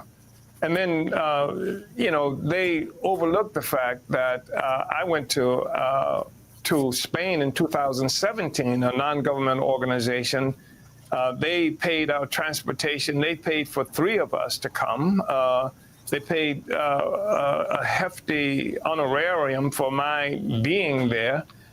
And it was an international conference with people from all around the world. It had participation from former members of the United Nations and from the Spanish government itself. But that didn't matter. They wanted to take this Moscow thing and act like it was something peculiar. I've traveled to more than 15, 16, 19 different countries, if I'm not mistaken, throughout the world, and as well as to Big Mountain, where the Diné or Navajo people were under assault. And I've done this partially because it's my responsibility to do it, to end the isolation that had occurred of our movement. We were attacked in the 1960s and we were alone, the African Liberation Movement. We were isolated.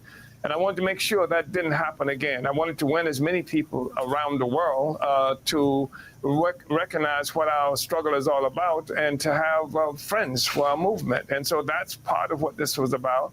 Another aspect of it was showing solidarity to other peoples who were oppressed, the indigenous people. And even as we have this discussion now, it happens with recognition that Leonard Peltier, an indigenous man, has been locked up for nearly 50 years for trying to defend the indigenous people. He was around in the early 70s. And, you know, he's a political prisoner. So we've been doing this kind of work. And the U.S. government very selectively determined that the trip to Moscow, the connection to Russian non-governmental organization. Yeah, pull up the history on a situation called Wounded Knee, 1973.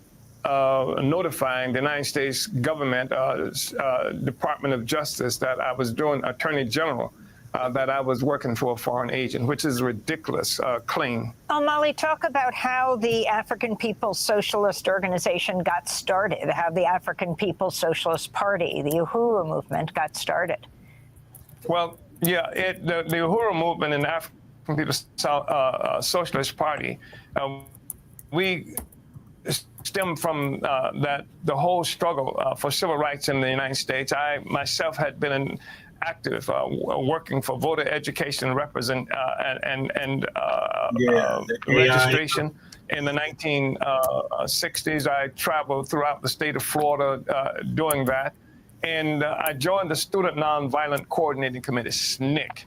And SNCC was that bridge between the anti-racist movement for integration and the Black Power anti-colonial movement. And SNCC introduced the whole issue of Black Power to the world.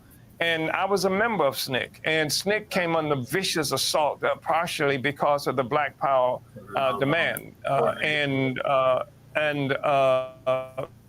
People were jailed, were arrested, came under attack, and what have you.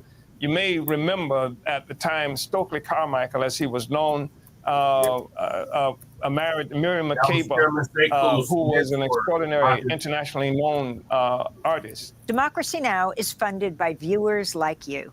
Please give today at democracynow.org.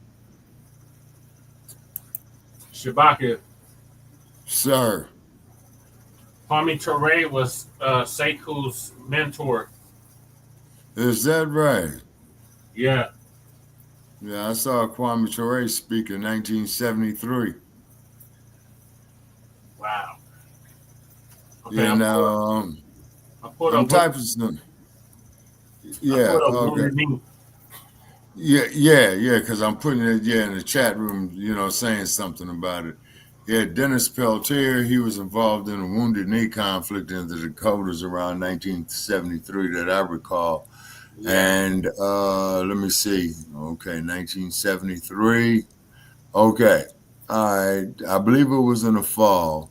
Okay. The natives at Wounded Knee, they was taking a stand, and Peltier was like the ringleader of it, from what I understand.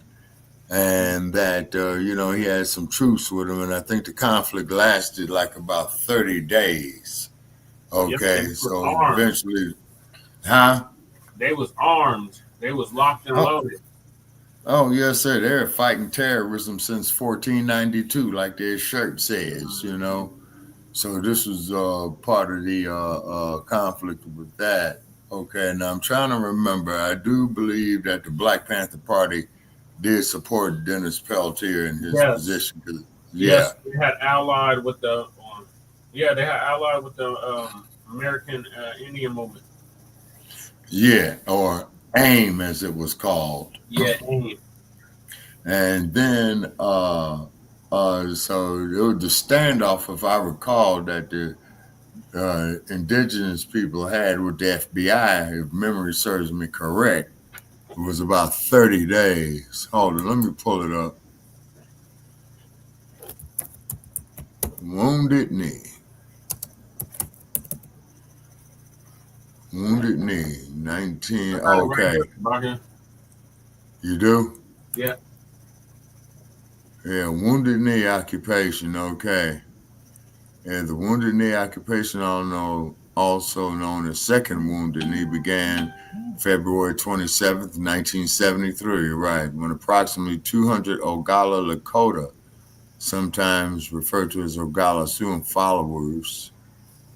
Okay, I'm pulling up. Yeah, up in Pine Ridge, right? There was what? Was it up in Pine Ridge? Pine Ridge, North Dakota? Yes, South Dakota. So, okay, that's it. I know it was in the Dakotas. Yeah, that's why they had the Standing Rock too, more recently. Mm-hmm. Yeah, and the confrontation is, I got it, I'm pulling up some background right here. The Indian Relocation Act of 1956 was one law among others in the 40s and 50s that are referred to as Indian termination. It was an effort by the U.S. government to hasten the assimilation of American Indians. Some scholars have characterized the law as an attempt to encourage people to leave Indian reservations for urban areas, which resulted in poverty, joblessness, homelessness for many, and the new urban development.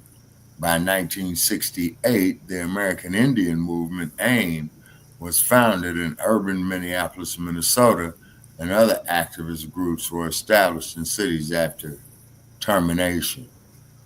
For years, internal tribal tensions have been going on over the difficult conditions on the Pine Ridge Reservation, which have been one of the poorest areas in the U.S. since it was set up. Many of the tribe believed that Wilson, just elected tribal chairman in 72, had rapidly become autocratic and corrupt, following too much of the employment and other limited opportunities on the reservation.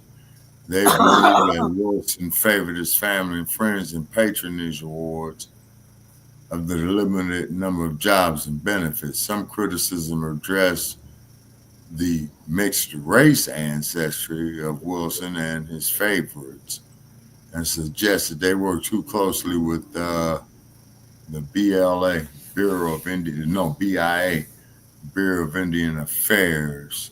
Officials still had a hand in reservation affairs. Some full-blooded Oglala believed they were not getting fair opportunities. Traditionalists had their own leaders and influence in a parallel stream of the elected government, recognized by the U.S. that traditionalists tended to be Oglala who held on to their language and customs, and who did not desire to participate in U.S. federal programs administered by the tribal government. But in this 2007 book of the 20th Century Political History of the Pine Ridge Reservation, historian Kim Reinhardt notes that decades-long ethnic and cultural differences among residents at the reservation. He attributes the Wounded Knee occupation more to the rising of such internal tensions than the arrival of AIM, who had been invited to the reservation by OSCRO, O-S-C-R-O. I guess that's what they would call it, an acronym for an organization. Yeah. He also believes I had a that 10-minute clip I was going to place about it. Oh, all right, yeah, go ahead. A group of 200 American natives from the Oglala tribe of South Dakota drive out to the small town of Wounded Knee, their goal being to occupy the town as a form of protest towards the Oglala tribal chieftain, a man by the name of Richard Wilson. Following this occupation, however, armed federal troops would instantly surround the site, and for the next 71 days, a long, bloody, and grueling hostage crisis would take shape.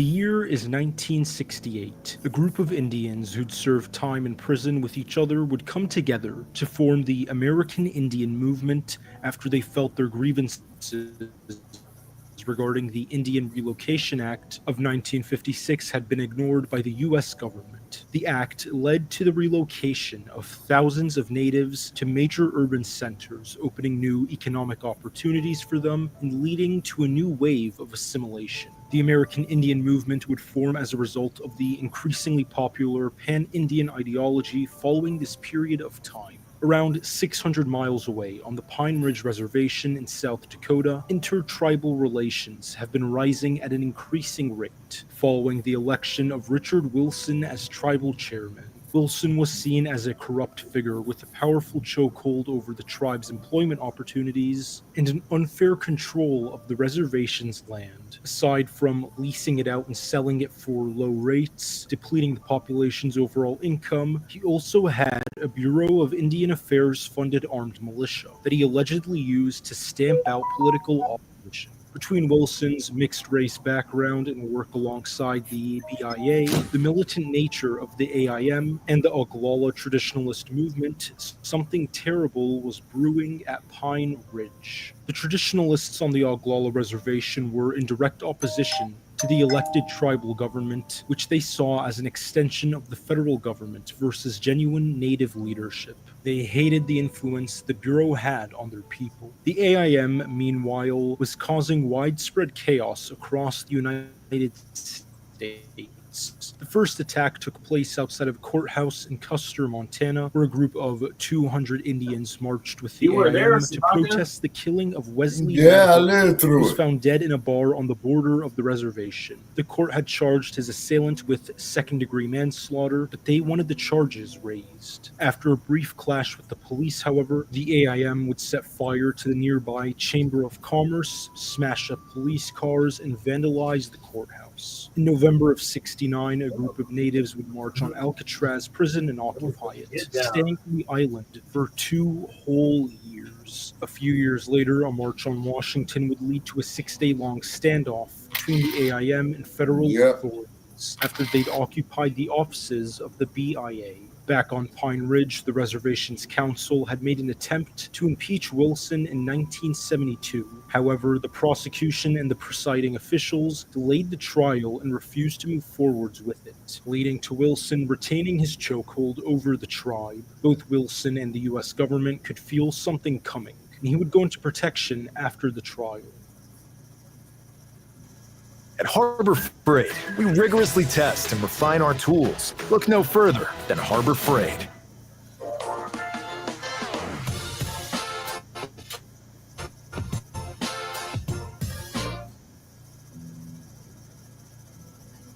So how does the AIM correlate to the Oglala tribe? Following the riot in Custer, tribal leaders would approach the AIM and ask them for assistance in dealing with Wilson. They met alongside the AIM and held a communal event to try and come to a conclusion. They were urged to help the tribe take a stand, and that they did. After deliberations, the AIM decided to take their stand at the site of the Wounded Knee Massacre, which took place back in 1890. On February 27 of 1973, a group of some 200 Oglala and AIM militants would drive into Wounded Knee and seize the town, with their 2 main demands being 1, the removal of Wilson, and 2, a reopening of tribal peace treaty talks with the U.S. government. That same day, U.S. FBI officials surrounded the town, armed and ready to retaliate. Following the formation of a blockade around the site, officers would begin setting up roadblocks that ran 15 This lasted a long time. Entry out of the region was cut off with the help of Wilson's militia. It's now March 1st. American Senators James Aburezek and George McGovern would decide to hold peace talks with the AIM, both bringing a different perspective.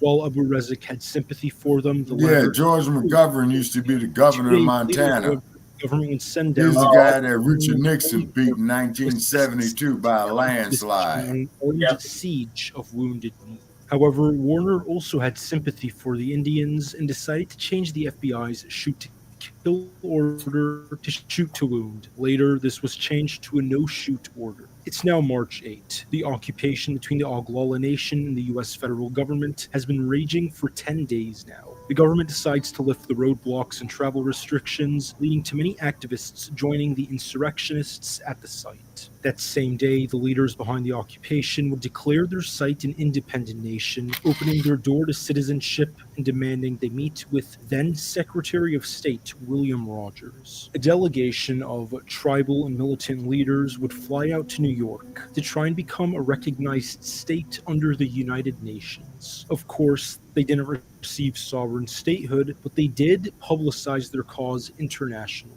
By this point in the standoff, although the government had eased restrictions on entry and exit, they had done the opposite with their military presence around the reservation. Hundreds of military and paramilitary officers stood outside the occupied zone, armed to the teeth with hundreds of thousands of rounds of ammunition. Noises of deadly open fire and artillery came from all around the town during the standoff.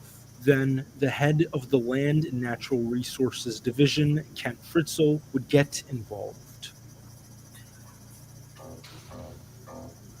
On March 27th, early into the long-standing conflict, a U.S. Marshal by the name of Lloyd Grimm would suffer waist-down paralysis during a firefight with the natives, which explains Fritzl's entry into the conflict. Fritzl, a Wichita native, would receive a bachelor's in economics from Friends University. In 72, Fritzl would be appointed a lead role in the Land and Natural Resources Division of the government. And in 73, when the Wounded Knee crisis began, the Department of Justice would send him in to take control of the government's efforts to de-escalate the situation. It's now day 30 of the Wounded Knee standoff. The event has been one plagued by violence and civil unrest. When Fritzl was put in charge of the standoff, the government's tactics changed drastically. The town's electricity, water, and food supplies were cut off as a form of pressure during the winter. Media entry was cut off alongside this as well, leading to a decrease in coverage of the event. That day, it was revealed by an AIM spokesperson that there were around 10 hostages at the camp, all allies of Richard Wilson. Things would escalate drastically after this. April saw more violence as multiple shootouts broke out around the occupied site. Frank Clearwater, a Cherokee protester from North Carolina, was shot on the inside of a church during a bloody shootout with the feds. He would die in a hospital on the 25th, marking yet another death during the standoff. On April 26, the biggest exchange of gunfire yet would start, and an Oglala Indian by the name of Lawrence Lamont was shot by a sniper bullet, dying on the 27th. The natives on site mourned his loss greatly, and the tribal leaders decided it was time to end the standoff. After 2 months of violence, negotiations began between both sides, and by May 5th, the Oglala had reached an agreement to disarm. Part of this agreement meant a meeting at the home of Chief Fool Crow, an Oglala spiritual leader who had a major part in the negotiations. That same night, the camp would begin to clear out, and by May 8th, the entire city was abandoned. After 71 days of a bloody and suspenseful occupation, Wounded Knee was finally empty. Following the standoff, higher rates of crime were recorded on the Pine Ridge Reservation, with residents there complaining about violence from Wilson's followers. At that time, allegedly, the murder rate on the reservation was 56.7 per 1,000, while the national average was only 9.7. Many of these were cases of AIM activists disappearing or being found murdered. It was argued that the FBI left many cases uninvestigated, even with their presence on the reservation at that time. In 1974, another tribal election was held, and Wilson won yet again. The AIM would request that the U.S. Civil Rights Commission look into the election, and widespread fraud was found. No action was done following this investigation, however, and Wilson would stay in power. After the 1976 election, he would move away, but would return some point in the 1980s to campaign for a council position. Wilson would pass away in 1990 due to numerous health issues. That must have been karma right there. Yeah. And I remember it was on the news every night on ABC News, NBC News, CBS. You didn't have CNN and Turner and all those guys way back then, and it lasted for quite a few months. It really did. And then big three back then: CBS, NBC, and ABC. And that was it. Yep. And that was it. So he's still sitting in jail, you know that. Yep. Peltier, you see. And for all practical purposes, he's a political prisoner. Yeah, he is. Yeah. And I do recall the Black Panthers had supported him. I remember that. Yeah. Before they started having issues. Yeah. We started having issues because we started letting all these other groups in. Yeah. Trying to expand. And that there's the same year, where your boy Nixon, he was getting more exposed every day, in 1973. And that's early 1973. I believe that started in like January or February of 73, I think. But I do know it was no later than March.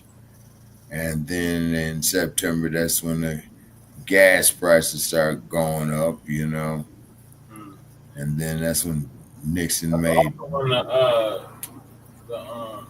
the legalization. The what? Marijuana, or they started the legalization on marijuana? No, marijuana was a felony at that time in California. Okay, but nationwide, at the federal. Nationwide, man, the movement of that started picking up in momentum in the 1980s. And then the states gradually start decriminalizing it. I think California was like one of the first major states to decriminalize it because everybody was arguing we'll get the revenue from it. Yeah, but wasn't Cheech and Chong, they used to talk about that in their movies. Yeah, that's what they're around at that time. Particularly, they made a record called Dave. Yeah. Yeah. You go Google it. Yeah. I had all the albums. They had a couple of albums that when I was little. And their albums and their movies, yeah. Yeah, they had some albums.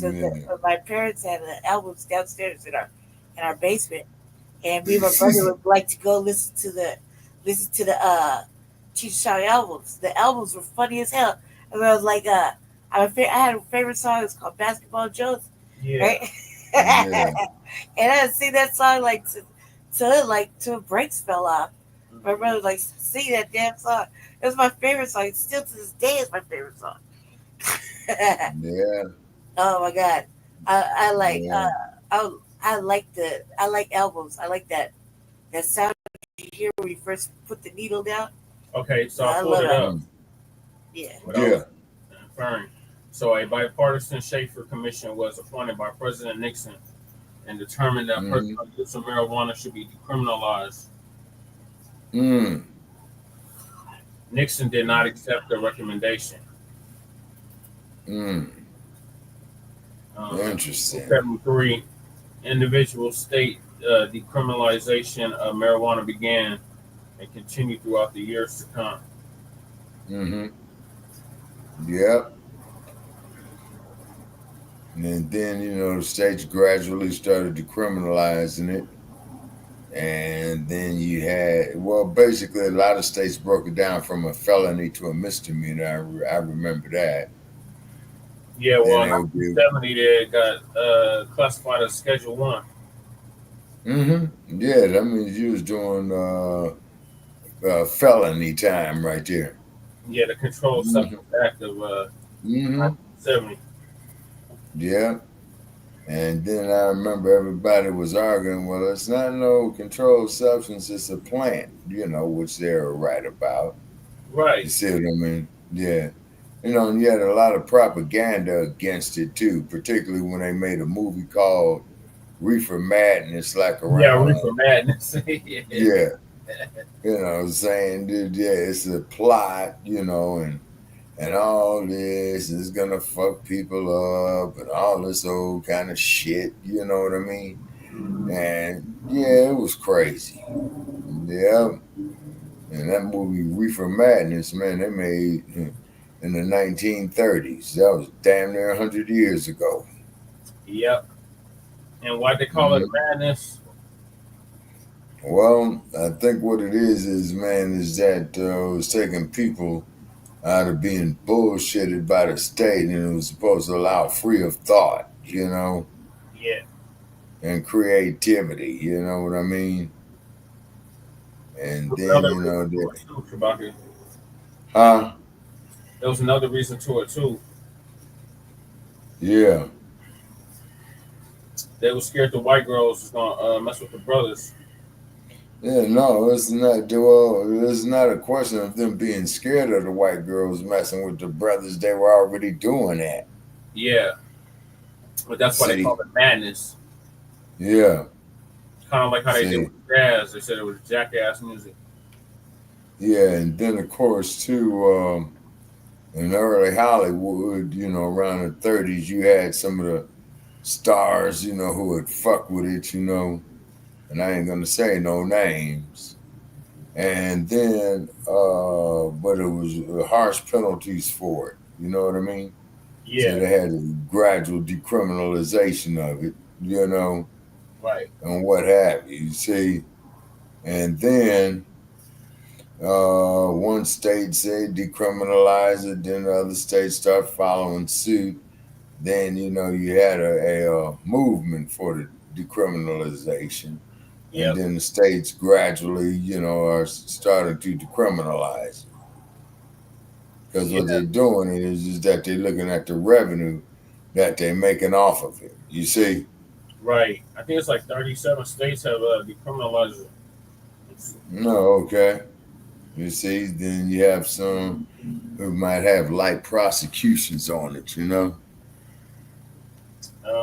As of 38. I was off by one. As of right now, states in the United States have legalized medical marijuana, and 24 states have legalized recreational marijuana. Yeah, because they're making revenue. California's one of them. Damn state of Nevada's another one. You know? Yeah, they're making money off it. We ain't seeing none of it. They lied and told us when they legalized it here with Amendment 64 that it's gonna go to the schools, the school infrastructure, and all that. They don't have to shut down so many schools since they legalized marijuana. That's ridiculous. Damn. See their hypocrisy, you know. My old high school got shut down. As a matter of fact. Yeah. Yeah, I mean, it's bad, man. You know how these crooked ass politicians use the election process to serve their own self-interest and then come to people with bullshit. You see what I'm saying? Yeah, so to them it's a game, a business, you see. But at the same token, they playing with people's lives. You see? You know, in the dumpster, you know, he's got some more for you. Yeah, that's for real. With us about it. Only time that we are literally almost a month away from his inauguration. Yep. Yep. And then so we just gotta prepare ourselves. All right, so I'm gonna sign off. All right, ladies and gentlemen, please share the link in the chat room for Shabaka's Black Experience Enhanced for this Tuesday. And the link for the show is right there, HTTP. Yeah. Let me see here. 12:18. Yeah. Yeah. That's it. It's actually 12:17, but Blog Talk does that stupid shit. It's 12:17. Yeah, it's 12:17, not 12. Yeah. Oh, okay. Yeah. 12/17/2024, which is Tuesday night, 6 p.m. Pacific, 9 p.m. Eastern. You know, please call in at 516-418-5996. Press 1 to speak live on the air. And then click our link, HTTP, /tobtr.com/small/1239206 and it'll take you directly to the show description. And please join us. All right, so I'm gonna bid you all a good night here from Sin City. We've been up here for 4 hours. Okay, thank you for staying with us, Shabaka. Thank you, Shabaka. Get the whole show with us. That's what's up. Yep. All right. Do what I can, man. You know, resources is getting more and more limited, you know. Yeah. Hey, we still putting out a SOS until we sink, you know. Uh-huh. Yeah. Yeah. Okay, so you all have a nice night. This is Shabaka Sankor for Frontline Black News, signing off from Sin City. Well, everybody's there. Yeah, everybody's here. All the good fellas is here. Come on, 7-Eleven. I'm out. All right. I need a new pair of shoes. All right, Lady Che, what is your closing for the show? Hold your vote like you hold your spillet, and stay black and dangerous. Keep your eyes open. We're not safe by any means, so keep your eyes open and look out for these vigilantes. Keep some power tools. Yeah, keep your power tools at the ready, because you never know. You have to blow something away. Or you need some trash. Yep. Trash that needs to be blown away. For some obstacle that needs to be. Yep.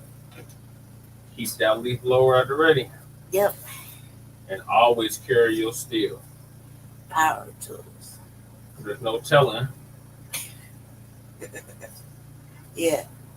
When you have to put in some work. Yep. Yep. So see y'all later for part 2. All right. So thank y'all for tuning in to season 4, episode 38 of Trey 8, part 1 of Frontline Black News.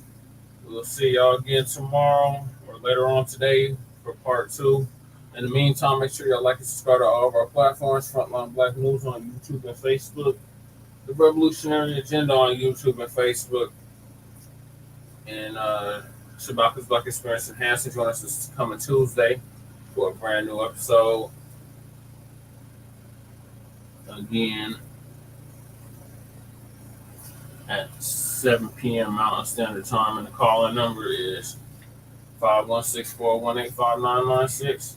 So peace, love, light, reparations, and separations, and Black empowerment, and soon to be mass deportations. Chan Krumah signing out. Chan Krumah and Lady Che signing out from the mile high income and illegal migrant flooded city in a sundown town known as Aurora, Colorado. Please come here, Tom Homan, ASAP. Peace.